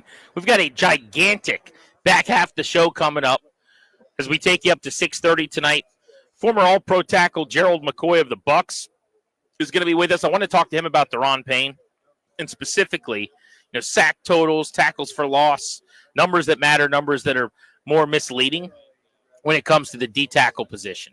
Also on the program the rest of the way, Hugh Douglas, former Eagles defensive end, now does radio on WIP, will help us preview the Super Bowl. Tory Smith, buddy of mine from back in the Fredericksburg area, longtime NFL wide receiver, former number 2 pick Ryan Leaf is going to be on the program. So we've got a lot still to come. Plus, we're giving away tickets to see the weekend at Northwest Stadium in Landover, Maryland. That's coming up at 4, right at the top of the hour, ahead of the Beltway Blitz. We are waiting for Kevin Harlan of Westwood One, one of our favorite interviews every week from Media Row. He'll be on the call of Super Bowl 59. But in the meantime, here on G&D, it gives us our first opportunity to really take our dive into the game. Danny, we're obviously both pulling for the Chiefs. We've mentioned that. Yep. Neither of us could root for Kansas City. Do you actually feel good about them winning? They are the lesser talented team, but they are inevitable. Like, they're the team that always finds a way. Are they going to do it again? So I can't remember who we talked to so many great guests this week, so I'm actually blanking on who we were talking to about this, but I love stats when they sort of explain to us what we're seeing, right? When a team is dominant, you go, okay, yeah, they're dominant. Well, actually, look how historically dominant they are. Look at their point differential. Look at their rating system. Look at their strength of schedule. Look at what their DVOA, all the different things that kind of dictate and tell us what it is that we're seeing and what we've seen, right? This Kansas City team is nowhere near as dominant as any others that they've had, and yet it's the best record they've had in this Mahomes-Reed era. It's amazing. Certainly is. And speaking of amazing, the gentleman who's sitting down with us right now, just the get best. ready, Kevin Harlan, to have your tires pumped for about 9 minutes, okay? I get sounds you good. Know where Hold you on, are. though. Hold on. What is this House of Wingmen? Buffalo wings. We got 3 that have been eaten, 3 that have not. A lot of sauce in one of the corners. Can I dig in this, or is this? That's I'm not gonna. I've had a bad stomach all week. I can't do that. Welcome back on. Hey, Jaden thank you so Danny much. in Good to see you Washington, guys. DC. Yes. You know we love One of having my- you. I love being on with you guys too, man. Love it. Well, couple of things. First and foremost, weren't you calling a basketball game like 6 hours ago? I was in Boston, yeah, and Mavs go in there with no Luka. 80 didn't play. They were missing 3 starters. Lively wasn't there. Washington, PJ Washington, his wife had a baby, so he wasn't there. And so it was one of those nights where they had to rely on their bench, and they beat the Celtics. Interestingly enough, the Celtics have come off of 3 consecutive road trips where they've gone like 3-1 or 3-0, and the first game back home they lose. So I would never want to say a defending champion's going through the motions, because that's not fair. But I would say they need this season to speed up. They can't wait to get this All-Star weekend passed, and then they'll see the light at the end of the tunnel, and they'll start making the run. Kevin, the reason I asked you about basketball last night is what a grueling grind it is. I mean, you're on the call for Westwood One of Super Bowl 59 on Sunday, but you love it so much. I mean, you've been so gracious with your time with me over the years as someone who wants to do play-by-play. And it's funny because, you know, one of the things you always talk about is your passion, but you're getting off the hardwood. You're flying to the Super Bowl.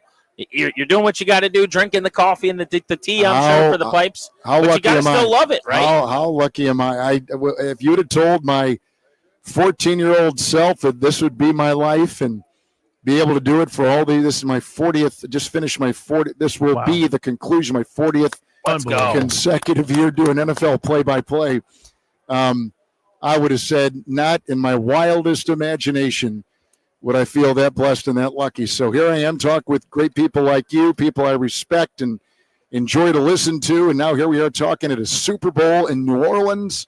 I mean, I've got to be the luckiest guy in the world, and I'm so appreciative. There's not a day that goes by that I don't think of my good fortune, how lucky I've been. And so with that comes responsibility of doing the best job, and the older you get, making sure you're evolving and continuing to get better and trying to improve. And so that's constant self-critiquing, which is a painful process, but it is one that I've used since I was a teenager, and I've kind of stuck with that and don't plan to deviate until I retire. So, Kevin, obviously Sunday is a pretty darn big game. What's your drop? Yes. What's your drop dead where you go, you know what, I can't do any other game. Obviously, you wouldn't do a game Saturday night in any other sport.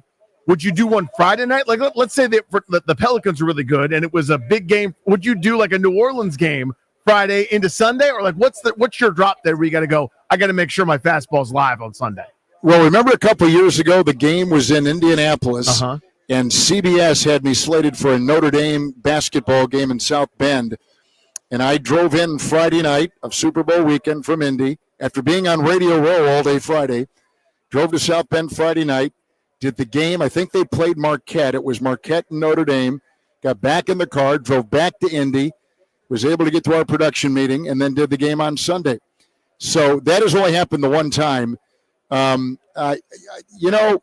Quite frankly, this game has probably less anecdotal and statistical stuff in front of me than any other game I do. Really? In the regular season, you're trying to tell the story, and you're trying to connect all the different things that have gone on and where they are and where they could go and what might be around the corner. In this game, you guys have talked about every storyline. Everybody that is here has talked about every storyline. People know what those storylines are. Now, I've got like 5 headlines in my head for each team, but the only thing that matters from our perspective on Sunday is the call, because all the preparation, this 2-week pregame show has been going on nonstop. So now people want the game. And so as a play unfolds, you may try to put it in perspective with a little note or a little something right there. But if I'm talking, Kurt Warner's not. I got to let Kurt Warner talk and diagnose the play, figure out why a team is winning or losing, what they've got to do to win or lose, or to get back in it, or to hold the lead, whatever the case may be. So it's a pretty rigid structure how our broadcast goes. TV, there's a lot more sway. There's a lot. It's more it's conversational. There's spacing, pockets of space in the broadcast where you don't say anything at all. Radio is just a different animal. So it's all incumbent on me knowing these play, my quick twitch ability to get that play out, come up with the right words, right pacing, right inflection, and that's really my challenge. That it's not trying to remember all the literally thousands of information points. It's making sure that I am spot on that play call, because it could be any play at any time in the biggest game of the year, and my call will be the most important thing that I'll do that afternoon. The legend, the icon, Kevin Harlan is with us on Grant and Danny. I look forward to this every year. We get to talk to all these Hall of Fame players and everybody. I'm like, when is Kevin Harlan sitting down? Man, you are too nice to me, man. You are too nice. So we sit next to each other when I do a game at the stadium, don't we? That's right. Whatever it's called now. I'm not even sure. Northwest Stadium. Yeah, that stadium. But very classy stadium, by the way. One of the best in football. Do you like it now more than you did before? That was a joke. I'm sorry.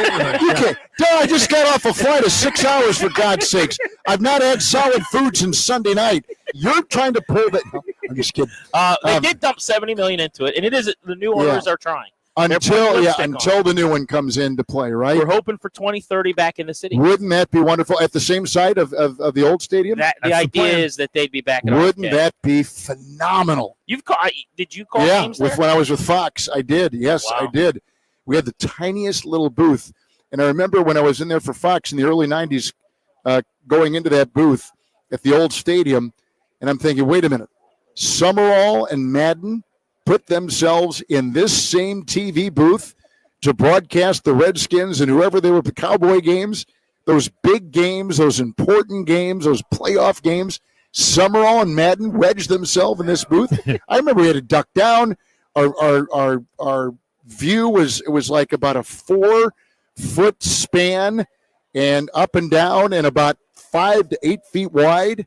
And that was it. And we were ducking and sitting down and trying to watch punts go, because sometimes, it was impossible. But what's the hardest thing, baseball-wise, is, home run, no home run, whatever. For you in a football booth, because you're not, you guys are getting 50-yard line ideally. You're not like. Not in radio, we're not. Not in radio. Really? Where we sit at the. Well, you guys have a terrible seat. Yeah, there. that is a bad one. It's the worst in the NFL. Actually. And we were in like the corner of the end zone. Yes, so yes. For you, if you have a normal good view, what's the hardest thing? Like, I think field goals, good or no good, are really difficult sometimes. Very hard. I've been wrong occasionally, and I have learned just to really discipline myself to wait for the officials under the crossbar. You're just looking at arms. But they're so slow, but they're trying to make sure they got it too. Yeah. And I'm thinking, wait a minute, dope. If they're waiting and they're right under the ball, they're looking straight up and they can see the direction it's going. If they're waiting to make sure it's through, you should wait till it's through. So that is what I've been doing, and that has served me well. A lot of times, if we're watching on TV, you get the end zone view and you can see it go through. Sometimes you're fooled. It looks like it's straight, and it is, but it falls short. or sometimes it starts right and then veers left. Like, it's weird. The whole thing is just so obtuse to try to grasp how the geometry involved in how these guys kick.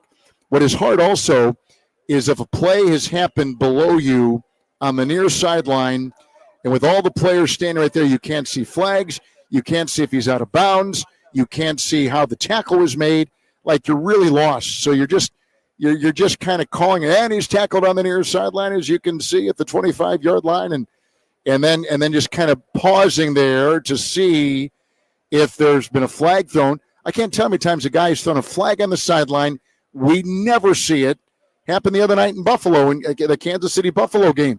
Supposedly a flag was on there. I thought, well, it's got to be on the near sideline. We just can't see it. But there was no flag, I guess, and I don't know if they picked it up or they didn't throw one or we got bad information. But anyway, yeah, flag on the near sideline's tough. A tackle on the near sideline's tough. But we work through it. I'm not complaining at all. They got to ban yellow cleats too. Yeah, right? Kelsey wears yellow shoes, Yeah. and he's out there flipping around and doing his dance for his girlfriend up in the press box, and sometimes you don't know if it's a flag or his shoes. All right, so before we let you go, Yeah, Grant, come on. I'll apologize in advance. Okay, this guy here is a Kevin Harlan mark. Okay, Darius Dameron, our producer. Okay, first time getting to be here.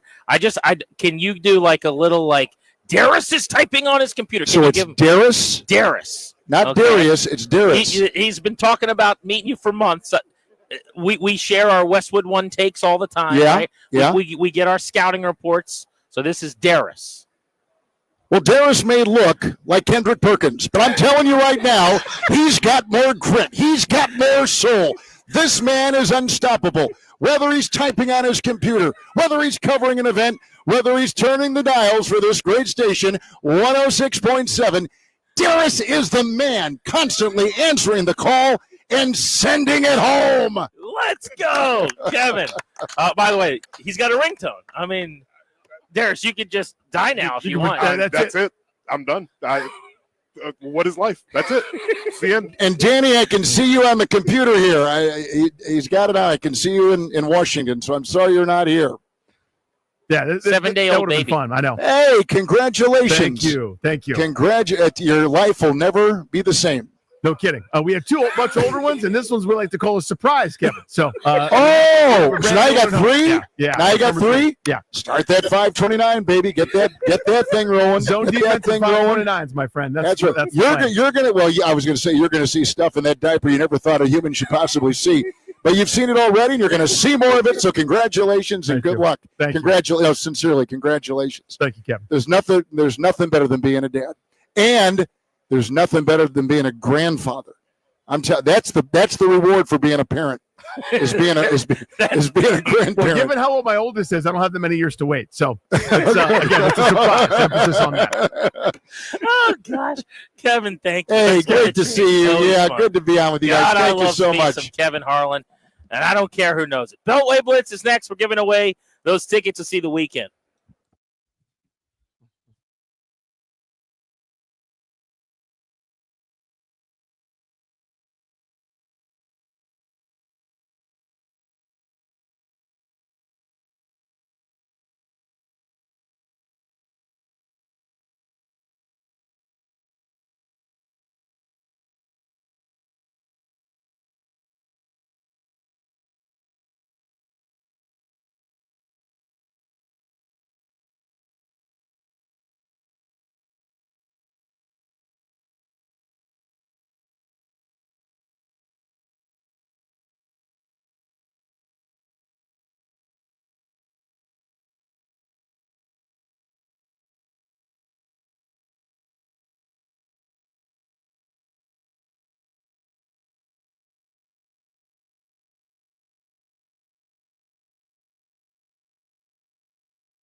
I'm Toby Altiser with your sports update on the Fan. This update is brought to you by Law Tigers, the motorcycle lawyers. In the NFL, Super Bowl 59 coming up on Sunday. Chiefs and Eagles, 6:30 kickoff. You can hear the game right here on the Fan. The Chiefs are looking for their third straight Super Bowl title. Eagles looking for the second in their franchise history.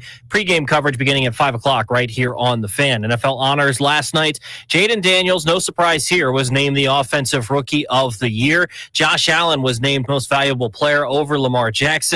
Saquon Barkley was named Offensive Player of the Year. Pat Surtain, the second corner from the Broncos, was named Defensive Player of the Year. And the edge rusher from the Rams, Jared Verse, was named Defensive Rookie of the Year. Kevin O'Connell was named Coach of the Year. Dan Quinn finishing in 5th. In the NBA, the Wizards taking on the Cavaliers, looking for their 4th straight victory tonight as they take on the Cavs at home. 7 p.m. tip-off. You can hear that game over on the Team 980. In hockey last night, Capitals beat the Flyers 4-3. Alex Ovechkin with a goal in the first period. Goal number 879. He has goals in 4 straight games, 16 goals away from the record. The Caps back on the ice on Sunday, taking on the Utah Hockey Club. Final game before the Four Nations break. Hey, Caps fans, the Law Tigers and Harley Davidson of D.C. are giving away a one-of-a-kind 50th anniversary Washington Capitals Harley Davidson. Check it out in person at the D.C. Auto Show or enter now at capsfansbike.com. From the Crop Metcalf 5-Star Sports Desk, I'm Toby Altiser on the Fan.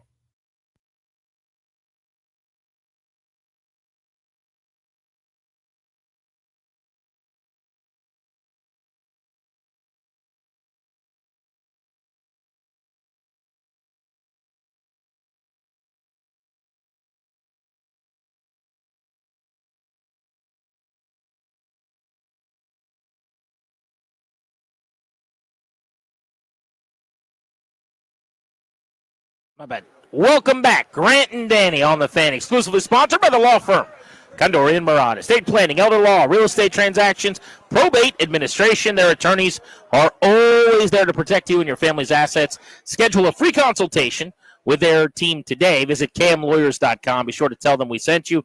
That's kmlawyers.com. Radio Row, Super Bowl 59 in New Orleans. This has been an absolute blast this week. Tremendous guests and a lot of quality content. Hopefully you guys have been enjoying listening as much as we've enjoyed bringing it your way. Right now, caller 10-800-636-1067.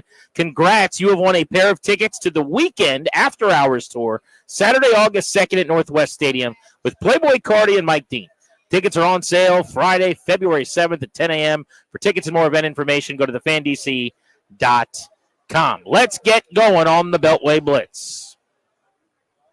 And to spin us around the NFL, we've got our guy Mike Jones in person on Media Row of The Athletic. Jonesy, let's start with the awards and the award show last night. Any surprises for you as someone who votes on those awards? Yeah, I was surprised Josh Allen won. When we looked at the All-Pro voting, Lamar Jackson had a huge lead over him for the number 1 quarterback spot. And so I really thought that Lamar was going to win it, but sure enough, Josh Allen. And, it's deserving. I voted for Lamar.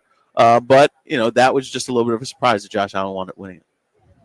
Was it also a surprise they published the ballots? Yes, that was a surprise because they hadn't done that and they did not tell us that they were going to do it. I mean, it didn't sway the way that I was going to vote, but it just would have been nice to know why people were cussing me out until I found out, Bills fans aren't happy that I didn't vote. You don't have an issue that they published them. No, I just didn't know. I mean, I would have voted the same way. Yeah. I'm just like, why are these people? What are they talking about? And why is everyone angry at me on Twitter? Right. Was there anything specific people were mad at you about? Like, we had Sam Monson. I tracked him down and we had him on the show.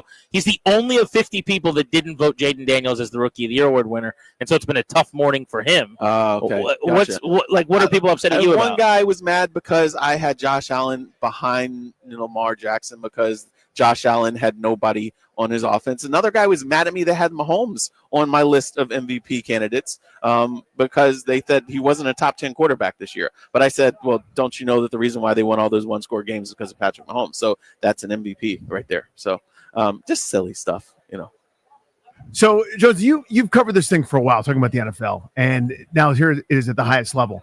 The fact that nobody's gone 3 straight, even with these dominant teams, think of the Steelers of the 70s, the Niners of the 80s, early 90s, the Cowboys of the early 90s, these Patriots teams, it's that much more remarkable that Kansas City has a chance to do it. What does it mean, big picture?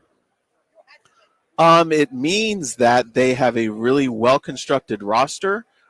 because the thing about them was, remember, they started out as a offensive juggernaut and they had to score 35 points a game just to be able to win games. Well, they've reinvented this team to be a really, really stingy defense, and you get the ball in the hands of the all-world quarterback, Patrick Mahomes, and even if he's got like scrubs at his wide receiver position, they're still winning games. So they can win in a lot of different ways. And so I think just the way, if they're able to pull this off, that they have been able to maintain their dominance while reinventing themselves is pretty amazing. Is Nick Sirianni one of the better head coaches in the league?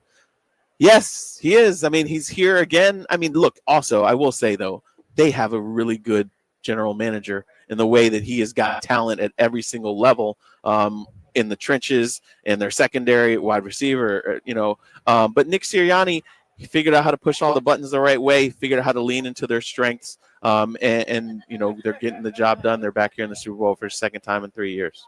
The way this Eagles team is constructed, to me, it's almost like a sort of like a negative mirror image of Kansas City. You know what I mean? Like the quarterbacks are different. Obviously, Kansas City wins because Mahomes is there. And I don't know that Hurts is near that level. Not his fault, not a criticism, but great defense, excellent offensive line, maybe a couple more playmakers for Philadelphia. Are they as well suited as anybody to finally dethrone the king here? Yes, because look, remember they lost by 3 points last time on a field goal with 8 seconds left. And in that game, Jalen Hurts played out of his mind. He passed for 300-something yards, rushed for 3 touchdowns, and rushed for 70 yards. The other running backs rushed for a combined 50 yards, 3 guys. Now you have Saquon Barkley in there, who's averaging like 175 rushing yards a game. They are physically built to potentially win this game. We'll see what Steve Spagnuolo cooks up, but I think they have the real X factor now that they didn't have, and if they almost had them, the Chiefs last time, they could get it this time. Let's take the superstars out of it. So for Kansas City, I'm going to eliminate Mahomes and Kelsey. Okay. And then for Philly, I'm going to go Barkley and Hurts. We can leave it there. Give me a outsider, sneaky MVP candidates for each team. Okay. For Philadelphia, it would be Jalen Carter, because he is a game wrecker, and he could be the motor for that pass rush that's going to be disruptive up front in the trenches. For the Chiefs, I will say, we could say Chris Jones, because same thing. He's going to be the guys that are going to, again, you have to win in the trenches, and both of these teams, they have real game wrecker defensive tackles, game wreckers. But if it's not going to be Chris Jones, maybe it's a wide receiver like Xavier Worthy, that could be a real, X factor, but he's going against a really talented secondary. So if he shines against, Quinyon Mitchell and, Cooper DeJean, then hey, he's a real man. Hey, Danny, remember a few weeks ago when we played Name That McCourty? Yes. Let's do a live version. Name That McCourty right behind me right now. Devin. I have no idea. Do you know, Jonesy? There are certain twins that I cannot tell apart. That's on the list. Which one he is? Devin or Jason? Just ask him. Jonesy, will you yell Devin real quick? Just yell Devin and then duck your Devin. Nope. Move. Nothing. Let's Say not Jason. It was Jason. Jason. Nope.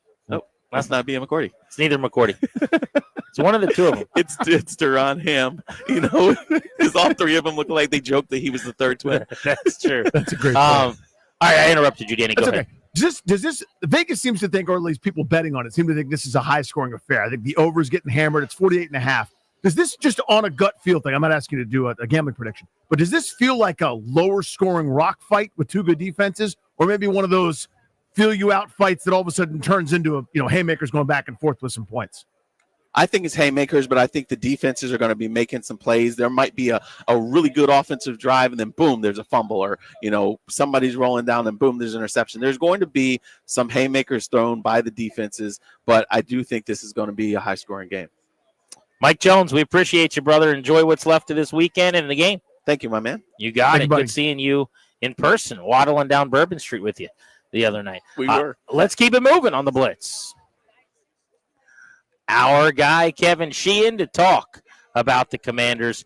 Kevin, Jaden Daniels won the Rookie of the Year. That was not a surprise. He also accepted the award for Moment of the Year in the NFL.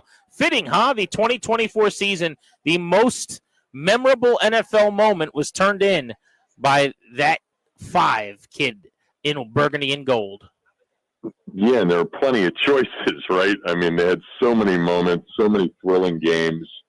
I mean, we're all going to look back on this season and never forget some of the games and some of these moments. And obviously, he led it.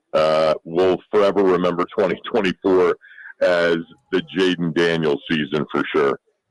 Kevin, what are they missing to play in a game like this? I know they got the NFC title game, and it was awesome. I had a great time just like you did and everybody else did. But what do they need to be able to say, you know what, within the next couple of years, they'll be able to compete at this specific level to be able to win a Super Bowl?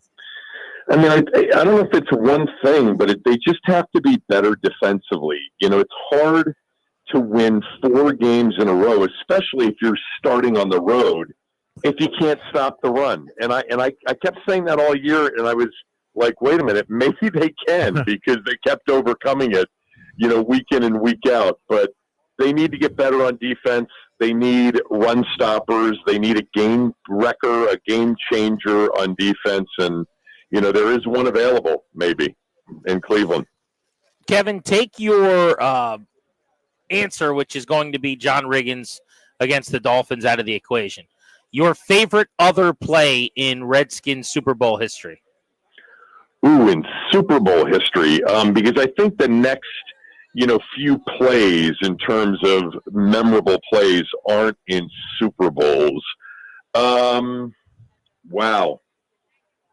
That's a tough one. I can't think of another favorite play from a Super Bowl other than the Super Bowl that they lost initially when they blocked a field goal and Mike Bass picked off Garo Yepremian's attempt at a pass and returned it for a touchdown. That's certainly memorable, but it was in a loss. I just think the famous plays for them, Grant, in franchise history, we're getting there, after Riggo's run are, you know, Darrell Green's punt return in a playoff game, the Darrell Grant interception return in the NFC Championship game. So nothing jumps to mind other than I was thinking like the Doug Williams second quarter, but I don't know, was there an iconic play I mean, there? to get him on the board going deep to Sanders. You know, Yeah, Toby the Smith long in one the to- house. Yeah. Yeah, the long one to Sanders, 80 yards, gets him started. That's the first of, 18 plays on the way to 35, consecutive points. That's a good one. Joe Theismann had a play in Super Bowl 17 in which the ball was deflected, and I think it was Kim Bocamper was about to pick it off and return it for a score, and Theismann reached back and knocked it out of his hands, and it was incomplete. It would have been a game-changing play in the Super Bowl that they won. So that comes to mind. Kevin, I know you've talked a lot about defense, and you got a couple co-signers here in terms of improving that unit and generating some more havoc. What's your offensive wish list look like in terms of maybe a piece, lineman? Just I don't know if you don't have to go down the list of free agents or player acquisitions, but give me a couple of designs, things that you're looking for to improve that group or help that group. Yeah, I mean, I think, all season long we were all talking about, they'd be great with another receiver. But they schemed people open all season long. To me, it's like, I don't want Jaden being the leading rusher in 10 games next year. So whether that means upgrading the offensive line and keeping the backs that you have, or getting a new back, and I'm not sure how they would prioritize that, you've just got to be better in the run game without relying on your quarterback to be the leading rusher on the team. I think that means another running back, and there are several of them in the draft, and you don't have to take running backs high in the draft to hit on one. But, man, if you told me we could get a high-level, maybe not Saquon Barkley or Bijan Robinson or Jahmyr Gibbs, they're hard to find. But if you got a guy like Joe Mixon, as an example, and the offensive line was, upgraded a little bit, that would be huge for the offense. Kevin, thank you, buddy. Enjoy the game this weekend. You guys as well. Have a good weekend. See you, bud. There's Kevin Sheehan. That is your Beltway Blitz. Next on Grant and Danny, Gerald McCoy, one of the best D tackles of his era. I want to ask him what he sees when he watches Daron Payne and John Allen. He's a great analyst over at NFL Network. That's next right here on The Fan.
I'm Toby Altiser with your sports update on the Fan. Super Bowl 59 coming up on Sunday. The Chiefs looking for their third straight Super Bowl title. The Eagles looking for their second in their franchise's history. 6:30 kickoff on Sunday night. You can hear the game right here on the Fan. Pre-game coverage beginning at 5 p.m. NFL honors last night. Jaden Daniels was named Offensive Rookie of the Year. Josh Allen was named Most Valuable Player over Lamar Jackson. And Kevin O'Connell was named Coach of the Year. Dan Quinn finishing fifth. The Hail Mary against Chicago was named the Moment of the Year. In the NBA, the Wizards taking on the Cavaliers at Capital One Arena tonight, 7 p.m. tip-off. You can hear that game over on the Team 980. The Wizards looking for their fourth straight win and looking to stay undefeated in the month of February. In hockey, the Capitals beat the Flyers last night 4-3, scoring 2 goals in the third period to win it. Alex Ovechkin scored a goal in the first period. Number 879 for him. He's now 16 goals away. He has goals in 4 straight games. From the Crop Metcalf 5-Star Sports Desk, I'm Toby Altiser on the Fan.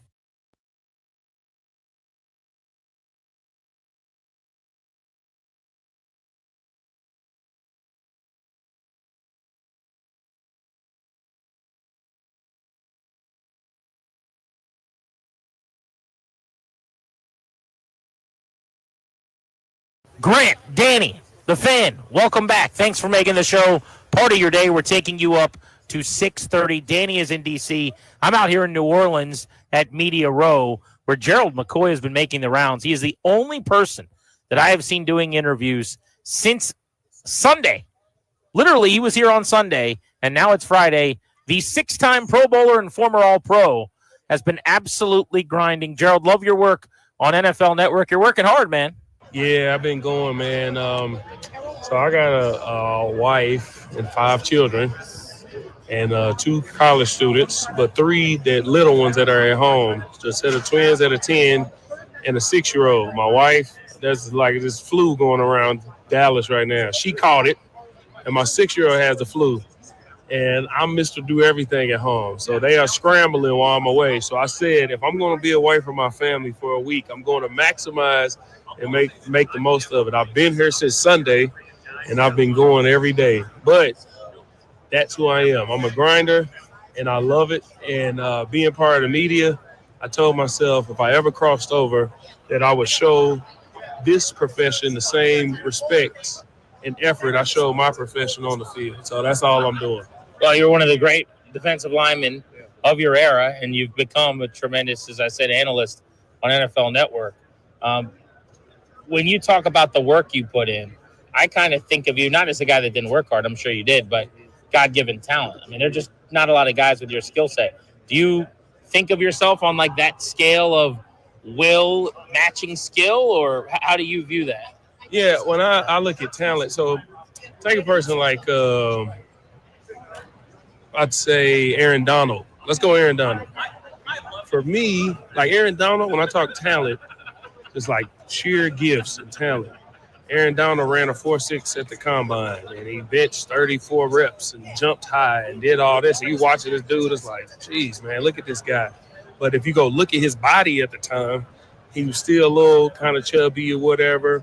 But his rookie year, 9 sacks, won Defensive Rookie of the Year, made the Pro Bowl. So clearly he had the talent. But then he comes back next year, he got abs. I mean, you can clearly see the body change. But then he comes back the next year and wins. It's up for Defensive Player of the Year. And it's like, man, what happened?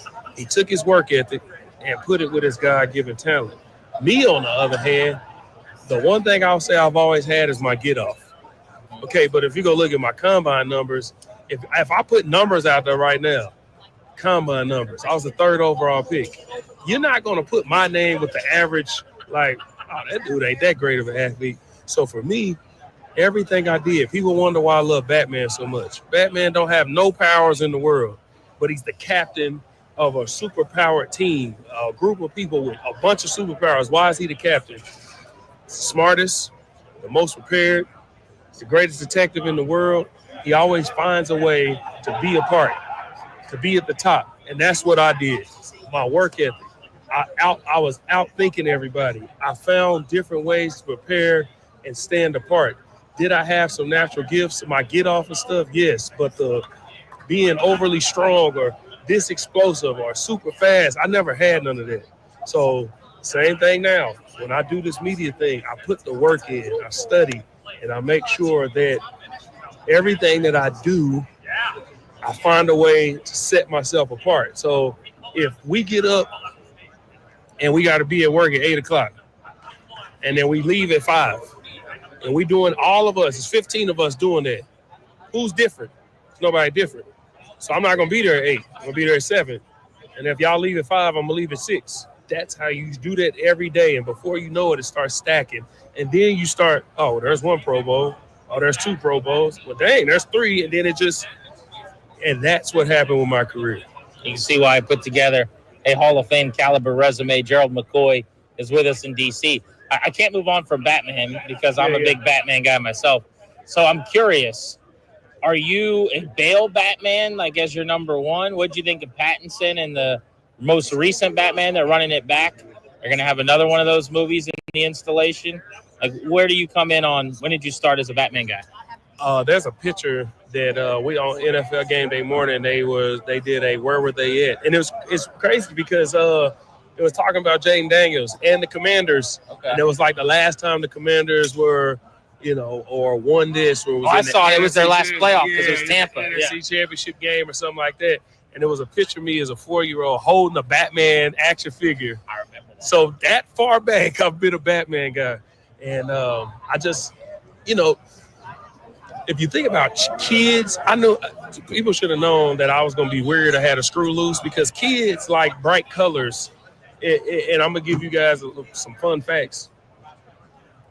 If you study children, the reason Walt Disney has been Walt Disney is because he studied what attracts children, what shape attracts children, circles. Mickey Mouse, everything on Mickey Mouse is a circle. His ears, his eyes, his nose, the buttons, his shoe, big circles. His pants are red. The colors that attract children are red and blue. So if you think about the characters that have lasted the longest, Super Mario, what colors does he wear? Red and blue. Superman, kids love Superman. Kids love Spider-Man, red and blue. Sonic, he's blue. Batman is a black. And I was attracted to that. But I loved his suit. I loved his gadgets and everything about him, man. And it stuck. So when I'm thinking about who's who, Michael Keaton is my number one. Really? Yeah, and I'm in the minority. And people are going to kill me for this, and they always do. I don't think Christian Bale was a good Batman. I think he was a good Bruce Wayne. The movies were great. He was a product of the movies. He rode shotgun in a Bugatti is what I call it. Like the voice, we didn't make fun of Batman until... Where is she? Yeah, we didn't make fun of Batman until Christian Bale did the voice and all that. Everything cool about his Batman was the movie. The gadgets, riding on the motorcycle. There was nothing. His fighting style sucked. His voice sucked. Really think about it. Really think about it. So he was I will agree with you though. He was a great Bruce Wayne. He's a phenomenal Bruce Wayne, but I separate the two. You got to separate the two. What did you think of either Affleck then on the, his version or Pattinson? I actually liked that Batman. A lot of people hated it. I thought it was pretty good. No, I loved Pattinson's Batman, but he sucked as Bruce Wayne. You see what I'm saying? He was a horrible Bruce Wayne. Like, I hate the hair flip and the Alfred, don't do that. Like, stop crying. Stop that nonsense. The Batman, which is Robert Pattinson's movie, it's a year 2 Batman, and I don't want to nerd out and tell y'all where it comes from, but he's young. He's young in his Batmaning, and that's why he was like, Batman is the real me. This is the mask, Bruce Wayne.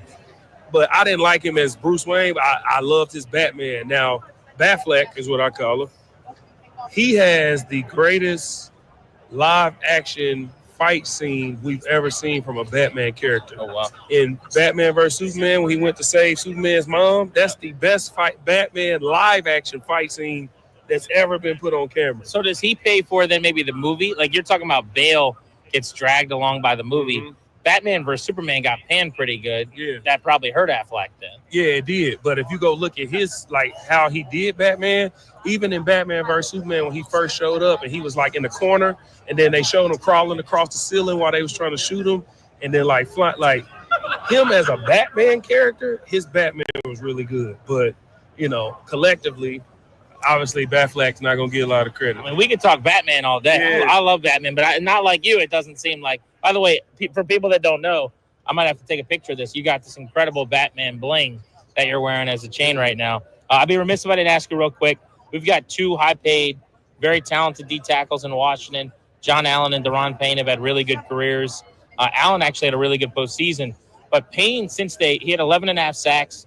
They paid him big money. Hasn't quite been the same. I'm curious. We look at the sacks or the tackles for loss, impact play stuff.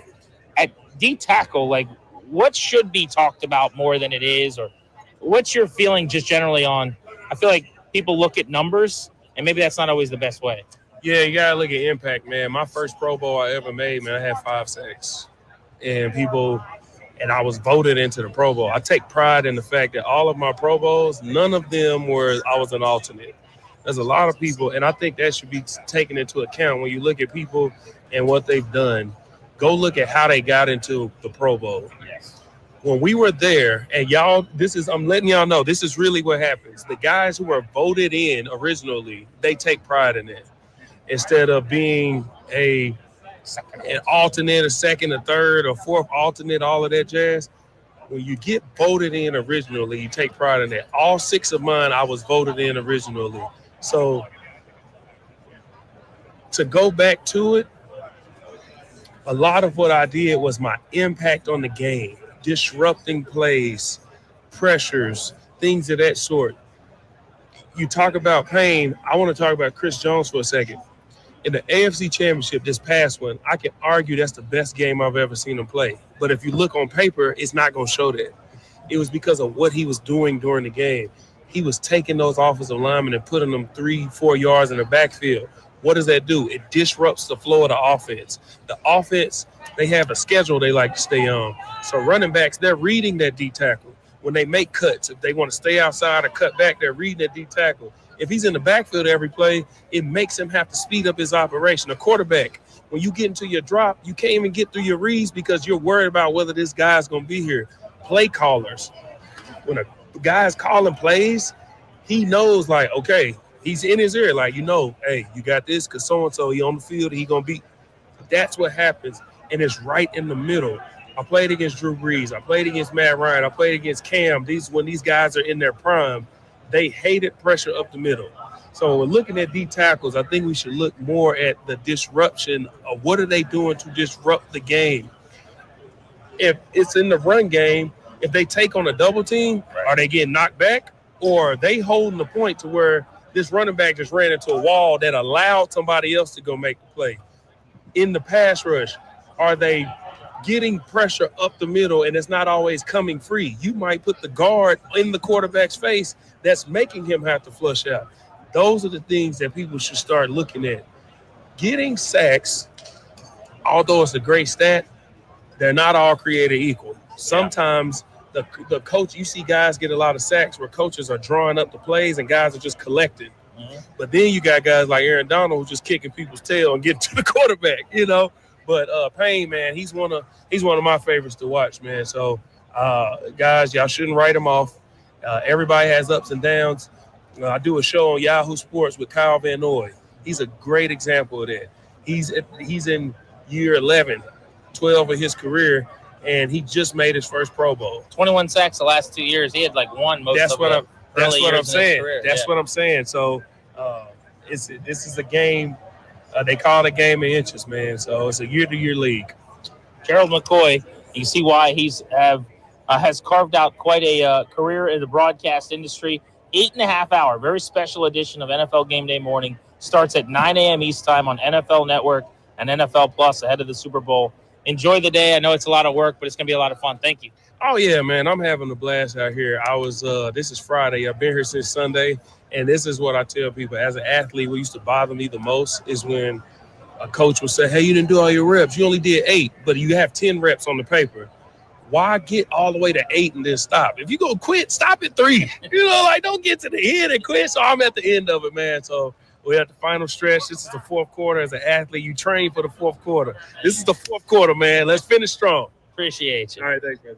That's Gerald McCoy, longtime, excellent Tampa Bay Buccaneer here on Grant and Danny. Next, Josh Harris was asked on the red carpet ahead of the award show last night about the Commanders' name and uniforms, and he gave new answers on both of those things. Go hear that audio next.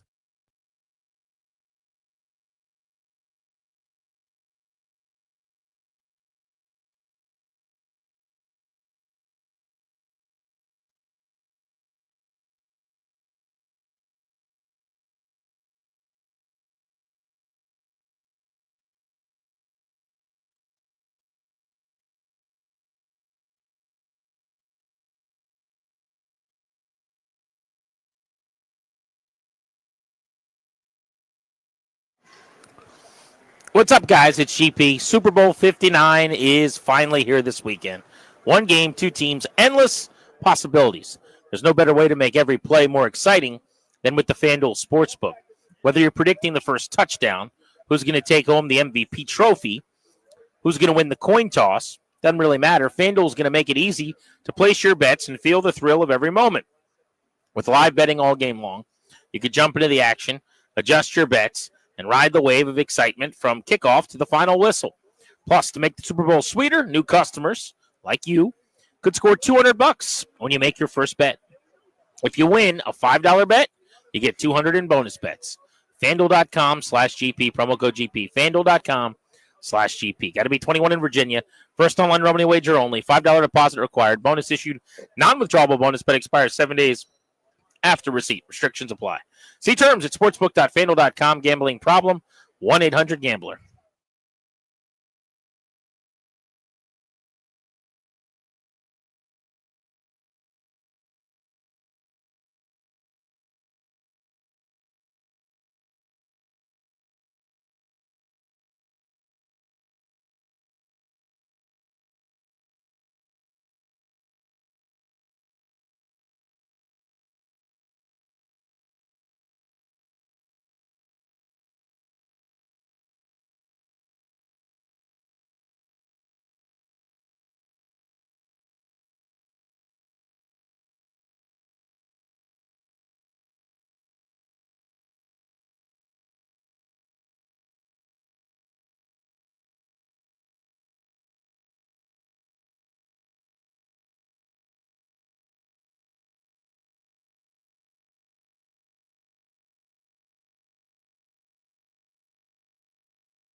Grant and Danny on the Fan. Hopefully, you enjoyed Gerald McCoy. We had somebody in the 106.7 The Fan YouTube chat who's watching the show today say, I did not have Gerald McCoy going detailed through all the different guys who have played Batman with analysis and breakdowns on the show today on my bingo card.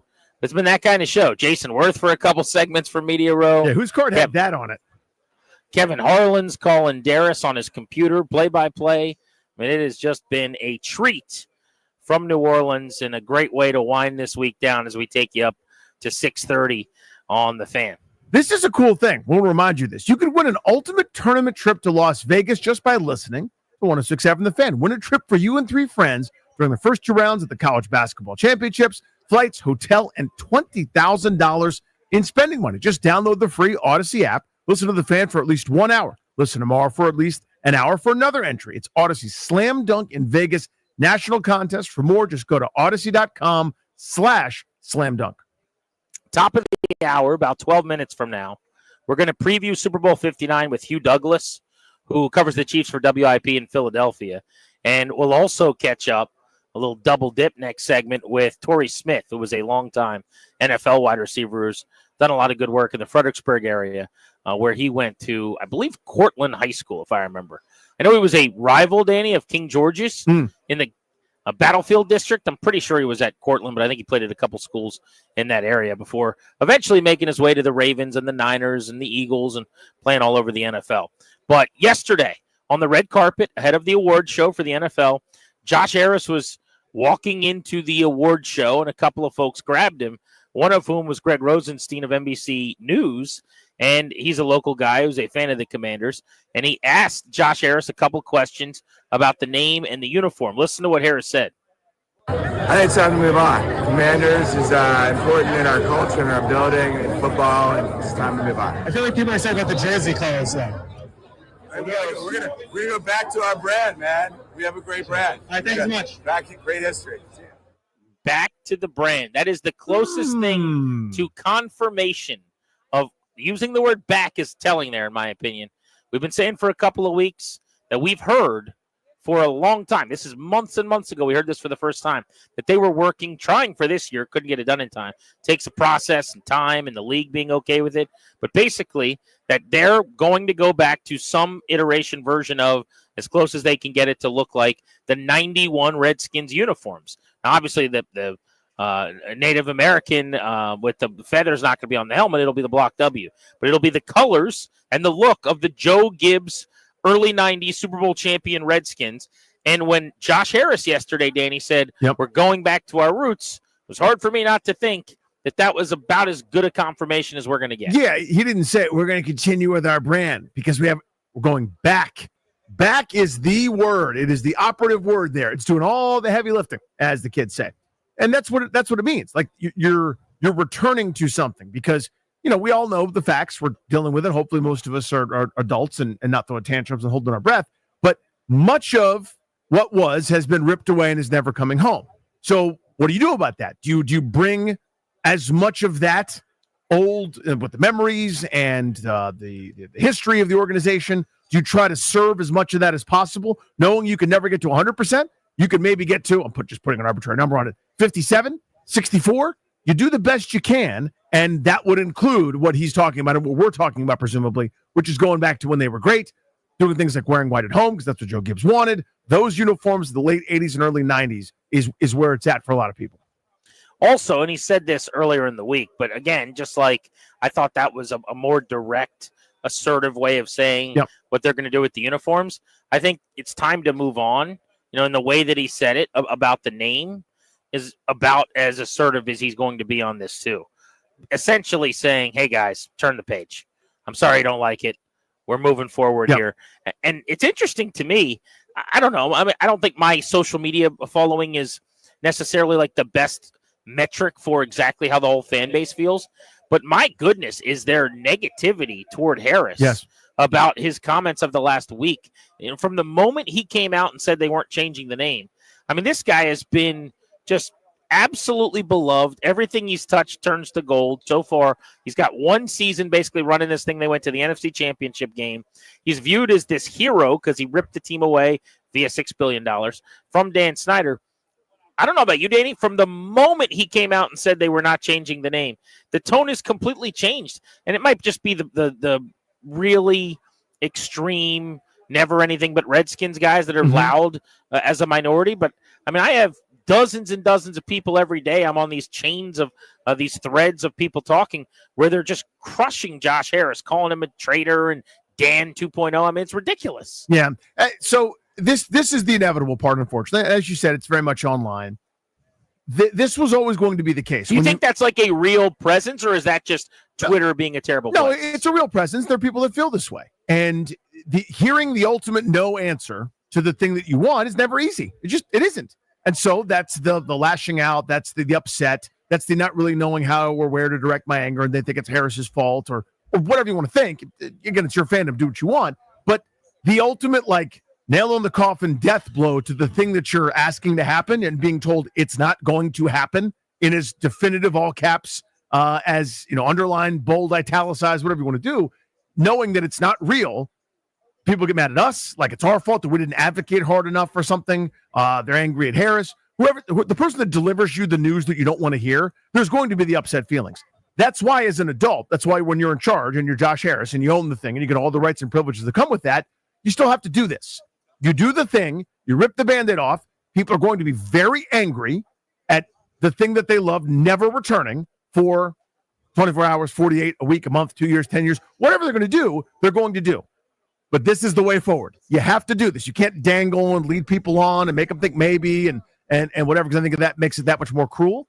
You're going to break up with somebody, you let them know. You do it. You have your tears. You have your upset. You have your fight. You throw a couple things. Go to the doctor, get yourself checked out, you start anew. I mean, that's what this is.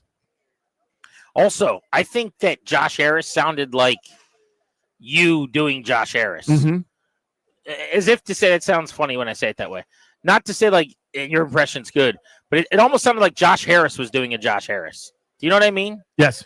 It was turned up a little bit. Like your version is this caricature of him, essentially. Yes. That he was closer to yesterday than I've heard him before. Well, when he's play got the clip again, really quick, Toby. And look real quick, when he has to turn up the volume because there's a din, he doesn't have a lot of bass deep in the voice. You know? Think that's what it is? It's like a strain. Yeah. So when he gets up higher, like he's up there, like really trying to project, and he doesn't have it. He doesn't have a fastball there. I think it's time to move on. Commanders is important in our culture and our building and football, and it's time to move on. I feel like people are saying about the jersey colors, though. We're gonna go back to our brand, man. We have a great brand. All right, thanks so much. Back. It feels like he and your Josh Harris are a Venn diagram. He's like, I heard that Rie guy on the radio. He's really good. They're closer to becoming one circle. Hugh Douglas covers the Eagles. Want to get his thoughts on the Super Bowl matchup next. You'll hear from Tory Smith as well. We're taking you up to 6:30. Still got to give you our final predictions ahead of the big game. Grant and Danny on the Fan.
I'm Toby Altiser with your sports update on the Fan. Super Bowl 59 coming up on Sunday. The Chiefs taking on the Eagles. Kansas City looking for their third straight Super Bowl, the first team ever to do that if they are able to pull that off. The Eagles looking for their second Super Bowl in franchise history.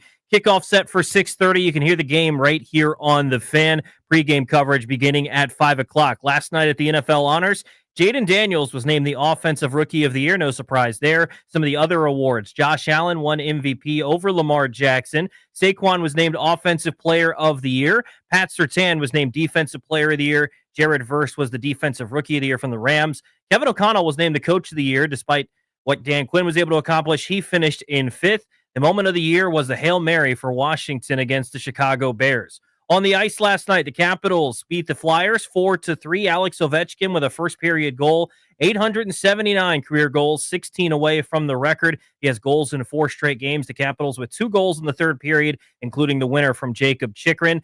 Caps off today. They're back in action on Sunday, taking on the Utah Hockey Club, their final game before the Four Nations break. In the NBA, the Wizards at home taking on the Cavaliers, looking for their 4th straight victory. 7 p.m. tip-off. You can hear the game over on the Team 980. The Wiz looking to stay undefeated in the month of February.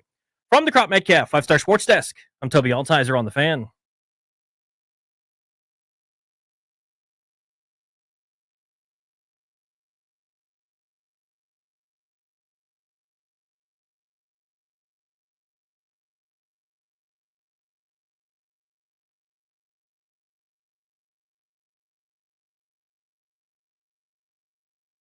Welcome back to Grant and Danny live from Radio Row in New Orleans ahead of Super Bowl 59. Danny's back in D.C., and I'm out here with the crew in New Orleans getting us as many relevant conversations that you guys would care about as possible. And to have one of those right now sitting down with us from WIP in Philadelphia, a defensive end that once tormented Washington, Hugh Douglas. Hugh, I will accept your apology for the NFC Championship game in advance. 55 points on Washington. That was not the way it was supposed to go. That was a tough game, no question about it, man. But, hey, listen, you should feel good about your team. They're a good team. You got a good young quarterback. Now you have to put some pieces around him and just allow him to grow. I think the offseason with him is going to be huge, how he attacks the offseason. But I think there's a budding rivalry back in the East between the Commanders and the Philadelphia Eagles. I was talking to one of your colleagues yesterday at the radio station, and they were saying, man, I don't really want to deal with that dude every year a couple of times. It's going to be quite a development now for Washington. Is there that feeling of the Commanders got a guy who's going to be reckoned with now that you're really going to have to bring your A game against? I definitely feel it. I feel that way. I've always said, especially in this NFL, you need a quarterback. You need somebody that's going to pull the trigger. And you look at the way that young man in one season has galvanized that team. I know fans like to hear, but this the same team that a bunch of guys a year ago went and told on Eric Bieniemy because he was trying to whip him into shape. And then to turn around and have a quarterback of his caliber, a leader of men that comes in and he gets everybody rowing in the right direction. Yeah, I think that's a great thing, man. It's a great thing for the organization. It's a great thing that you have, seems like you have better ownership now. And to hit the ground running the way that you did, man, I mean, yeah, that's a problem. That's a problem for Philadelphia. Hugh Douglas, WIP in Philly mornings. He was a problem for Washington. It felt like he averaged about 2.5 sacks against the then Redskins when he played them. How about this Eagles team? They're so talented at every position. And even going into that matchup, the argument in town was, well, maybe this is just like that magical run where nothing matters. Mm-hmm. But we kind of knew on paper it was going to be a tall order. I feel like the Eagles are the best-built team in the NFL. Yeah, right now, when you talk about top to bottom, and a component of the team that nobody really talks about, they have a really good special teams, and I think that was one of the reasons why they were able to have some of the success that they had the week that we played the Commanders. You talk about offensively, the fact that we have two, a year ago, 1,000-yard receivers. I know they weren't a big component in the success that they had this year, but they're still there. You got 2 receivers on your team that are Pro Bowl caliber receivers. And then you add Saquon Barkley into that, man, and the running game being revived the way that it has, it made them a tough team to beat. And the ability of Jalen Hurts, his ability to run the ball and throw the ball when needed. I mean, it just makes it a tough team to play against. Is Hurts as polarizing in town as it feels like he is from the outside as we're trying to kind of quantify what he is, where he ranks, and how he's played? Yes, he is. And I think because a lot of people have in their mind what a quarterback should be, and you have, the Patrick Mahomes of the world, you have the Tom Brady's who just left the game not too long ago, and, you see those guys and they pass for a ton of yards and things like that. Jalen Hurts didn't do all that. But what Jalen Hurts does is win football games. And I think that's the most important thing or the most important aspect to have or asset to have is your ability to win football games. And he has that, man. Whatever it is, I don't know what it's called, but whatever it is, he has it. He has the ability to do that. Hugh Douglas, morning radio in Philly, joining us on Grant and Danny here on The Fan. What is your expectation for Super Bowl Sunday for this team? Because you could be more talented than Kansas City. A lot of teams have been over the last couple of years, and it just never seems to matter. What's up? Yeah, you're right. It's one of them things where you could be more talented, but Patrick Mahomes is a special quarterback. I think the key to win this game Sunday for the Philadelphia Eagles is that you have to play mistake-free football for the most part. You have to play sound football. You have to capitalize on the mistakes if made by Patrick Mahomes. You got to get points, man. I think the biggest thing going into this game, every time you get an opportunity to put some points on the board, you have to put points on the board. And you have to play sound defense. Can't make a whole lot of mistakes. I think when you think back to the last couple of Super Bowls that were played, that the Kansas City Chiefs were in, when mistakes were made, that's when they capitalized on those mistakes. So we got to figure out a way to, minimize those mistakes and try to keep Patrick Mahomes in the pocket and don't give him too many opportunities to make those big plays. Are we at a point now where I've got to give Nick Sirianni credit as one of the better coaches in the league? I've always, from afar, Hugh, kind of just thought he was a bit of a goofball, but all that guy does is win. He's still a goofball. I think that he has some goofball tendencies, but it works well for this team. And with that being said, man, there's no right or wrong way to coach a football team to get the results. And I think that he's found in his own unorthodox way how to motivate this football team, and that's the reason why we're here. You mentioned that with the quarterback in some sense, too. Like, there's what we perceive it to have to be, and then there's the way he does it. Yeah. Same kind of deal with Sirianni. It's interesting in that way, right? I mean, these guys are effective and maybe breaking some molds along the way of what we think it's supposed to look like. Yeah, I mean, because we all have in our mind, we have a model, if you will, of what we think a head coach should be. We have a model in our head, what a quarterback should be and the attributes that a quarterback should have. And, for right now, this team doesn't fit either one of those. You got a head coach that's running around yelling and screaming at fans. You got a head coach that cut his hair off because he had a Britney Spears moment. And you have a quarterback who traditionally, when you look at his numbers, doesn't have great numbers every week, but he has a W in the column that matters the most, a win. He gets wins. So I think that's the most important thing right now is that he's winning football games. Completely off the beaten path before I let you go. Myself and my co-host Danny Rea were talking about this yesterday. The game that they're going to play now 2 years from now in Australia with like an 18-hour flight that they just announced yesterday, as a player, if you heard that, is that exciting to go to that area of the world and go play a football game? Or are you thinking, you got to be kidding me, I want nothing to do with that travel? Well, initially it's exciting until you have to do what it takes to get ready for that game. See, like for me coming here, I'm not a good packer, man. I overpacked.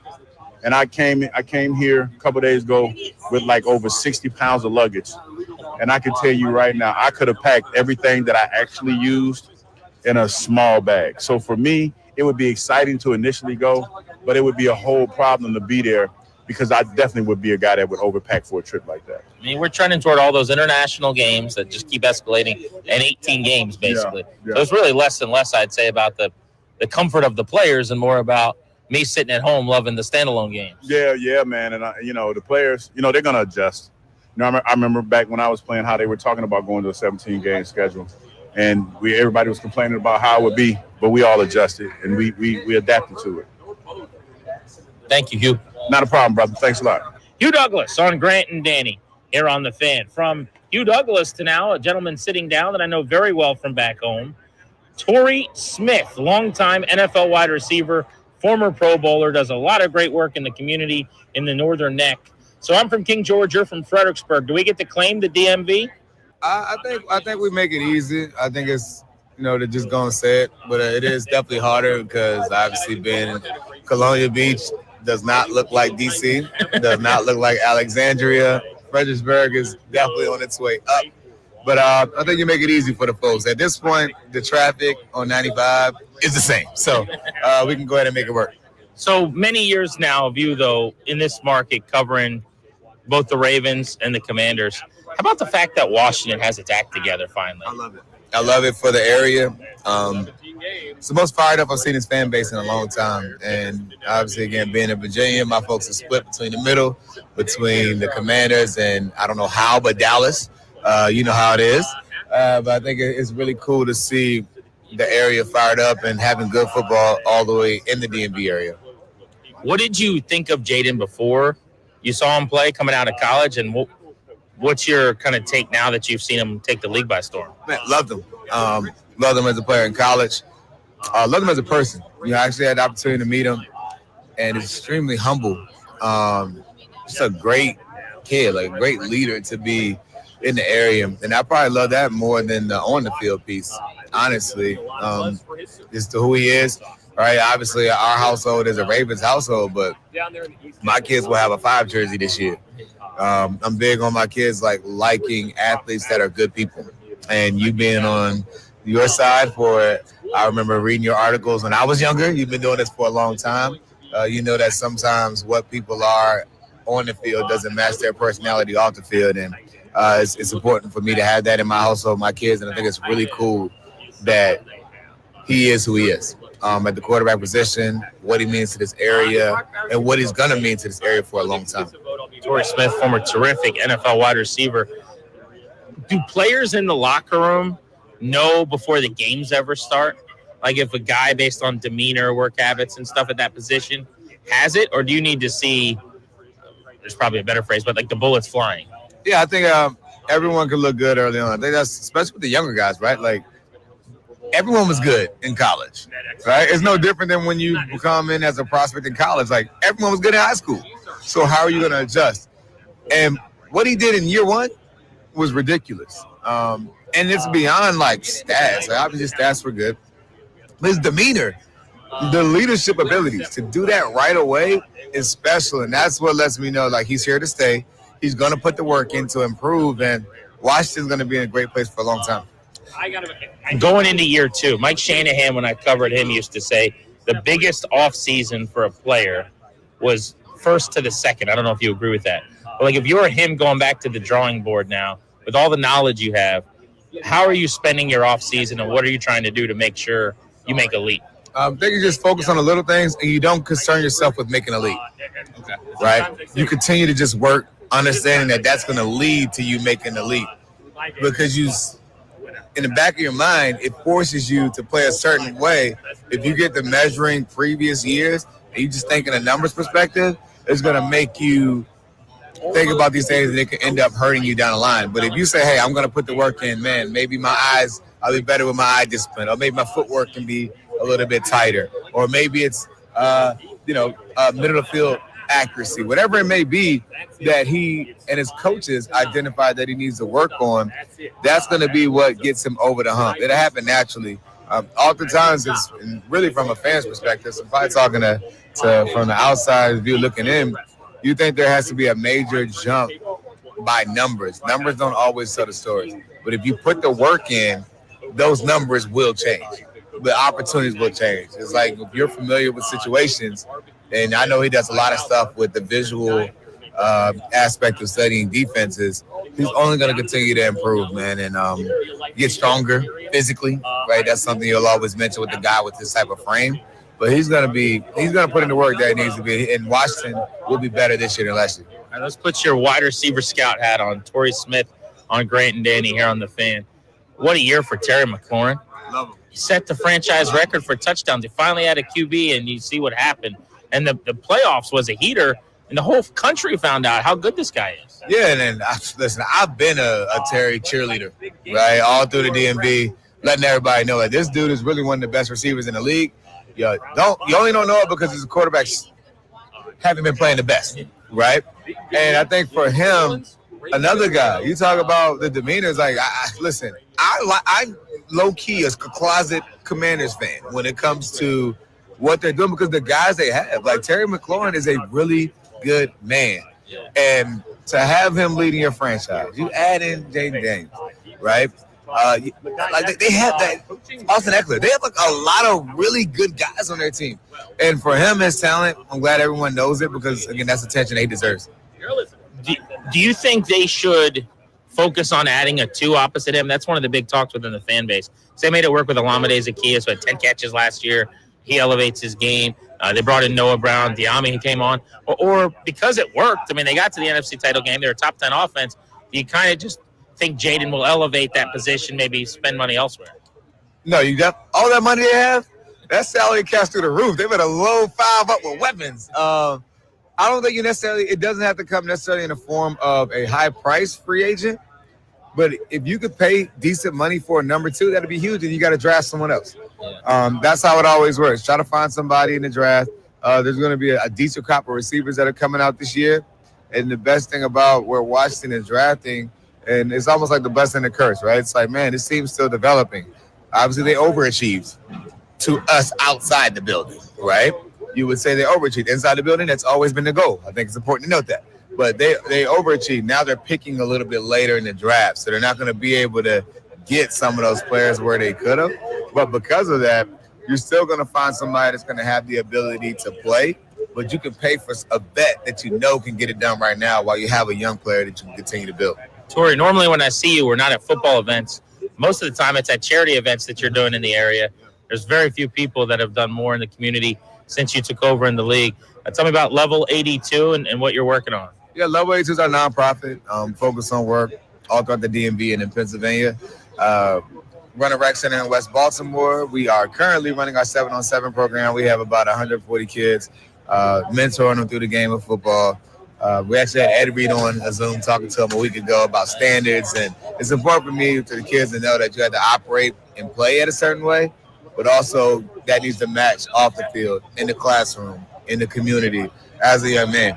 It's important that we continue to build these leaders and also their identity. I think it's important for all athletes to know that they play football. That's not who they are, because so many people struggle when they transition away from the game. So for me, I'm blessed to be able to pour my experiences into them, both good and bad, pour my time and money into them. I will pop up at a school if the kid's not acting the way he's supposed to. I'll do whatever I can to try to make sure that our next generation is great. And we're thankful for all the support that we can get. For those that want to support, you can go to level82.org. And again, we're right in DMV. Well, you make us in the Northern Neck proud, man. It's good to see you again. I see you. Appreciate you. Tory Smith, the former Raven and 49er, among other stops in his NFL career. You're listening to Grant and Danny. We're taking you up to 6:30. Still to come today, our predictions for Super Bowl 59, including who we think's going to take home the MVP award. Keep it right here on The Fan.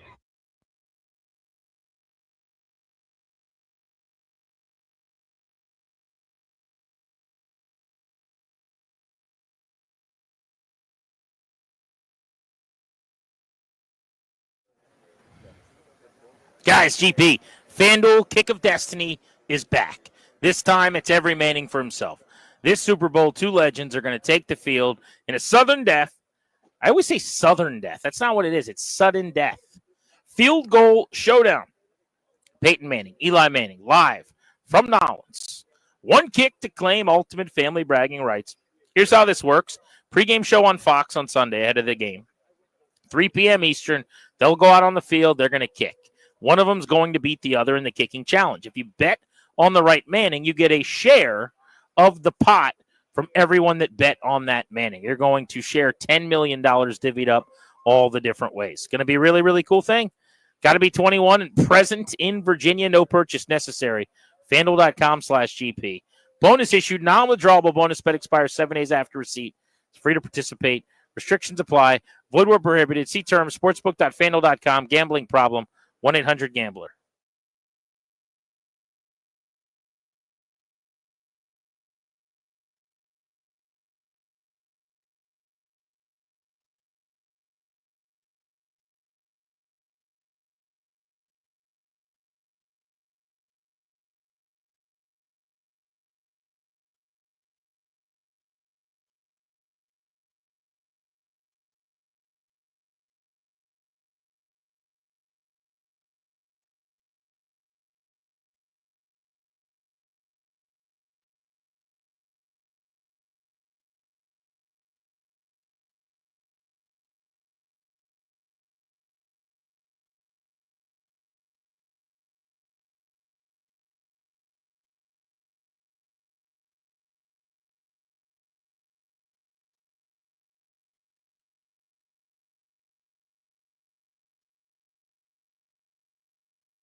I'm Toby Altiser with your sports update on the Fan. Super Bowl 59 on Sunday. Chiefs looking for their third straight Super Bowl. The Eagles looking for their second in franchise history. It's going to kick off at 6:30. You can hear the game right here on the Fan. Pre-game coverage beginning at 5 o'clock.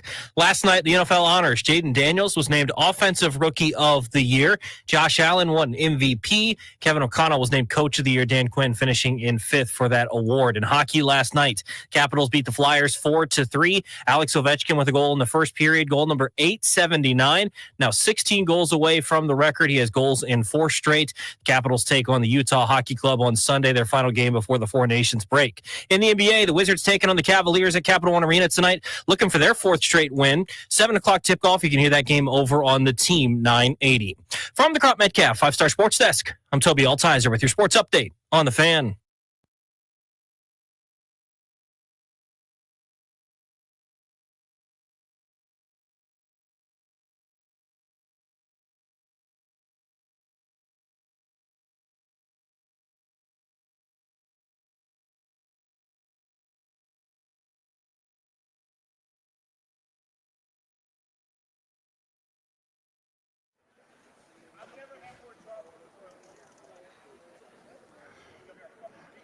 Welcome back to New Orleans and the Media Row. Grant and Danny on the Fan. Ryan Leaf will stop by with us in a little over a half hour. If you haven't heard him on the air before, he's absolutely phenomenal. So make sure you check that out at 6. That's right ahead of our Super Bowl preview in-depth and our final predictions. But right now I wanted to play the audio we had right at the top of the show. This is a quick little snippet of Sam Monson, just a couple of minutes. I caught up with him out here on Media Row. He was the guy that Commanders fans were very upset with this morning because it came out last night that Jaden Daniels won Rookie of the Year, but he was not unanimous because 49 of 50 voters voted for Daniels as the Rookie of the Year, and 1 of the 50 voters didn't. And that one voter was Sam Monson. And I saw him on Media Row, and I went up and asked him to explain himself. So here's how it worked out. You were the 1 of 50 that did not vote Jaden Daniels Rookie of the Year. I give you the stage. Yeah, I mean, to me, Jaden Daniels and Brock Bowers was extremely close. I think either one of those guys wins Rookie of the Year in pretty much any Rookie of the Year season. I knew I would be in a minority picking Bowers. I was surprised it was a minority of 1. I thought there would be another couple of guys. Look, number one, first thing, it's a regular season only award, right? So the playoffs that only enhance Jaden Daniels' candidacy doesn't count. None of it mattered. The vote went in, the day after the end of the regular season. So is that the deadline, or what are you saying? That's when you have to find your vote. You do it in 2 stages. There's the All-Pro vote, and then there's the awards ballot. I forget which way around it goes, but one of them is due the Monday after those final games. The other one is due the Wednesday. But either way, they're due before wildcard weekend starts, all that kind of thing. So that would have helped. That definitely, I think, would have pushed Daniels above Brock Bowers. Obviously, Bowers didn't play in the postseason. But you're talking about 2 guys that had incredible rookie seasons, right? Bowers had a better rookie year than the sort of previous benchmark for the tight end rookie season. And that season was 1961, right? So quarterback's definitely the hardest position in the NFL to play. Tight end is not an easy position to hit the ground running in, though. It doesn't happen. Very few tight ends come in and hit the ground running, even receiving specialist tight ends, move tight ends, guys that don't have to focus on inline blocking and all that kind of stuff. You don't see these kind of seasons. He was breaking not just rookie tight end records, but rookie receiving records, which stood, Puka Nacua last year himself having a crazy season. So Daniels was incredible, but the records he's been breaking are all recent. There's a run now of quarterbacks coming in, being successful pretty quickly, hitting the ground running. C.J. Stroud a year ago. Bowers is doing stuff that hasn't been done since the 1960s, and did it without a quarterback. The changing of quarterback, back and forth between 2 guys that are not big needle movers. Doing it without, a ton of weapons taking attention away from him. He was their offense, no run game, and he was still putting up crazy numbers. So I'm not going to argue with anyone that says Jaden Daniels is Rookie of the Year. 49 other people put him as number 1. I put him as number 2. I think it's really close, and I went with Bowers. Last thing, when you saw, even before the name came out for everyone else, 49 out of 50, where you're like, oh damn, this is gonna be, you're gonna get some blowback, or did you just not care? I mean, you don't love it, you know. You're like, yeah, I have a pretty good idea what my mentions is going to look like for the next couple of days. But look, we said it in our show before we went with Brock, or I think we definitely debated the Brock Bowers-Daniels thing in our show. We knew that was the conversation. We knew people were going to vote Jaden Daniels, you know, overwhelmingly. The other thing is, look, the people complaining about you've robbed him of a unanimous. Name for me one previous unanimous Rookie of the Year. I don't know one. Right, and I would be surprised. I'm sure there have been them, but I don't know. And I would be surprised if anybody else knows that either. I was talking to the guys from the AP, and they don't know if there has been. They don't even track it for Rookie of the Year. So nobody knows whether it was unanimous or not, right? In a year's time, 2 years' time, nobody will know that Jaden Daniels was not a unanimous Rookie of the Year, that he was just Rookie of the Year. And ultimately, that's the point, right? 50 guys with 50 different opinions, 49 of them concurred on this one. One went the other way. I wasn't enough to stop it going to Daniels, so who cares? Who cares, says Sam Monson. I would say a lot of Commanders fans seem to care. What do you make of his argument at the end? Unanimous isn't all that relevant. I'm sorry that he's not 50 for 50, but that's not really the goal or what's important. What do you make of that? I actually tend to agree. Now, that doesn't mean you throw your vote away or something like that. I'm not saying you did. I actually have no problem with anything that he did. It's a thoughtful response. Whether I agree or not, I think that's the beauty of this thing. I would have voted for Jaden Daniels, but he had a thoughtful response. The objections I have on voters are guys that decide, my job is to basically call ball or strike on somebody's career, right? So they go, this is good enough, Hall of Fame. This is not good enough, not Hall of Fame, right? I don't do the, not good enough for Hall of Fame this time, but next time I will. Either it is or it isn't. Or I think this guy might have done a performance-enhancing drug at some point, and that's the only thing I object to. I don't care about any of the other millions of offenses the guys in the Hall of Fame that I voted for may or may not have committed. I care about this one thing, so I'm not voting for that person at all, even though their career was Hall of Fame worthy. I don't do that. This is fine with me, and I mean that. His point about the unanimous Hall of Fame, that's only a recent thing when we or MVP or whatever, where we cared about what percentage of votes a guy got instead of did you get the thing or not. 49-1 is just fine by me. So again, I disagree with his reasoning, or his reasoning is the wrong word. Like, I think there are points that trump his points in terms of giving it to Jaden Daniels, but at least he has a thoughtful case, right? He has something that he clearly digested, thought about, analyzed, looked at more than a box score, clearly watched some things, came to a different conclusion than me. That's beautiful. That's wonderful. That's sports. And I think his point in general is valid, albeit a bit dismissive at the end going, it sounds a little bit like, we'll cry about it then he's not unanimous. I don't love that, but in general, I think he's actually right on. I want to open up the phones on this, actually, because it's a rare opportunity today. We've been busy with guests, and we've been doing our own thing out here in New Orleans, but I would love to hear from you guys back home on if it matters to you that it won't go down as unanimous. Does that change anything? That it was just 49 for 50 and that Monson went with a non-Jaden Daniels vote, in this case, a tight end who had a historical and an unbelievable season in Brock Bowers. And are you bothered by that vote? Do you think it is a unreasonable vote? Because I'm seeing a lot of noise, I'll call it that, on social media, but I got to be honest. Look, is Jaden Daniels the Rookie of the Year? Obviously. 49 out of 50 is pretty indicative of that. I would have voted for Jaden Daniels. I don't think it's as crazy as some people are making it that someone would vote for a guy who had the greatest first season in the history of his position. Now, there are ways that you could say that about Daniels, Danny. You can look through certain lenses. You can look at certain numbers. You can look at the fact that he got to the NFC Championship game, which, by the way, rookies almost never do. They don't do that. He would have been the first one to ever get to a Super Bowl. I think he was the fifth one to get to a conference championship game. But he was the first one to have as much on his plate. Like normally it's Mark Sanchez handing the ball off, or Joe Flacco or somebody like that. This was not that. This was the Commanders being dragged to the NFC title game by Jaden Daniels as an MVP candidate. But I still think that Bowers was so good. People sleep on how great of a year he had. He had a wide receiver numbers year at tight end. He was one of the best weapons in football, period. And as a rookie, you didn't go in the top 10. So would I have done that? No. Do I think it was a good vote? No.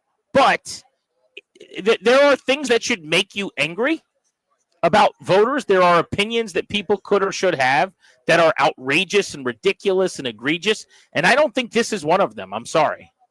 I think it's well said. I mean, to me, again, there are the voter for whether it's MVP, Pro Bowl's not really one, but like, the Hall of Fame voter. Like I have unreasonable amounts of anger for so many different classes of folks that kind of fall within that, right? These, and again, I can't help but comment to baseball, but these sort of self-righteous, self-appointed guardians of the game that decide they're going to police something that the league didn't police, and they're the ones that are going to sort of somehow maintain things. You are exceeding your mandate. I cannot do that. I can do this. I will do this all day. Meaning, Captain America style, I want healthy, thoughtful sports debate. I think a reasonable person can look at what Brock Bowers did and come to the same conclusion Sam Monson did and go, nobody's done this in 64 years. If you look at, adjusted for inflation, so to speak, with tight end stats catching as they threw the ball 11 times in 1961. So now that teams are throwing it 500-600 times a year, look at what he's done compared to the rest of his peers. As you said, he had a wide receiver one season on a god-awful Raiders team that had nothing else. Diddly or squadoosh. What he just did was historic. One of the all-time great seasons at the position, or for anybody, any rookie ever. I think the same is true for Daniels at a more higher degree of difficulty place. And to me, I don't think Washington's roster is that much different than the Raiders' roster. But Jaden Daniels dragged him kicking and screaming to 12-plus wins in an NFC title game. So to me, I'm giving it to Jaden Daniels. I would vote from 10 times out of 10 twice on Sunday. And I know I'm biased because I'm here in Washington and I got to experience it up close and personal. But that's not the point. The point is whether you disagree or not. Because I think all of us unanimously are probably going to disagree and say, hey, I would have voted for Daniels. But to me, that's a thoughtful process that actually doesn't ignore things, and doesn't do some kind of weird temper tantrum, that holds some kind of grudge. That, like, let's say for the sake of argument, Grant, that Monson didn't love Daniels coming out of school, right? Let's just say he was one of those guys that had him sixth. He thought McCarthy was better, and May was better, and Williams was better, and and he even thought Bo Nix was better. And this is just a continuation of that. And you go, what are you doing, clown shoe? That's not this. He looked at all the information, gave a thoughtful, reasoned response, and came to a different conclusion than me and 49 other people that had some influence in this thing. I got no problem with it. And I mean that. I don't have the ire for it. Again, I would love a healthy debate, and I think that's what we have here. I got no problem. Well, Andy had him second, Right. So if it was like Bowers and Joe Alt and Bucky Irving and Brian Thomas, then he's got Daniels fifth. All right, that looks weird. What was the one I saw? Is it Jim Miller, I think, did not have Lamar Jackson maybe on his top 5 for his ballot for MVP. Isn't that right? And if I don't know. Had him 4th, okay. So he had 3 guys ahead of Lamar Jackson, had him 4th overall, Toby said, on his MVP ballot. I'm sorry. Like, that now reaches the level of, come on, really? And last year, I think I read that he didn't have him on his ballot when he won the award. Out of the top 5, he was not there. So you start to go, and I don't know Jim well enough, and I'm spitballing, but it goes, well, wait a second. What's the deal here? Do you not like the player? Do you have an issue? Are you doing a Nolan Naraki day before the draft? This guy's a bad character guy bit? Are we doing that? You're telling me last year when he won the MVP, and I didn't think he should have last year. I would have gone Allen. But if Allen wins last year, then I'm willing to go Lamar this year because we actually have some consistency of what matters. But there's just no way on planet Earth you could tell me he's not in the top 2 or maybe 3 in either of the 2 years. And if you had him basically outside top 5 last year and barely inside top 5 this year, now you're going, okay, this is something strange here. Something smells fishy. That's not really the Monson thing, as you said. Let's go to Fairhaven Rockville on Grant and Danny on the Fan. 800-636-1067 is the number. Do you have any issue with Jaden Daniels not being a unanimous Rookie of the Year choice? I have no problem with it at all. I think Danny's absolutely right on this. The guy makes a compelling argument. It's the wrong argument, but a compelling argument nevertheless. And I know that Ovi won the Rookie of the Year back when he was a rookie. I have no idea if it was unanimous or not.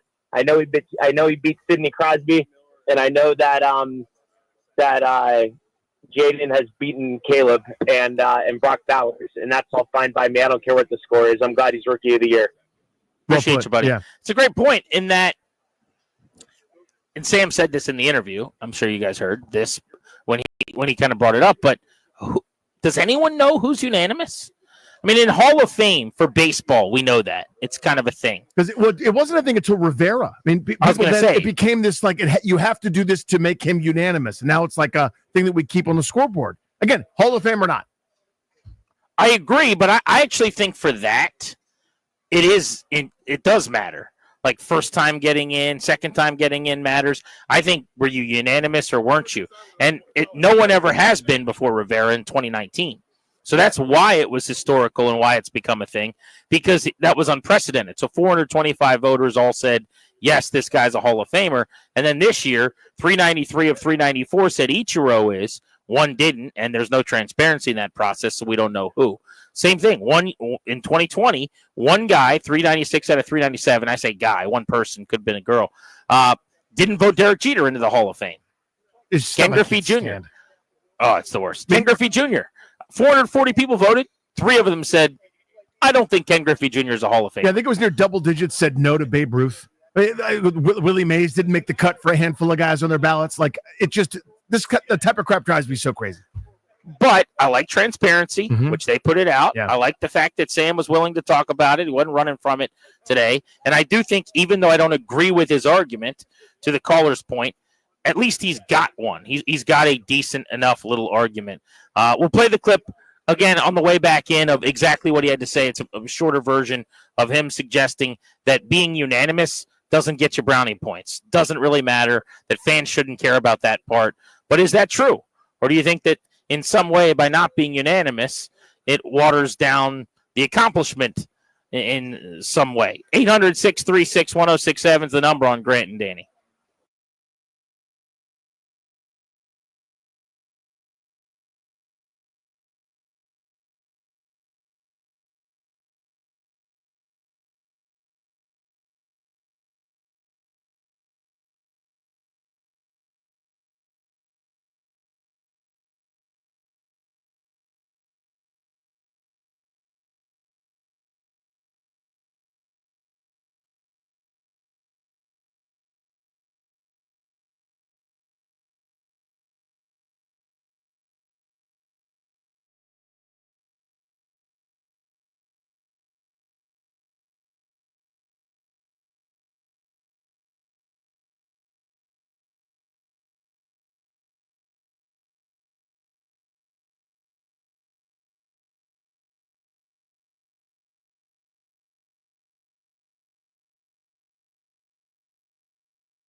The other thing is, look, for the people complaining about you've robbed him of a unanimous, name for me one previous unanimous Rookie of the Year.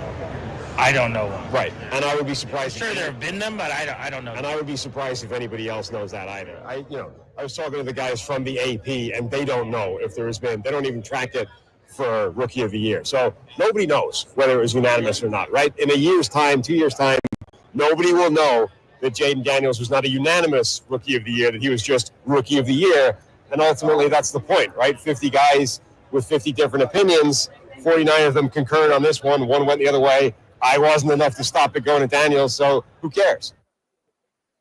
Who cares? It's a funny way to end that. That's Sam Monson. He is the one voter who didn't have Jaden Daniels winning the Rookie of the Year award. We're getting your reactions to that live from Radio Row in New Orleans. 800-636-1067. Let's go to Glenn in Virginia on Grant and Danny. What's up, Glenn? How's it going? Hey, guys. How you doing? I just want to let you know, born and raised in Jersey, and I've been down here in Virginia for the past 20 years. I'm in my 40s now, and I got to listen to you guys over the past couple of years now, 10 years, about all these different quarterbacks you guys had in Washington and everything else, and I'm upset now. You guys got this kid, Jaden Daniels, who's killing it right now, and I'm scared for the next 10, 15 years, I got to face this guy. But I'm really upset about Eli Manning not getting a Hall of Fame nod first ballot. I hear all this one vote thing.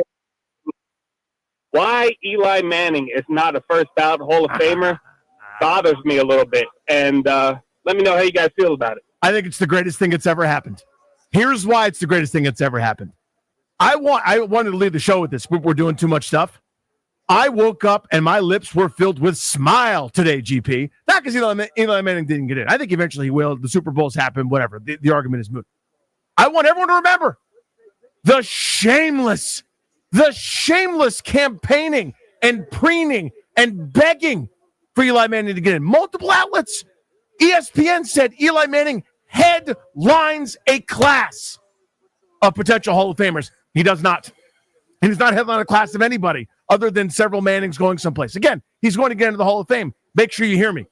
Not a better player than Antonio Gates or Luke Kuechly or Marshall Yanda or the dozens of other players in this class, especially ones that got in. Oh, it is so satisfying. Now, the thing I want to compound, like I've had my steak dinner, which was great. I was so happy about this. I want my dessert. I want my apologies. I want we were probably overboard and embarrassed ourselves begging the universe to accept Eli Manning as the headliner of the class. Again, not the headliner. If you played in Tennessee, no one would care. You played in New York, and it's the epicenter of the world. People think that the sun rises and sleeps there, and that media matters, and the rest of us are just peons that serve at their beck and call. Wrong. Shut up. Sit down. Feel the shame and embarrassment wash over you as your boy, with a worse quarterback rating than Daniel Jones, didn't get into the Hall of Fame. Again, he's on the class. He never did. Please feel the shame. Back to you, Ben. Yeah, I mean, you cared about that part. I guess I do not. That is irrelevant to me. I don't think Eli Manning is a Hall of Famer. So the fact that he didn't get in the first ballot is beyond reasonable. He will get in, you're right, because people are simpleton thinkers sometimes, and he won 2 Super Bowls, was a part of 2 Super Bowl teams, and he had 2 heaters, by the way. It wasn't like he played badly in those Super Bowls, game-winning touchdowns, game-winning drives. It's not like he didn't have good playoff runs. He did. You're a great player. But that's kind of the extent of it. I mean, he led the NFL in interceptions 3 times. That's the only thing he ever led the NFL in. Actually, I take that back. He also led the league in sack percentage, getting sacked the most one year as well. Other than that, there's no bold ink on his Pro Football Reference page. He was never one of the best quarterbacks in the league at any point, ever, not once.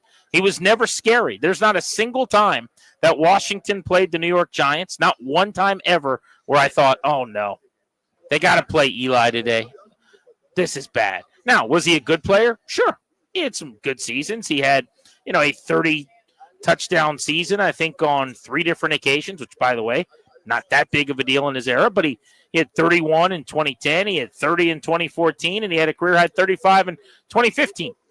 He also routinely had 15 or more interceptions over half of his seasons in his career. I think there were only 3 or 4 years where he ever had less than 14 picks. He made a lot of throws that kept both teams in the game. So he will be in the Hall of Fame because when you win 2 Super Bowls, you get to go to the Hall of Fame, unless you're Mike Shanahan for some reason. But he absolutely should not be a Hall of Famer, in my opinion. So I appreciate you listening, but you probably came to the wrong place there's no Eli sympathy up in here to get some sympathy on Eli Manning. You want to talk about a real Hall of Fame issue or travesty? Luke Kuechly didn't get in. That guy should have gotten into the Hall of Fame today. Mike in Silver Spring, you're on Grant and Daniels. Let's get back to the topic at hand here. Do you have any issue with Daniels not being a unanimous Rookie of the Year? Hey, good afternoon, fellas. No, I don't. I mean, I don't know who the one guy was who voted for someone else and don't really care. No one's ever had a rookie quarterback season like Jaden Daniels. We had a Rookie of the Year quarterback in RG3. He didn't have the statistics that Daniels had. And the big difference is that he didn't make other people around him better. Jaden Daniels does that. And Jaden Daniels is also humble, soft-spoken, as opposed to RG3, who always thought he was the smartest guy in the room. So I can't think why anybody would be upset that it was 49-1. I mean, Jaden Daniels had a great season, and he's going to be our future for a long, long time. Yeah, I mean, to me, GP, this is as simple as this. Like, if you and I said, like, hey, Jaden Daniels missed that throw in the third quarter, we'll get, like, hate mail. People, the angry online, the shouting on all caps. Yeah, when he didn't play well against the Eagles, and we said that was not a good performance. For a week, everyone was like, "You guys are haters." Right. So okay, that's all. Sure. I think that's what that is, right? That's the online. If you don't say anything that he's great, and he is, he's the best at this, or he's the greatest of all time, or whatever, that's seen as a personal slight, and and it's like the dead mother has to come in and protect her wounded little one or something. It's bizarre. It's not how I operate, but I think grown-ups, the rest of us can have conversations. Yeah, people are really weird about him and it. Just the whole interactions around him. He's amazing, and we're lucky to have him. But doesn't mean you're not going to miss throws or have bad games or that balls and strikes can't still be called. I'll bet in Kansas City they occasionally acknowledge when Patrick Mahomes misfires on a pass to Kelsey, or they mention when he has a down game. Although somehow the Chiefs probably would have won it anyway. Speaking of which, we'll give you our predictions for Super Bowl 59 before we get out of here, taking you up to 6:30. You'll hear from Ryan Leaf next on Grant and Danny.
I'm Toby Altiser with your sports update on the Fan. This update is brought to you by Law Tigers, the motorcycle lawyers. In the NFL, Super Bowl 59 coming up on Sunday. The Kansas City Chiefs taking on the Philadelphia Eagles. The Chiefs looking for their third straight Super Bowl, will be the first team in NFL history to win 3 straight Super Bowls. The Eagles looking for the second Super Bowl in their franchise's history. 6:30 kickoff. You can hear the game right here on the Fan. 5 p.m. pregame coverage. NFL honors last night. Jaden Daniels was named the Offensive Rookie of the Year. Josh Allen was named Most Valuable Player. Saquon Barkley won Offensive Player of the Year. Pat Surtain Defensive Player of the Year. The other Rookie of the Year, Defensive Rookie of the Year, Jared Verse from the Rams. Coach of the Year went to Kevin O'Connell. Dan Quinn finished in 5th. The Play of the Year was the Hail Mary from Jaden Daniels to Noah Brown to beat the Chicago Bears. In basketball, the Wizards looking for their 4th straight win on the hardwood tonight, taking on the Cavaliers at Capital One Arena. 7 p.m. tip-off. You can hear that game over on the Team 980. In hockey, the Capitals beat the Flyers last night 4-3. Alex Ovechkin with a first-period goal. Goal number 879 for him. He's just 16 goals away. He scored goals in 4 straight games. The Capitals will take on the Utah Hockey Club on Sunday, their final game before the Four Nations break. Hey, Caps fans, the Law Tigers and Harley-Davidson of D.C. are giving away a one-of-a-kind 50th anniversary Washington Capitals Harley-Davidson. Check it out in person at the D.C. Auto Show or enter now at capsfansbike.com. From the Crop Metcalf 5-Star Sports Desk, I'm Toby Altiser on the Fan.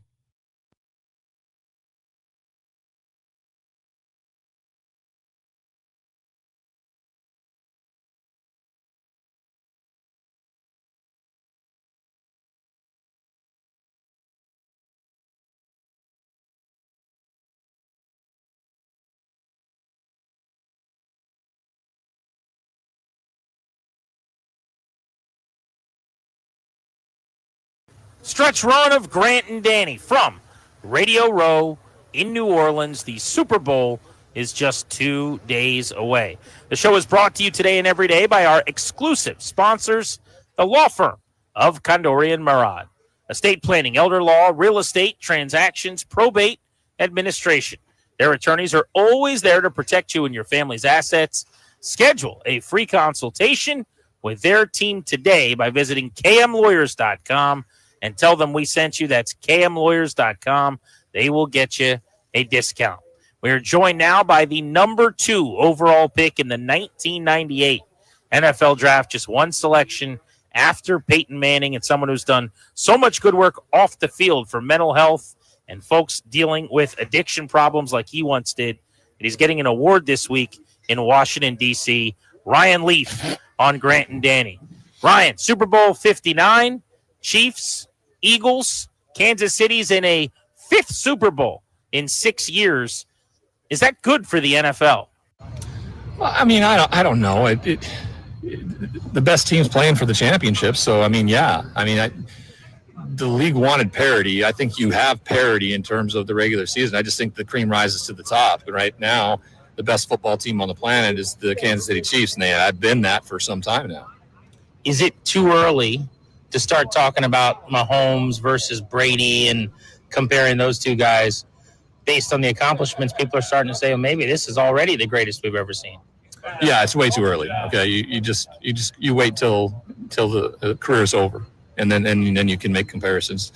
Doing it in present time is just silly because there's always something to add to the equation. I mean, Patrick Mahomes could win his 3rd in a row. No one's ever done that before. He could play in a 8th consecutive AFC championship next year or a 6th Super Bowl already. So, that's the things that have to change. So, until everything's all said and done, like anything else, and you want to make the comparisons, you do that. You also, I think it's really silly to make comparisons about eras of football.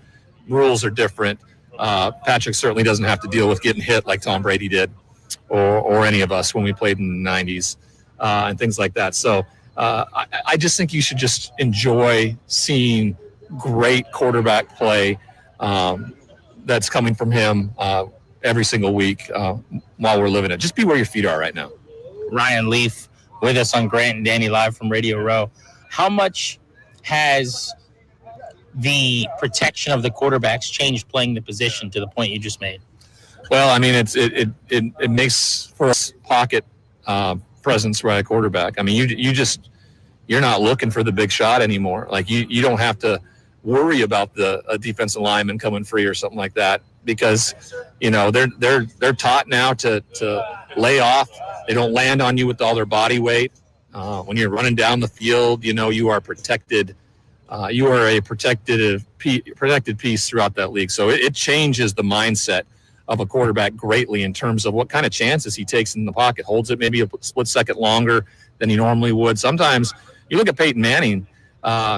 I don't know if he felt like in any way, shape, or form he was going to get hit, a possibility to get hit. You watched him; he just went right down. He wasn't going to take the hit. He knew that for them to be better and for them to win was to have him on the football field. And the NFL caught up with that too and said, "Yeah, we need them on the field to sell our product," and so that's why they're protected. Do you think the narrative that Mahomes is protected more is true? Because by that logic, it would make sense. He's the best quarterback. You got to be extra careful. We see that in other sports sometimes with NBA stars or whatever, where they get the benefit of the doubt. I mean, on some of those hits on the sideline or whatever. Do you think there's a reality to that, or is that our perception? No, I think there's probably a bit of a reality to that, but that's always been the case. Tom Brady got calls. People like to pull up the ones where he got smashed, and they're like, well, look, yeah, you go show me all the ones where he did get the calls on, though, and stuff like that. That's the difference. I do think that the longer you're in the league, the more credence you've gotten from officials and things like that. That's the thing about officials; it's always going to be subjective when it's human beings that are dealing with something where they feel like that was egregious. Also, a lot of the situational stuff like that. There's no reason why you need to be anywhere near Patrick Mahomes when he's near the sideline. Guy's going out of bounds. All right, he may tiptoe it a little bit like that, but all you got to do is when you walk up to him, just put your hand on him and just kind of guide him out. And the fact that people continue to fall for his, his spiel, I think is a lot more on them than it is on Patrick Mahomes. Ryan Leaf live on Radio Row. It's like a chicken or the egg thing here, because Mahomes and Reed have been together as long as they have, with the continuity they have as play caller and quarterback, because of how great they are. But I've also long said guys that go through coordinators every year, that is a detriment to your development. Like, it's obviously a great benefit to have the same teacher and have the same material for years on end, and you get that privilege because you're good. But as someone who played the position, can you speak to just how much of a difference it would have been maybe in your career if you're with one of the great coaches and play callers ever, and you're with that person in perpetuity? Yeah, it changes everything. The knowledge, the consistency. That's why I do think a lot of owners are looking for that great offensive coordinator to come in and be the head coach. You see Ben Johnson this year, Liam Cohen, those types of situations, because if you got a guy that is incredibly good at his job of play calling and as a head coach, and you find your franchise quarterback, that's where the longevity comes in. And then they're together for forever, because you don't ever have to worry about the offensive coordinator leaving for another job because he's your head coach.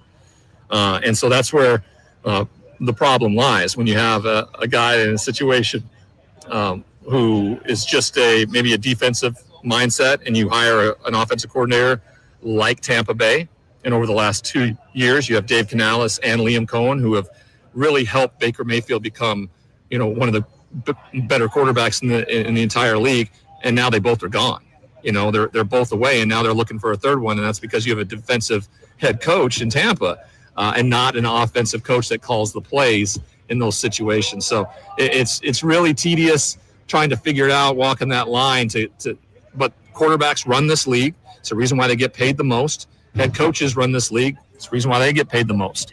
And so those two have to be at the forefront of your thought process. And if you can find one that calls plays at a very high level, and you find the right quarterback, you can keep them together for a long, long time. You mentioned Liam Cohen. Jokes are still being made about his introductory press conference. Sometimes that happens, and guys turn into Nick Sirianni, who's in his second Super Bowl in short order.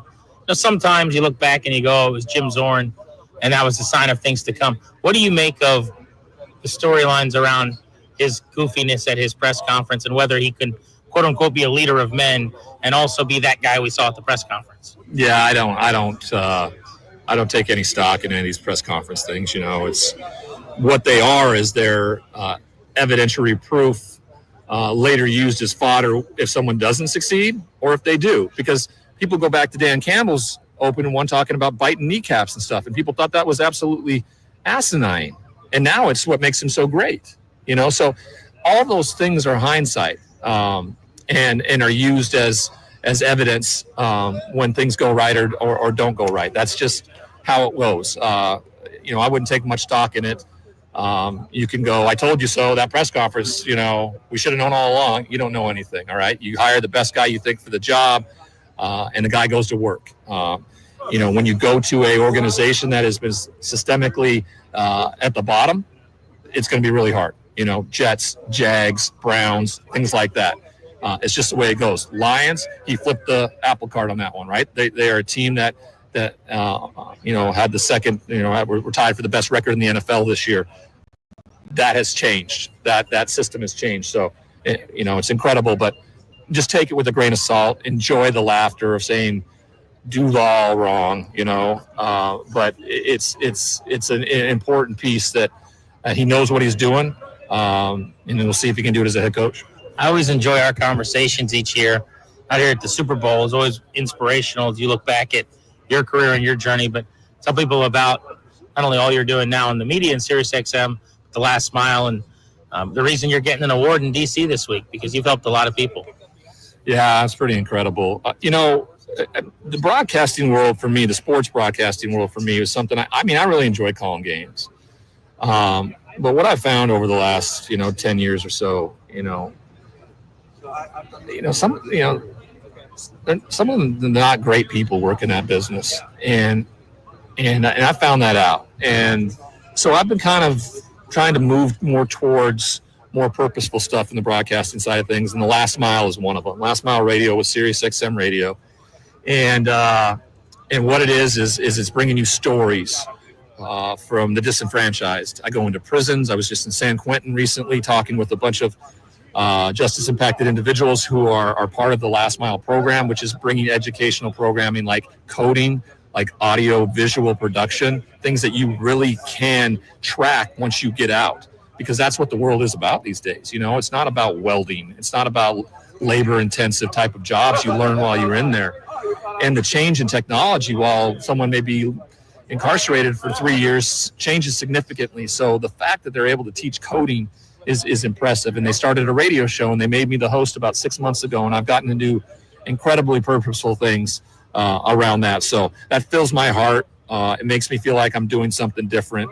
And then, I just was made aware, about a week ago that I was going to be the recipient of the Newsmaker of the Year for the CADCA Coalition, which is a substance use disorder and mental health coalition run by General Barry Price, and retired. And I'm being awarded the award next, I guess in 2 days in DC. So I'm really grateful. And that's based on the work that you've done since you have kind of gone to the end of the earth and back with your own challenges. Yeah, it's what I've done over the last 10 years when I started making it about other people.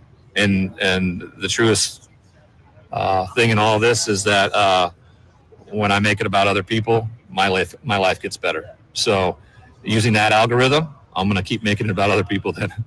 I think about that with the holidays. It's like the giving of the present feels better than the getting. But you're talking about a lifestyle in that way. It is. It's a complete lifestyle. Everything that we do, trying to really ingrain that in my 7-year-old right now too is difficult because, I want to give him everything that I can, but I also, I don't want him to grow up entitled and to understand that stuff is important. So we're parents, we're leaders trying to be leaders in the community, and we're trying to make a difference, globally when it comes to mental health and substance use. And that's just the purposeful part of it. And so, it's amazing being acknowledged for that, but it's certainly not why we do it. Last thing real quick, drafted at the top of the board. I think your perspective on this will be helpful. The way Jaden Daniels carried himself and conducted himself all year with the amount of pressures and everything on him was breathtaking to me. As someone who's kind of been through that and seen some of the pitfalls, what do you make of how I think he lived with his mom? He was just kind of out of the spotlight mostly as the biggest star in the league at times. It's crazy. Yeah, he took to heart some of the things I talk about when you enter the league. You walk in as the CEO of a Fortune 500 company, and that's the way it has to be run. There's everything you put into it has to be foundationally building up you to that second contract. Nothing can get in the way of that. And so little things like that, living with your mother, it's all football all the time. Winning helps that too, because the criticism doesn't exist. So you're not dealing with it on both fronts. You're actually dealing with how to maybe not get a big head around the aspect of things. So he was incredible. Dan Quinn does a great job of developing talent and allowing them to be. And then Cliff Kingsbury was the perfect fit for him this year. He didn't do anything in that NFC Championship that cost them. Like, there was turnovers outside of that cost that football team. So that's going to be a heck of a division with the likes of this Eagles team and that Washington team over the next decade. Ryan, thank you so much. You bet. Thank you. Ryan Leaf's just a pleasure to talk to. Yeah. And it's kind of an annual tradition at this point to run into him out here and sit down with him. Grant and Danny, with you on the Fan, just a few minutes left before we turn things over to overtime and Linnell Willingham tonight to keep it live and local on the Fan. But Danny, why don't we get elbow deep into the Super Bowl here with some predictions? So why don't we start first with your keys to the game for both the Chiefs and the Eagles? Let's go Kansas City first. To me, it's about what their offense does against this Eagles defense, right? Like, can you afford to play a muck it up, grind it out kind of game if the Eagles get a lead? They kind of, close you in that vice grip a little bit. What explosive offense here? Where does the run game come from, right? Is he unleashed for the first time really this year? Is it Kareem Hunt? Is it not really happening? Is it shortstop Xavier Worthy and, try to let him go a little bit? Or is it, Travis Kelce over the middle? Are you matriculating? Can you get some big plays? To me, it's about Kansas City's offense, which is funny to say. His older brother's Kansas City Chiefs scored 500 points in a season, pretty much, scoring 30-some a week. This has been a bit more of a slog for them. Can they be within striking distance or maybe even play with a lead? Where does their offense come from here? For me, and I've always felt this way with Jalen Hurts specifically, the conversation starts with, can you keep him in the pocket defensively? Can you rush? Can you hem him in? Can you keep him from running around? So I put the spotlight actually on the Chiefs defense, which is outstanding and playing at a high level.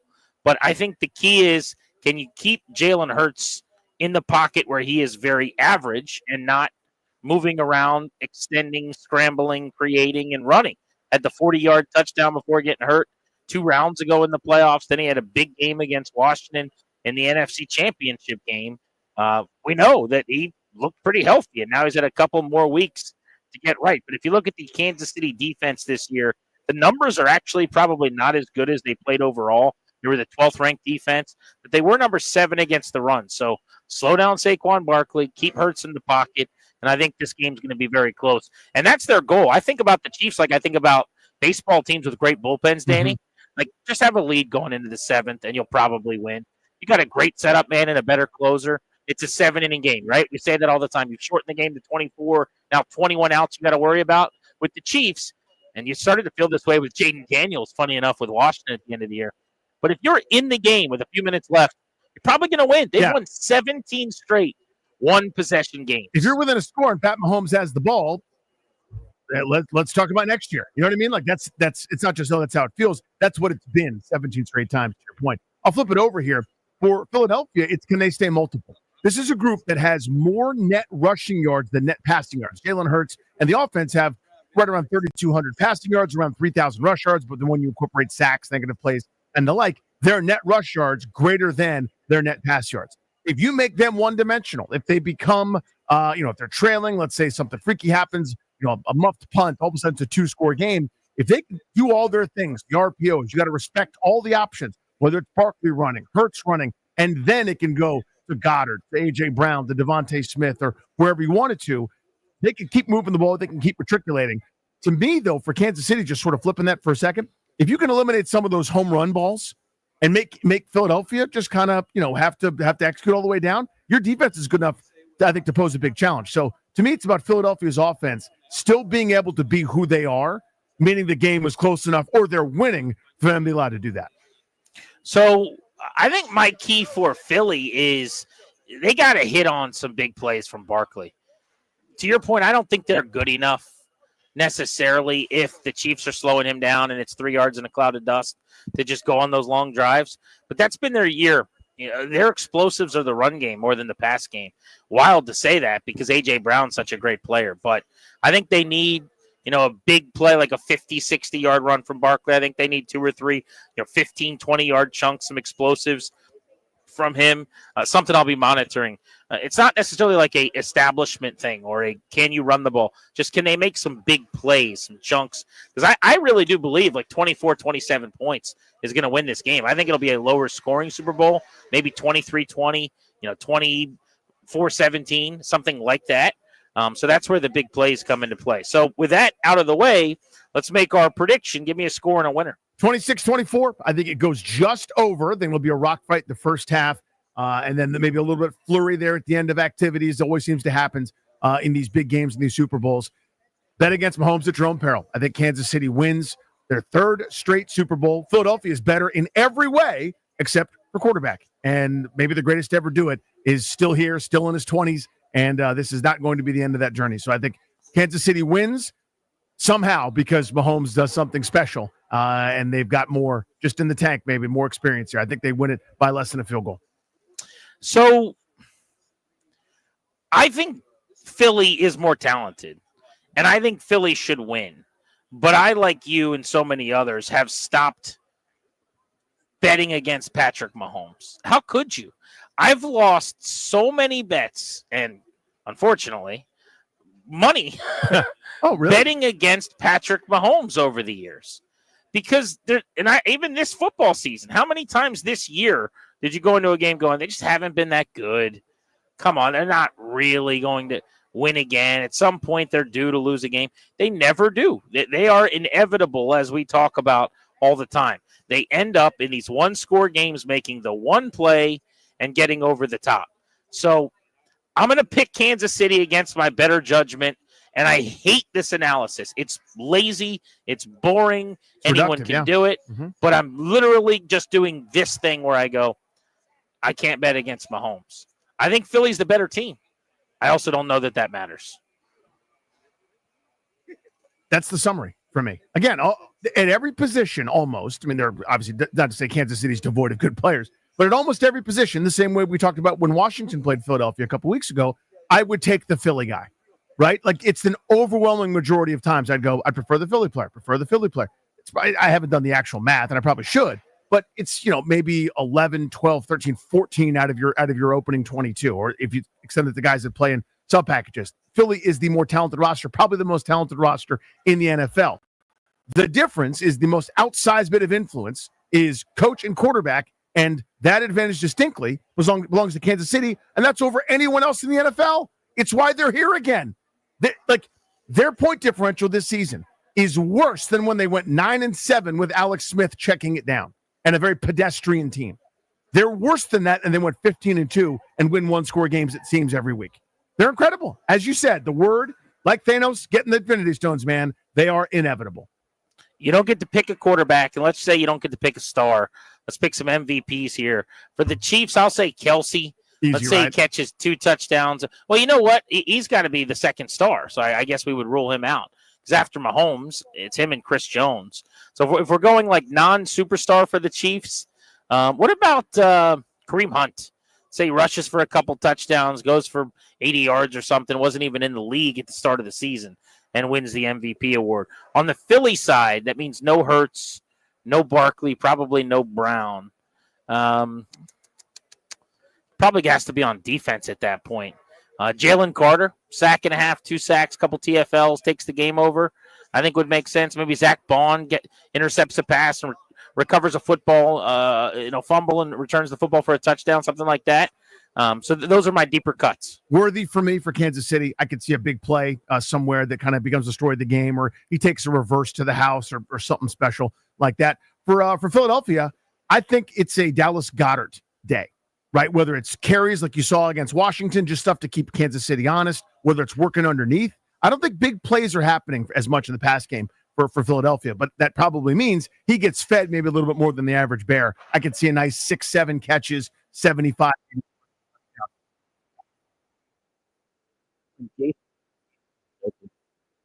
Today. I mean, what a wacky day. Pretty amazing. You got Kevin Harlan calling play-by-play of Darius typing on his computer. You got Jason Worth sitting down for 45 minutes telling stories about when he tried to fight Matt Williams and got arrested for a speeding ticket for over 100 miles an hour. There's a lot to podcast, I will say. There's a lot of different things from that interview that you're going to want to grab. But what a treat today and this whole week has been. Bob Fesco, Sam Monson, Steve Palazzolo, Solomon Wilcox, Trevor Sikkema, Thomas Dimitrov, Mike Florio, Mitch Holtis, Moose Johnston, Ed McCaffrey, Pac-Man Jones, Jay Glazer, Albert Breer, Lewis Riddick, Thurman Thomas, Kurt Warner, Sam Schwartzstein, Mark Schlereth, Devin McCourty, Vernon Davis, Dan Orlovsky, Kyle Hamilton, Kyle Van Noy, Kevin Harlan, Gerald McCoy, Jason Worth, Hugh Douglas, Tory Smith, Ryan Leaf, Aaron Schatz, Mike Jones, among those that stopped by with us. Not too shabby from Radio Row. Yeah, I'll bet, my friend. Good work. Good work down there, you and Darius. Yeah, he crushed it. It was fun, and we thoroughly enjoyed ourselves. So tonight, Danny, we go to a DraftKings party to watch Chainsmokers and Nelly perform, and then we fly back tomorrow morning. Safe travels, my friend. Hope it's relaxing and you do that thing where you instantly fall asleep on the plane and there's no dramatics. You don't have to worry about that. That will happen. For our producers back in D.C., Ryan, Tobes, Ben, for Danny, I'm Grant saying so long for our crew, including Darius out here in New Orleans, where Super Bowl 59 is 2 days away. We'll be back home watching it like you guys by the time the ball gets kicked in the air. Keep it right here for Overtime with Linnell next. Thank you so much for listening, hopefully enjoying our coverage from Radio Row all week on The Fan.